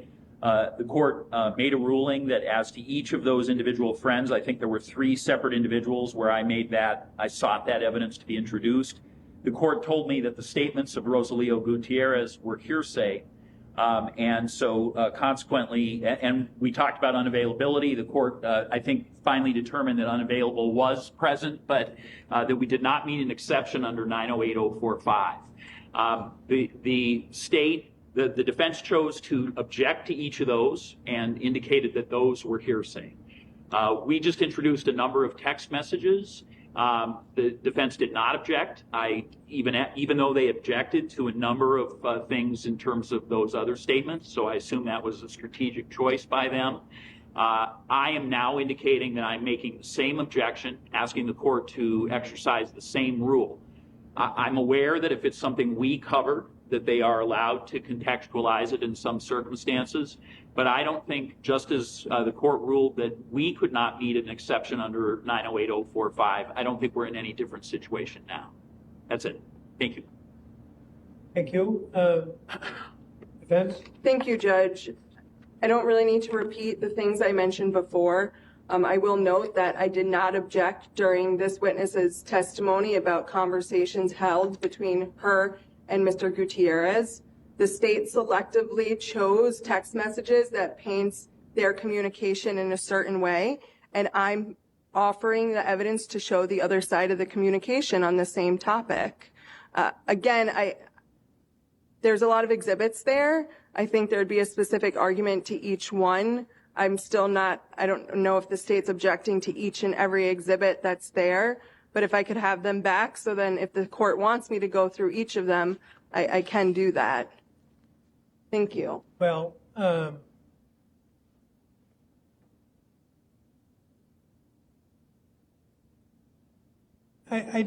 don't know.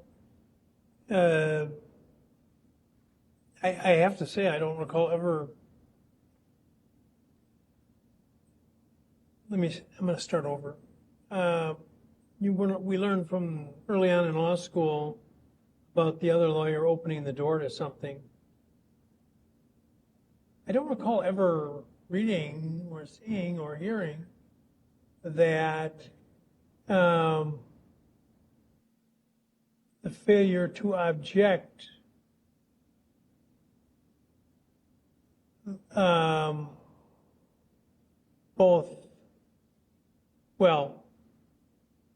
precludes covering related matter that would otherwise be kept out.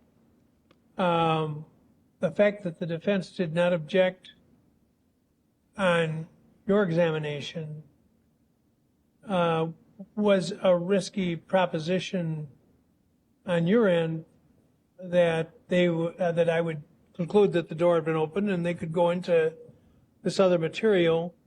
It was a risky proposition from their end that I would say no. But I'm not familiar with any rule that explicitly says,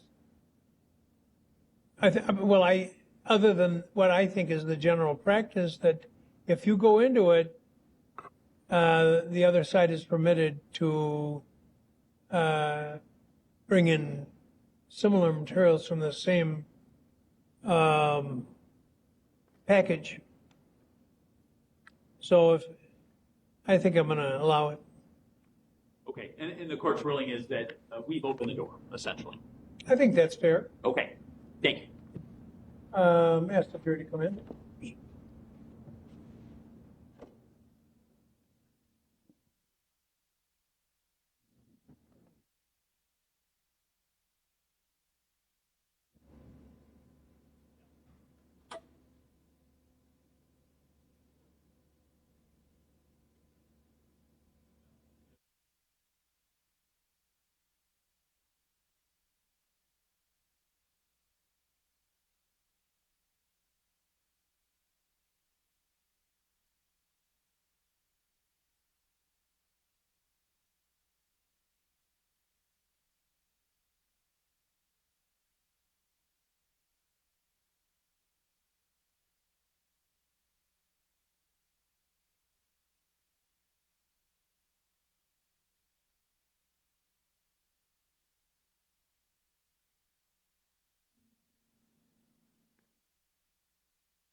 Go ahead. Thank you.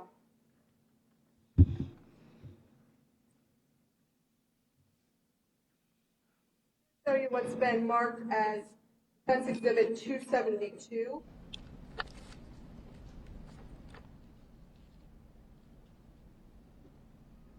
I'm going to zoom out. Overall, you'd agree this is text messages from your phone because we see Becky in there, Junior, Zachariah. This appears to be your text messages. Yes. Okay. So when you go to the second page, so these text messages that we see, this page, I'm going to go zoom in here. There's text messages between you and Jeannie, correct? And then someone named Cha, right? Yes.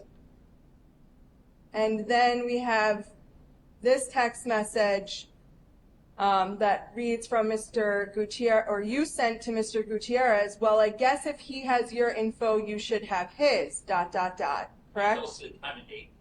Sure, I know, it's hard because this is terribly blurry. So it says 4/26/2020 at 1:20 a.m., but it's UTC time. So that's going to be for the very late evening hours on April 25th, 2020. And then the next text messages we have in response to that was from Junior, who said, already figured it out. I did a little bit Facebook investigations. You said, I just went fucking off the rails, excuse my language, but that's what it says, off the rails on him a few minutes ago, correct? Yep. And then there's a text, the next text message from him says, for the record, only if you say it's okay, right? Yep. And then there's a string of messages between you and other people. One from him that says Chinese for dinner tonight, correct? Councilman, you're saying for in. Sorry, Mr. Gutierrez. This one? Yes, I see it.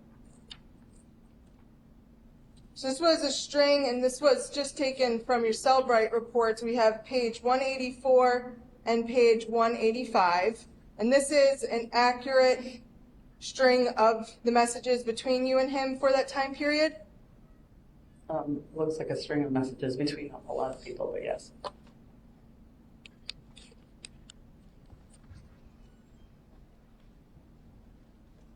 So I'm going to show you what's been marked as Defense Exhibit 280. This is page 2 of 280. This is from Mr. Gutierrez's Cellbrite download.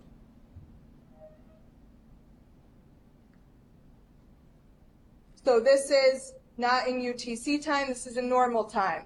April 25th, 2020 at 8:41 p.m. He sends you a text, that's what I'm going to do. I already reached out to old friends. I can be hands-free from this situation, correct?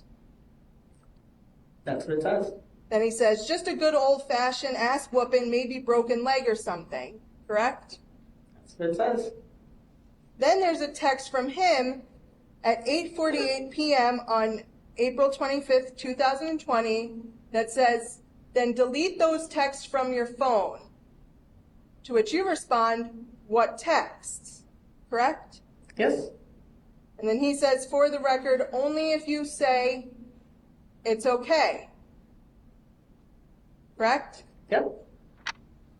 Which would correspond to Defense Exhibit 272, this message about, for the record, only if you say it's okay. Correct? It's the same, same text. Same text, yes. But what we don't have in here, in your text message string, was this whole language about you deleting texts, correct? Probably. So then you deleted these texts where Mr. Gutierrez tells you that he could do something to Mr. Anderson, correct? Yes, I did. And then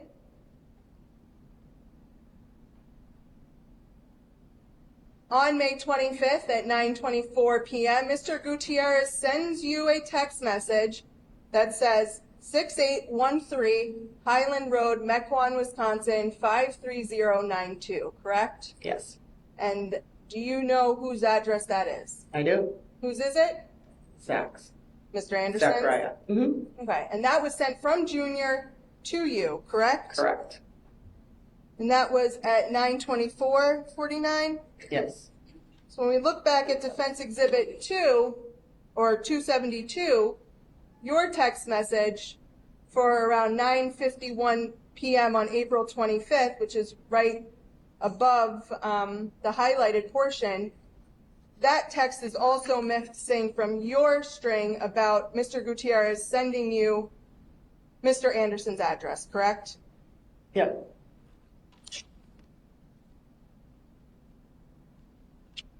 Moving on, Junior asks you, is this accurate, correct? Yep.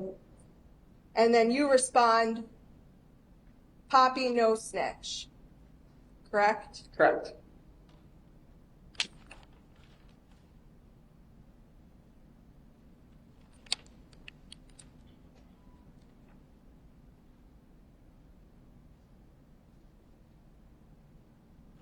You had given Mr. Gutierrez information prior to him sending you that address. You had given Mr. Gutierrez some information about where Mr. Anderson lived, correct?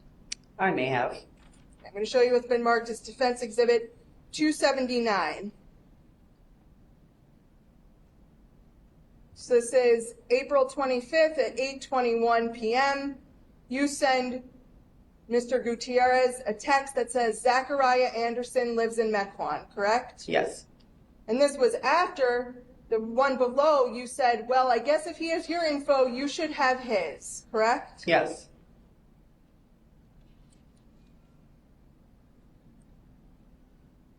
So the following day, you and Mr. Gutierrez, and again, this is from his Cellbrite report, continue to talk about Mr. Anderson, right?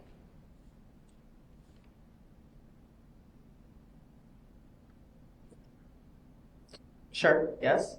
So the state had gone over a little bit, but I'm going to give you the full message string here, starting on page 2 of Defense Exhibit 281.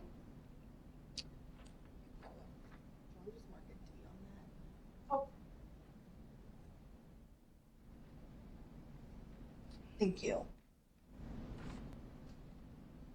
Start at the bottom. So, April 26th at 8:54 p.m., Junior texts you, did he record more? Correct? Yes. I think you kind of went through these. You said he took your vehicle registration and a note from a DJ when he left today. He said, you know that fucker doesn't care about you. He really loves DJ. To which and then you sent another text. I wasn't sure what he was saying and why, but then Liv just told me he took something from your car and still has them, including this letter, so he was definitely here. Then Mr. Gutierrez responds, LOL, that's so funny. That note was in the passenger side back pocket. He has a letter from the last owner of the car.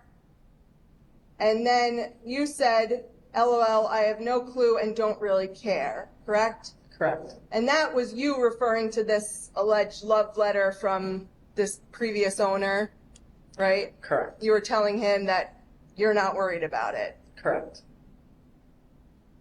And then he says his daughter found it the other day when she was riding in the back seat. And you say, again, really, I'm not worried or questioning, correct? Correct. And then you send a text, I'm fucking pissed he removed your personal information from your car, correct? Correct. Then we see this text that we heard about before. Liv wants to meet you and your kids before you. And then Junior says, I'm not worried about it, correct? Correct. And he says he can have all my info. I want him to know exactly who beat his ass up, correct? Correct. I didn't hear the answer. Correct. Thank you. I care about you and don't want to cause more problems, but I think I'm going to pay him a visit, correct? Yes. This is on April 26th at 9:02 p.m. Right? Yes, that's what it says. Then he says there needs to be consequences for his actions. Correct? Correct. So this whole string, when you're talking to him, there needs to be consequences for his actions, I'm going to go pay him a visit, all of this stuff is in reference to the conversation that you had about Mr. Anderson going into Mr. Gutierrez's vehicle, correct? I think this was in reference to all of it. But this was immediately after, this whole line of questioning from Yes. that I just went over on the previous date and the 26th is all stemming from Mr. Anderson going into Mr. Gutierrez's vehicle. Objection. She's already answered that question and said it was everything. It wasn't just going in the vehicle. Sustained. In these text message strings, though, what you were talking about, I'm going to show you again, Defense Exhibit 281. You're talking about Mr. Anderson going into the vehicle, taking the registration and the note from DJ, correct? Yeah, I think he was fed up with this as being the final thing, yes. Okay. And so this is around the same time, this is Defense Exhibit 271, Mr. Gutierrez texted you and said, yeah, I'm not allowing it either. He's going to find out. Correct? Yes. And this is still when referring to you and him are still talking about Mr. Anderson, correct? Yes.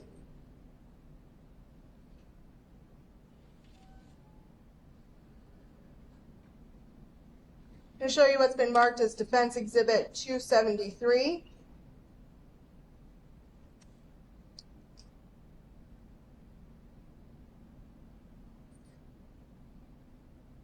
So looking at the text message. You say 273, huh? Correct, Defense Exhibit 273. This is a message that you sent later on the 25th at 11 p.m. to Junior. He took a video of us on the couch and me in just my tank top and us going into the bedroom, then showed Liv. She just told me everything, correct? Yes. He says, are you fucking serious? That's enough to call the cops, right? Yes. Yes. And then he says, what's his fucking address, correct? Yes. And then after that is when you wind up saying that he lives in Mequon and Mr. Gutierrez sends you Mr. Anderson's address, correct? I believe so, yes. So those conversations, that one was on the 25th, but all these conversations go into late night around 9 p.m. on the 26th of April, correct? Yes. So then, Defense Exhibit 260,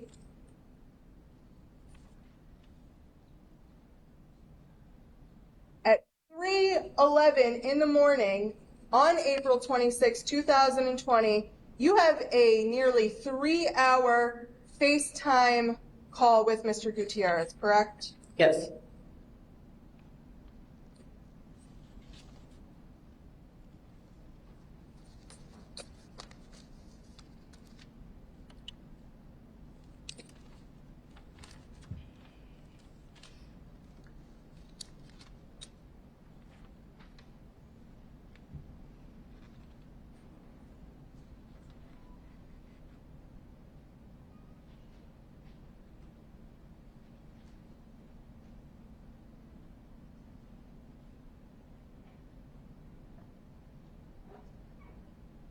Around this time, on direct, you said that on April 26th, so same date, around this time frame, that you believe that yours and Mr. Gutierrez's relationship was moving forward, correct? Yes.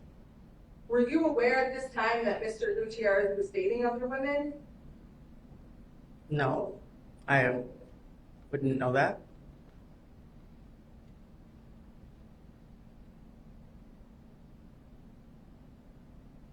Then said on direct that on April 26th, Mr. Gutierrez had said that he got in the car to go to Mr. Anderson's home, but then chose not to. Yeah, he mentioned something about that. But you weren't with him on the evening of April 26th. No. So you couldn't see where he was, correct? Correct. No.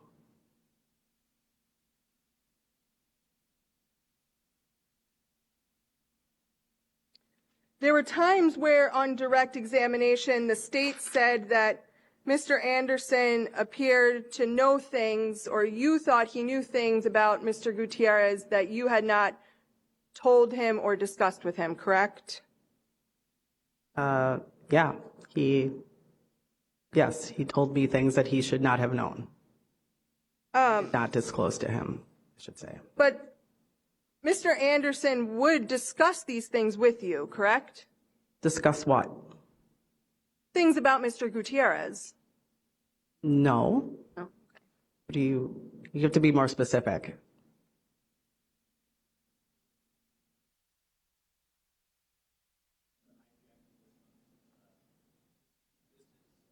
From the state's perspective is improper, and I'd ask the court to take a look at it. It's a communication that has a particular fact that I think is irrelevant and is it should not be allowed.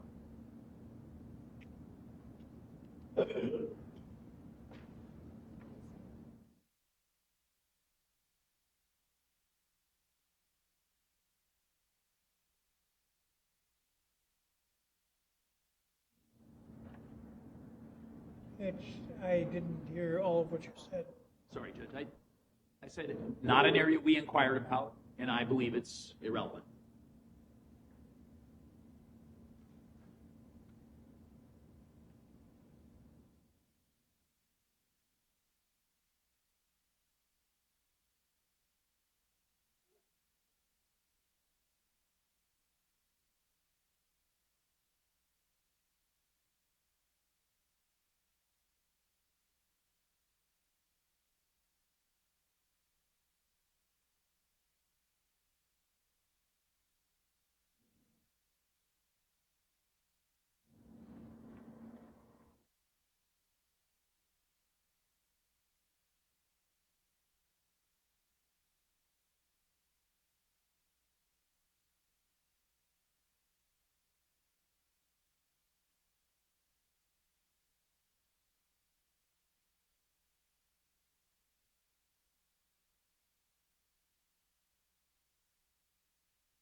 When Judge. Sure.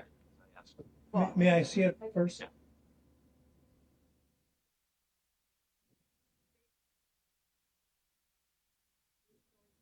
I don't, that you want to be heard outside the press?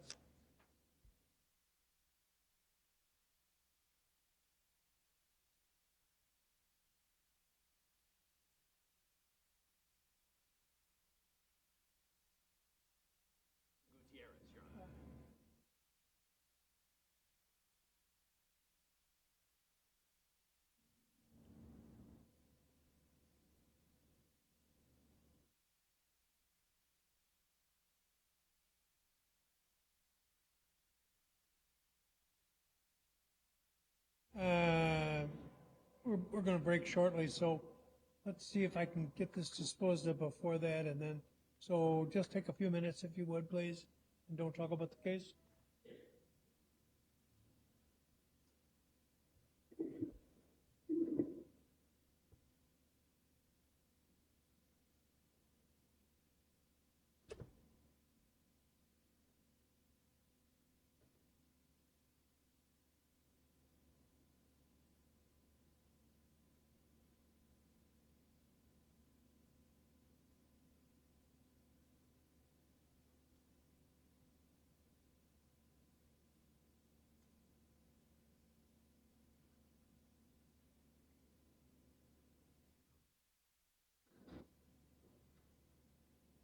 Mr. Gravely.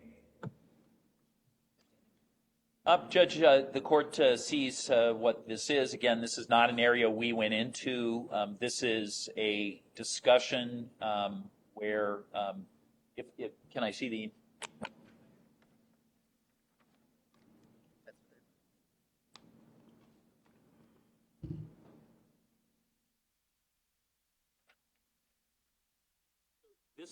This is from the defendant to the witness. So again, this is the party, not a party opponent, offering up something indicating that the missing party here, Rosario Gutierrez, has a battery charge. So this is a statement we did not introduce from the defendant himself. This is not Rosalio's messages. These are, now we're in the defendant's messages. So we did not introduce any statement regarding anything having to do with the background or his argument about why Rosalio might be a bad person. I believe I'm aware that the battery charge is a case where a ticket was ultimately awarded, so it's not even accurate in terms of the portrayal it would be to a jury. It would cause a situation where the state would be obligated to take a try at convincing the court to allow me to be able to show what the outcome was of any charge that had been filed, because I believe it was dismissed and a ticket was instead the result. So it is hearsay without an exception available, and is not an area we inquired in. It's not the Rosalio text, which I know the court has already ruled on. It's a text directly from the defendant, not in an area we inquired, which is highly prejudicial in its impact. So, can I have that exhibit back? Oh, I got it. you have it? I was referring to So the state in Exhibit State 205 talks about the text message strings between Mr. Anderson and Sadie Beacham on April 30th, 2020. And remember, Judge, this was in context to Candace Milla and the information that was gathered from there. Simply a continuation of that same text string about how it actually all started. Then the state will be going into, well, one, I disagree that the state didn't go into this in their direct examination. Saying that Mr. Anderson seemingly had information that he shouldn't have known and that he couldn't have, like, where he could have gotten it from is going to be directly tied into their presentation of the evidence with officers about Mr. Anderson's search history on this and around this date, which was he looked up on CCAP, he looked up on Facebook, and then what this shows is that immediately upon receiving that information, he just tells Miss Beacham about it, and they have a conversation. Attorney Gravely, when I conferred with him on, well, are you not going to be going into Mr. Anderson's search history, said that he would only be going into certain ones. But really, it's this incomplete picture where if they're going to be saying, well, how would he know this about someone? How would he know his address? Well, you know, to give the context of that's easily readable on CCAP and other platforms, and also to paint the picture that Mr. Anderson wasn't just gathering this information and keeping it to himself in a secret little diary, that he was having a conversation about what was received. It was no secret. I think is critical to this case, especially when their theory and painting Mr. Anderson as this person who keeps a whole document on a whole folder on his computer dedicated to this individual. I think it's critical that the jury know that he was sharing this information. So not only is it a complete text, a furthering of an exhibit that they already introduced, to show the complete text messages of that date, it will be completely relevant to the state's other evidence that it'll bring in. And I'd rather not have Ms. Beacham come back after the state presents that information, but if that's what's necessary, then we'll do it. But I don't believe that we're barred from coming into this. There's been a lot of things that the defense didn't like Mr. Anderson's. No, I don't want to go back. Sure, but I think basically, Judge, this is no different than when the state got to go into all of the things about Mr. Anderson's. Talk about the. Okay, that's fine. Gethsemane, I am just going to talk about this particular objection. He says it's irrelevant. Sure, so that's all I have then, Judge. Sustained. It's not a continuation. You just said quit sustained. while you're ahead. Oh. Apologize. So then- I thought you said state. I did not hear you say I heard sustained. sustained, Judge. We can stop there. Okay. Judge, at this time then, I'd like an order that they cannot go into any information that Mr. Anderson had about Mr. Gutierrez on CCAP. I'm not going to make an advanced ruling. Okay, As I said, I'm ready to pounce it's fine. at appropriate times. Fine. Ask the jurors to come in, please. Hey, before they do, what am I going to tell them about the length of the trial? That I told them would take 2 weeks and 2 days. We're down to the waning hours. Easter? I actually don't have anything funny to say. It's Well, that you know, bad. but anybody got an idea of how long we're going to be? I think we probably are done morning of Thursday morning. Let's add on time for Thursday afternoon. See where it says 911 on there? You want me to call? Yeah. Holy. Rom. See how you.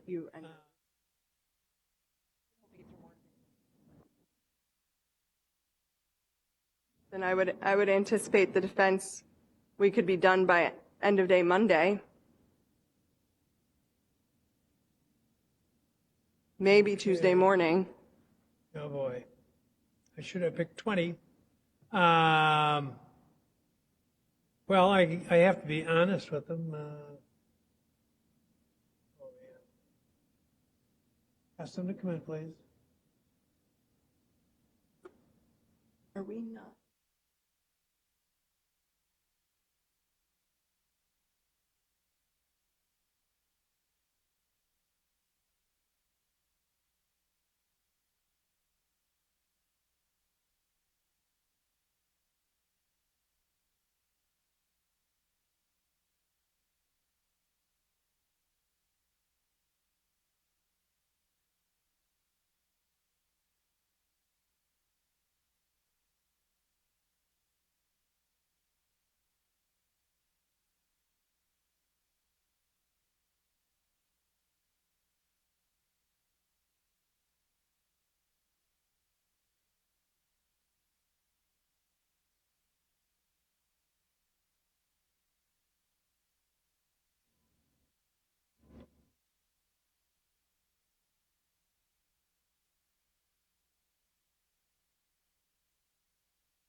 I've sustained the objection. We're going to take a little bit more today, then we'll break for the day. Now, I have a suspicion that it's occurred to one or more of you that we're not doing so well calendar-wise, and your suspicions are correct. And I just inquired of the lawyers, look at she's even smiling, that's very nice. It's a smile of doomed party. Yeah. Anyway, I inquired of the lawyers, what shall I tell the jury? And I have to tell you, I was expecting to hear a sooner date than I heard, and it actually there was reference to going into Monday of next week. In fact, I think I may have even heard a later reference, but we're going to put the pedal to the metal. But just so you're aware, if that creates an enormous problem for somebody, if it's with your employer, I may be able to give you some assistance there. I don't recall that ever being a problem. I also don't recall having missed by this much on a anticipated completion date. But other issues we'd have to address as they arise. But as it stands right now, it does not appear that we'll finish before the end of the week at the very earliest. So just so you're aware of that. And any question, anybody? They're so nice. Really, I'm not just saying it. And I've worked with not a lot of very nice jurors over the years. But anyway. I want to read their text messages, though, Judge. All right. So I did sustain the objections, though. Go ahead, Ms. Muller. Thank you. On direct examination, you had been asked a series of questions relating to your friend Candace, and is it Mila or Mila? It's Miller. It's just Miller. Yeah. Okay. And this is also your friend. Yes, it's a mutual friend. Do you still hang out with her? We still talk. Yeah. Okay. So around this time, did you reach out to her about this friend request? No. Did I reach out to her about a friend request? About the friend request and direct, you had talked about how Mr. Gutierrez got a friend request from her. I asked her about it. I didn't first reach out. I asked her about it. Yeah, I confronted her about it.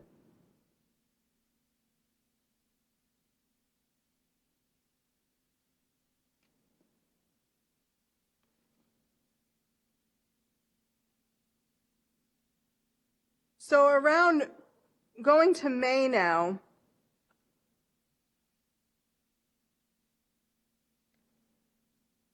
around this time, you had testified that you weren't seeing Zach other than to drop off the kids, correct? Kid drop off, pickup. At what time frame? Let's say early May. Early May.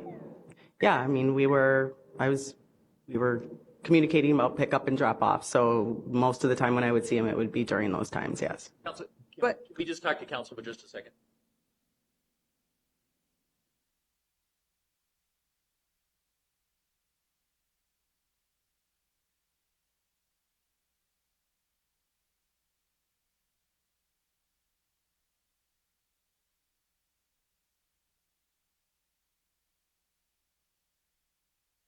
Continue. Thank So- you, Judge. Around early May, I don't want you to go into the specific details of why you were spending a lot of time with Mr. Anderson, but in early May, you were spending a significant time with him. And again, we don't need to go into the details of why, but you were. Yes. There was a situation with yeah. our daughter. So that's And we'll keep it at that. We don't want to go into any details. right. And on May 7th, 2020, you had testified earlier that there was a incident where your daughter had a cell phone and she wasn't supposed to have one, right? Correct. And there had been a period of time before and after that where your daughter, to your knowledge, had stolen people's cell phones. Correct? Objection, that sounds irrelevant. Why? Um, Why would accusations against the daughter be relevant in this, in terms well, of the specific? the Accusations. original line of inquiry was about spending more time than usual, and then the witness actually started to volunteer more information.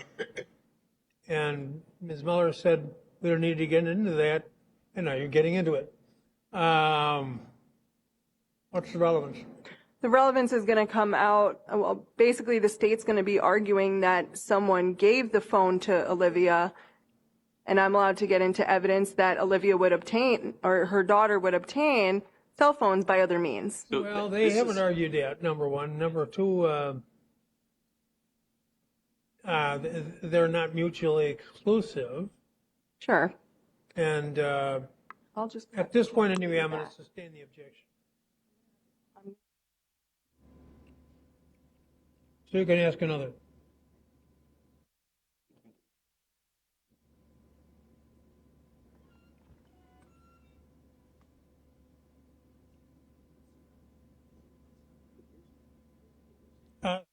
Somehow I thought I had ruled.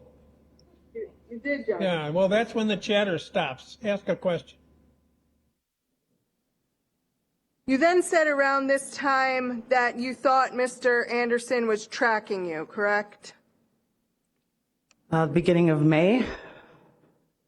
Is that the time frame you're talking about? Yeah, late April, early May. Yes. And this prior to you finding the cell phone in your vehicle that you testified about, you thought he was tracking you, correct? Yes. I'm going to show you what's been marked as Defense Exhibit 268.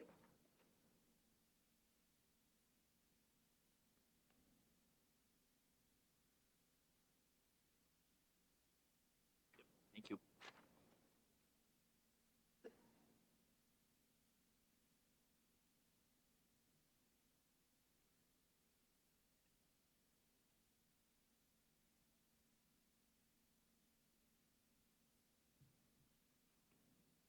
Again, this is Defense Exhibit 268. On May 9th, 2020, around noon, because it's UTC time, you had texted someone named Path and said, hey, ... think I can confirm he didn't put the tracker on my car yet. Last night when I dropped off the kids, he snuck a burner phone under the boy's car seat, correct? Correct. So, who's Path? A friend of mine. Okay, and you at this point then, prior then, you confirm on this date, on May 9th at around noon, 2020, you are like, don't think he actually put a tracker in your car. Correct? That's what you're saying.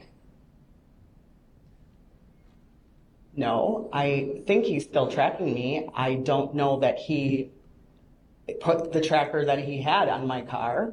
So it says, I think I confirmed that he didn't put the tracker on my car, or maybe I can't confirm. I'm not sure. There's a lot of typos in there. So I can give this to you, but I'm going to read it out loud again. You said, hey, think I can confirm he didn't put the tracker on my car yet. Yeah. That seems pretty straightforward in that you believe then he hadn't put the tracker because you found the phone, correct? Not yet. He had not put it on my car yet. Correct. So then up until the point that you find the phone, at that point you understand or come to some realization that Mr. Anderson hasn't put a tracker on your vehicle. At least you didn't think he did. I wasn't sure. Actually, my friend is the one who I asked to check my car for the tracker. And when he checked that car for the tracker, he found nothing, correct? Well, he's not an expert. He just once answer the overchecked. question which was So asked. he didn't find anything. Nope.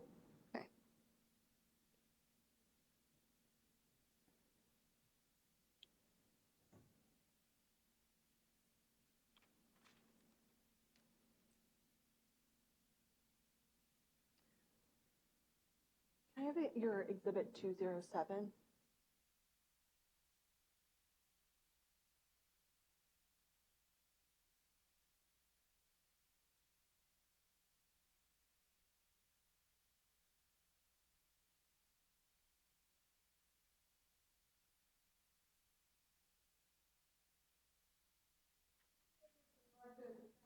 Or State's Exhibit 207.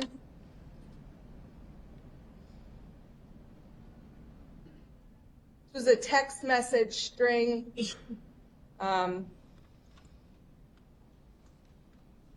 Where Mr. Anderson, earlier we read this, or the state read it to you, about Mr. Anderson basically saying you're wearing too much makeup.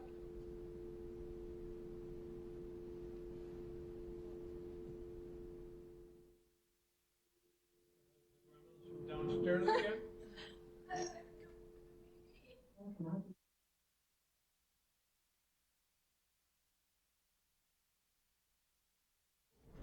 Too much makeup and perfume for Charles, angry about pond water, had fancy jacket, hiding in the back of your ride, premonitions don't make me psychic, call me Zachariah when she feels good, denim shirt, ... kenosha, correct? Do you remember going through these? Yeah. So is this May 8, just again, so we can forget? Yes. Okay, thank you. So, Mr. Anderson had actually seen you right before these texts were sent, correct? Yes. Because you had gone to drop off the kids. Right. So he. Yes.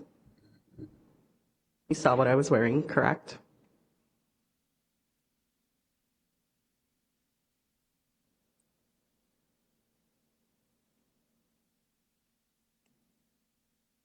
So,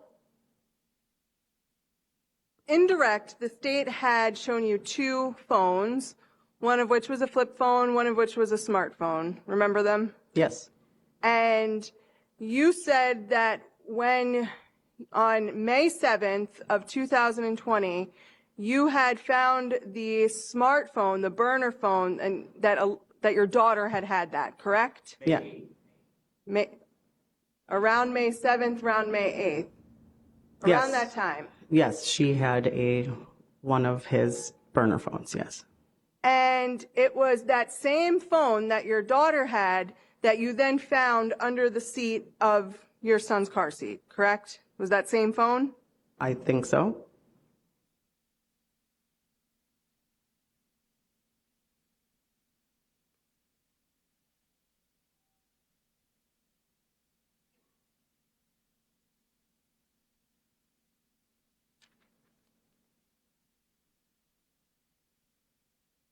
So then, May 13th,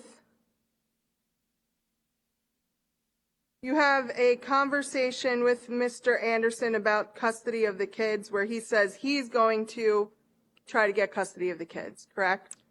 Yeah, that was I think it was either the 13th or the 8th, somewhere in there. There was that conversation, yeah. And that conversation, that's when you gave that phone back to him around that time frame? I don't know. So that phone, the smart looking phone, not the flip phone, Olivia, your daughter had it, and then you find it in your car seat. When do you give it back to him? No, these were two very separate situations, so. Okay, so I want to walk through it then. Around May 8th, you find this phone on Olivia. So I found the phone on Olivia at a friend's house. I took that phone and gave it back to him. When did you give it back to Mr. Anderson? The next time I saw him, or I gave it to Olivia to give back to him, he got the phone back. That wasn't, I just gave it back to him. There wasn't anything about it. Okay, so then after you find the phone in your vehicle, when do you remember a date or about when you gave that phone back to him? When I gave it back to him, when I gave him the phone after I found it in the car? Yes. And then when did I give it back to him? Maybe a couple of days later? Why didn't you just give it back to him right away? Like you did the first time? Honestly, I just had enough. I was going to keep it, and I really just wanted to see what was going on. I really can't explain. It's a very stressful thing having somebody constantly tracking you and finding phones in your car. So I guess I just was very, I wanted answers and I wanted him to stop. And so I kept the phone, and I wanted to see if he was going to try to get the phone back and ask for it back. And that's exactly what happened. Is I knew that if I hung on to the phone, that it was a phone that was connected. So the other phones that he had were not in service. So this one was a particular phone that was in service, and it was one that he used to communicate with me. So I kept that one, and just an effort to kind of stop all of it. If he didn't have the phone, then he couldn't put it in my car anymore. So, but on direct, you remember saying about how Mr. Anderson, from the day that he texted you that going down to Kenosha, looking pretty, smelling good, makeup, whatever, until you gave the phone back, that Mr. Anderson continuously was texting you about the phone. So he was texting me from his other phone, and he was calling me from his flip phone. Inquiring about his cell phone. Correct. So you wanted the communication from Mr. Anderson to stop, and you thought it would stop, that Mr. Anderson, during that time frame, that the communication would stop if you didn't give his phone back? I didn't want communication to stop. I wanted his stalking behavior to stop. But you'd agree that had you just given him the phone earlier, those days of text message where Mr. Anderson's asking you if you found his phone and where his phone is, that could have been avoided had you just simply given Mr. Anderson his phone back. Sustained. So, May 13th, 2020 happens. We talked about that. May 16th is the date where you received the text about you racing down to Kenosha at any point, correct? Yes. And on that day, Mr. Anderson had also had the opportunity to see you, correct? If I dropped off the kids, then he saw me.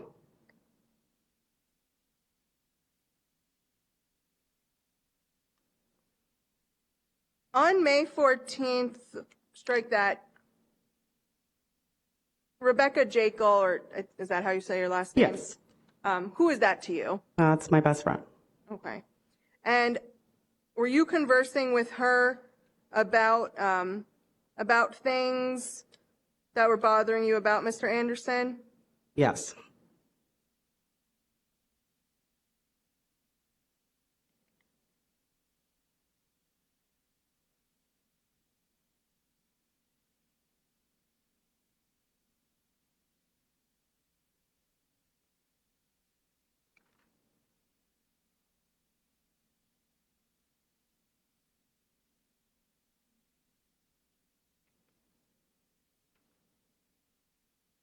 I'm going to show you what's been marked as,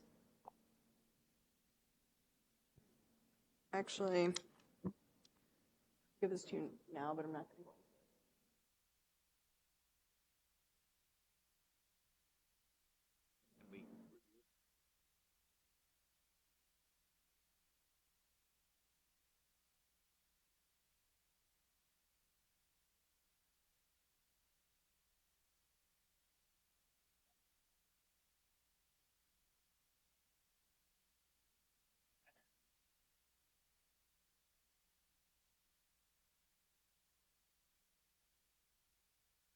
About May 16th, 2020, that was the day you had gone down to Mr. Gutierrez's apartment and met his children for the first time. Correct. And approximately what time did you arrive, if you remember? I don't remember. Maybe 6, 7, somewhere in there. And you said that Mr. Gutierrez was making dinner. Yes. Do you remember what he was making? Chicken nachos. Okay, so he didn't order food in. No, he made food for us. Okay, was he making it on the stove? Yes, he was in the kitchen making food. That's where people make food.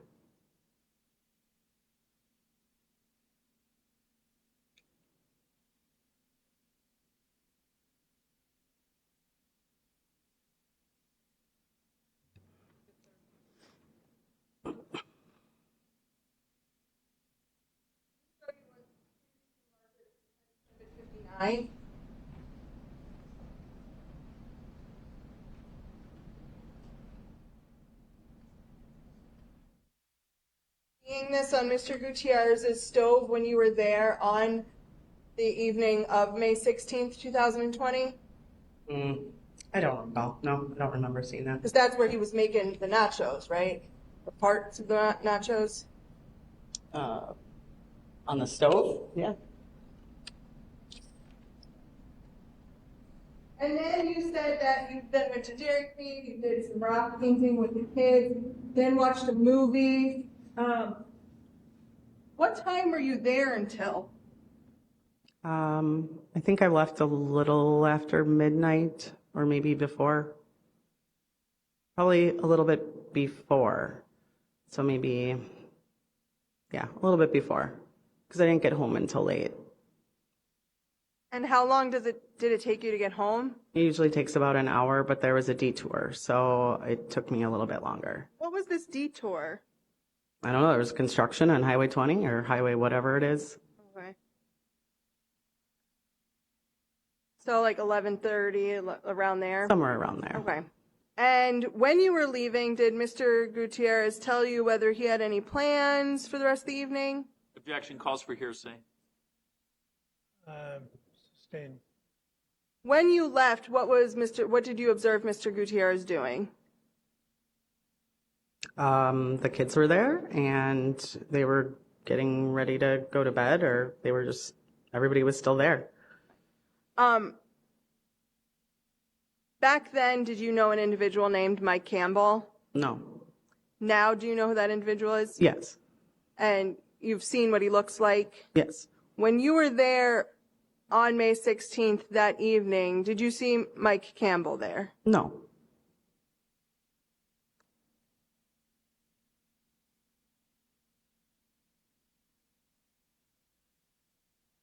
So after you return home, the following day, you and Mr. Gutierrez are talking about what appeared to be just typical conversation, right? Yes.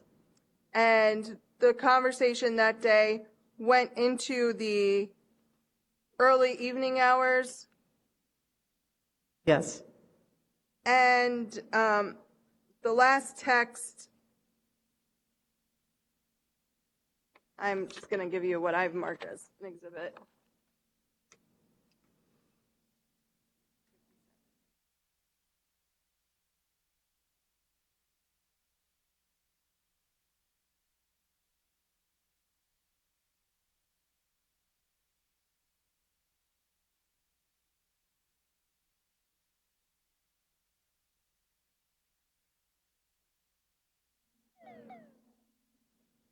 Marked as Defense Exhibit 257. I'll zoom in here.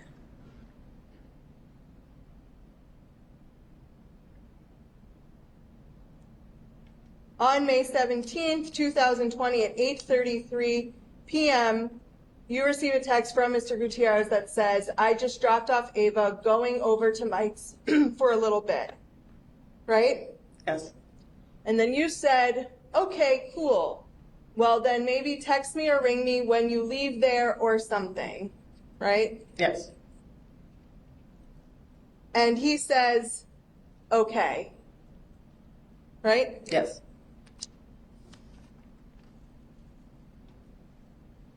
And you didn't get a call from him that evening, correct? I did not. And you didn't call him that evening after receiving that text? I don't. No, I did not. And when he was saying that he's going over to Mike's for a little bit, did you know who was referencing? I just assumed it was a friend of his, so I don't know. I did not know who he was. Now, do you have an idea of who that is? Objection calls for speculation. The name Mike. Hold on. Right. The name Mike is an extremely popular name.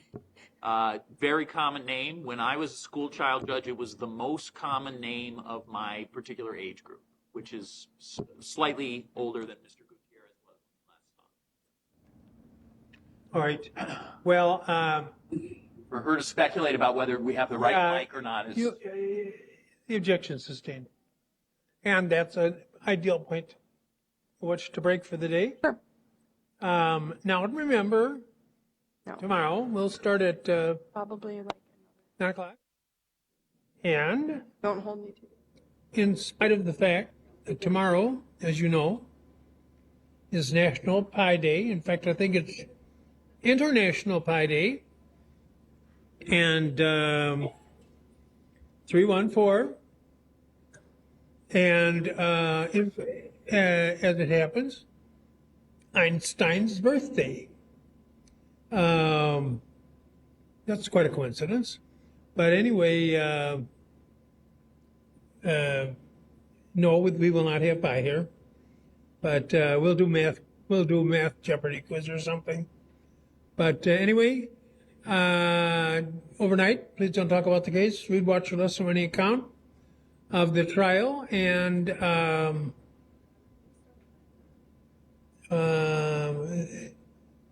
pardon me?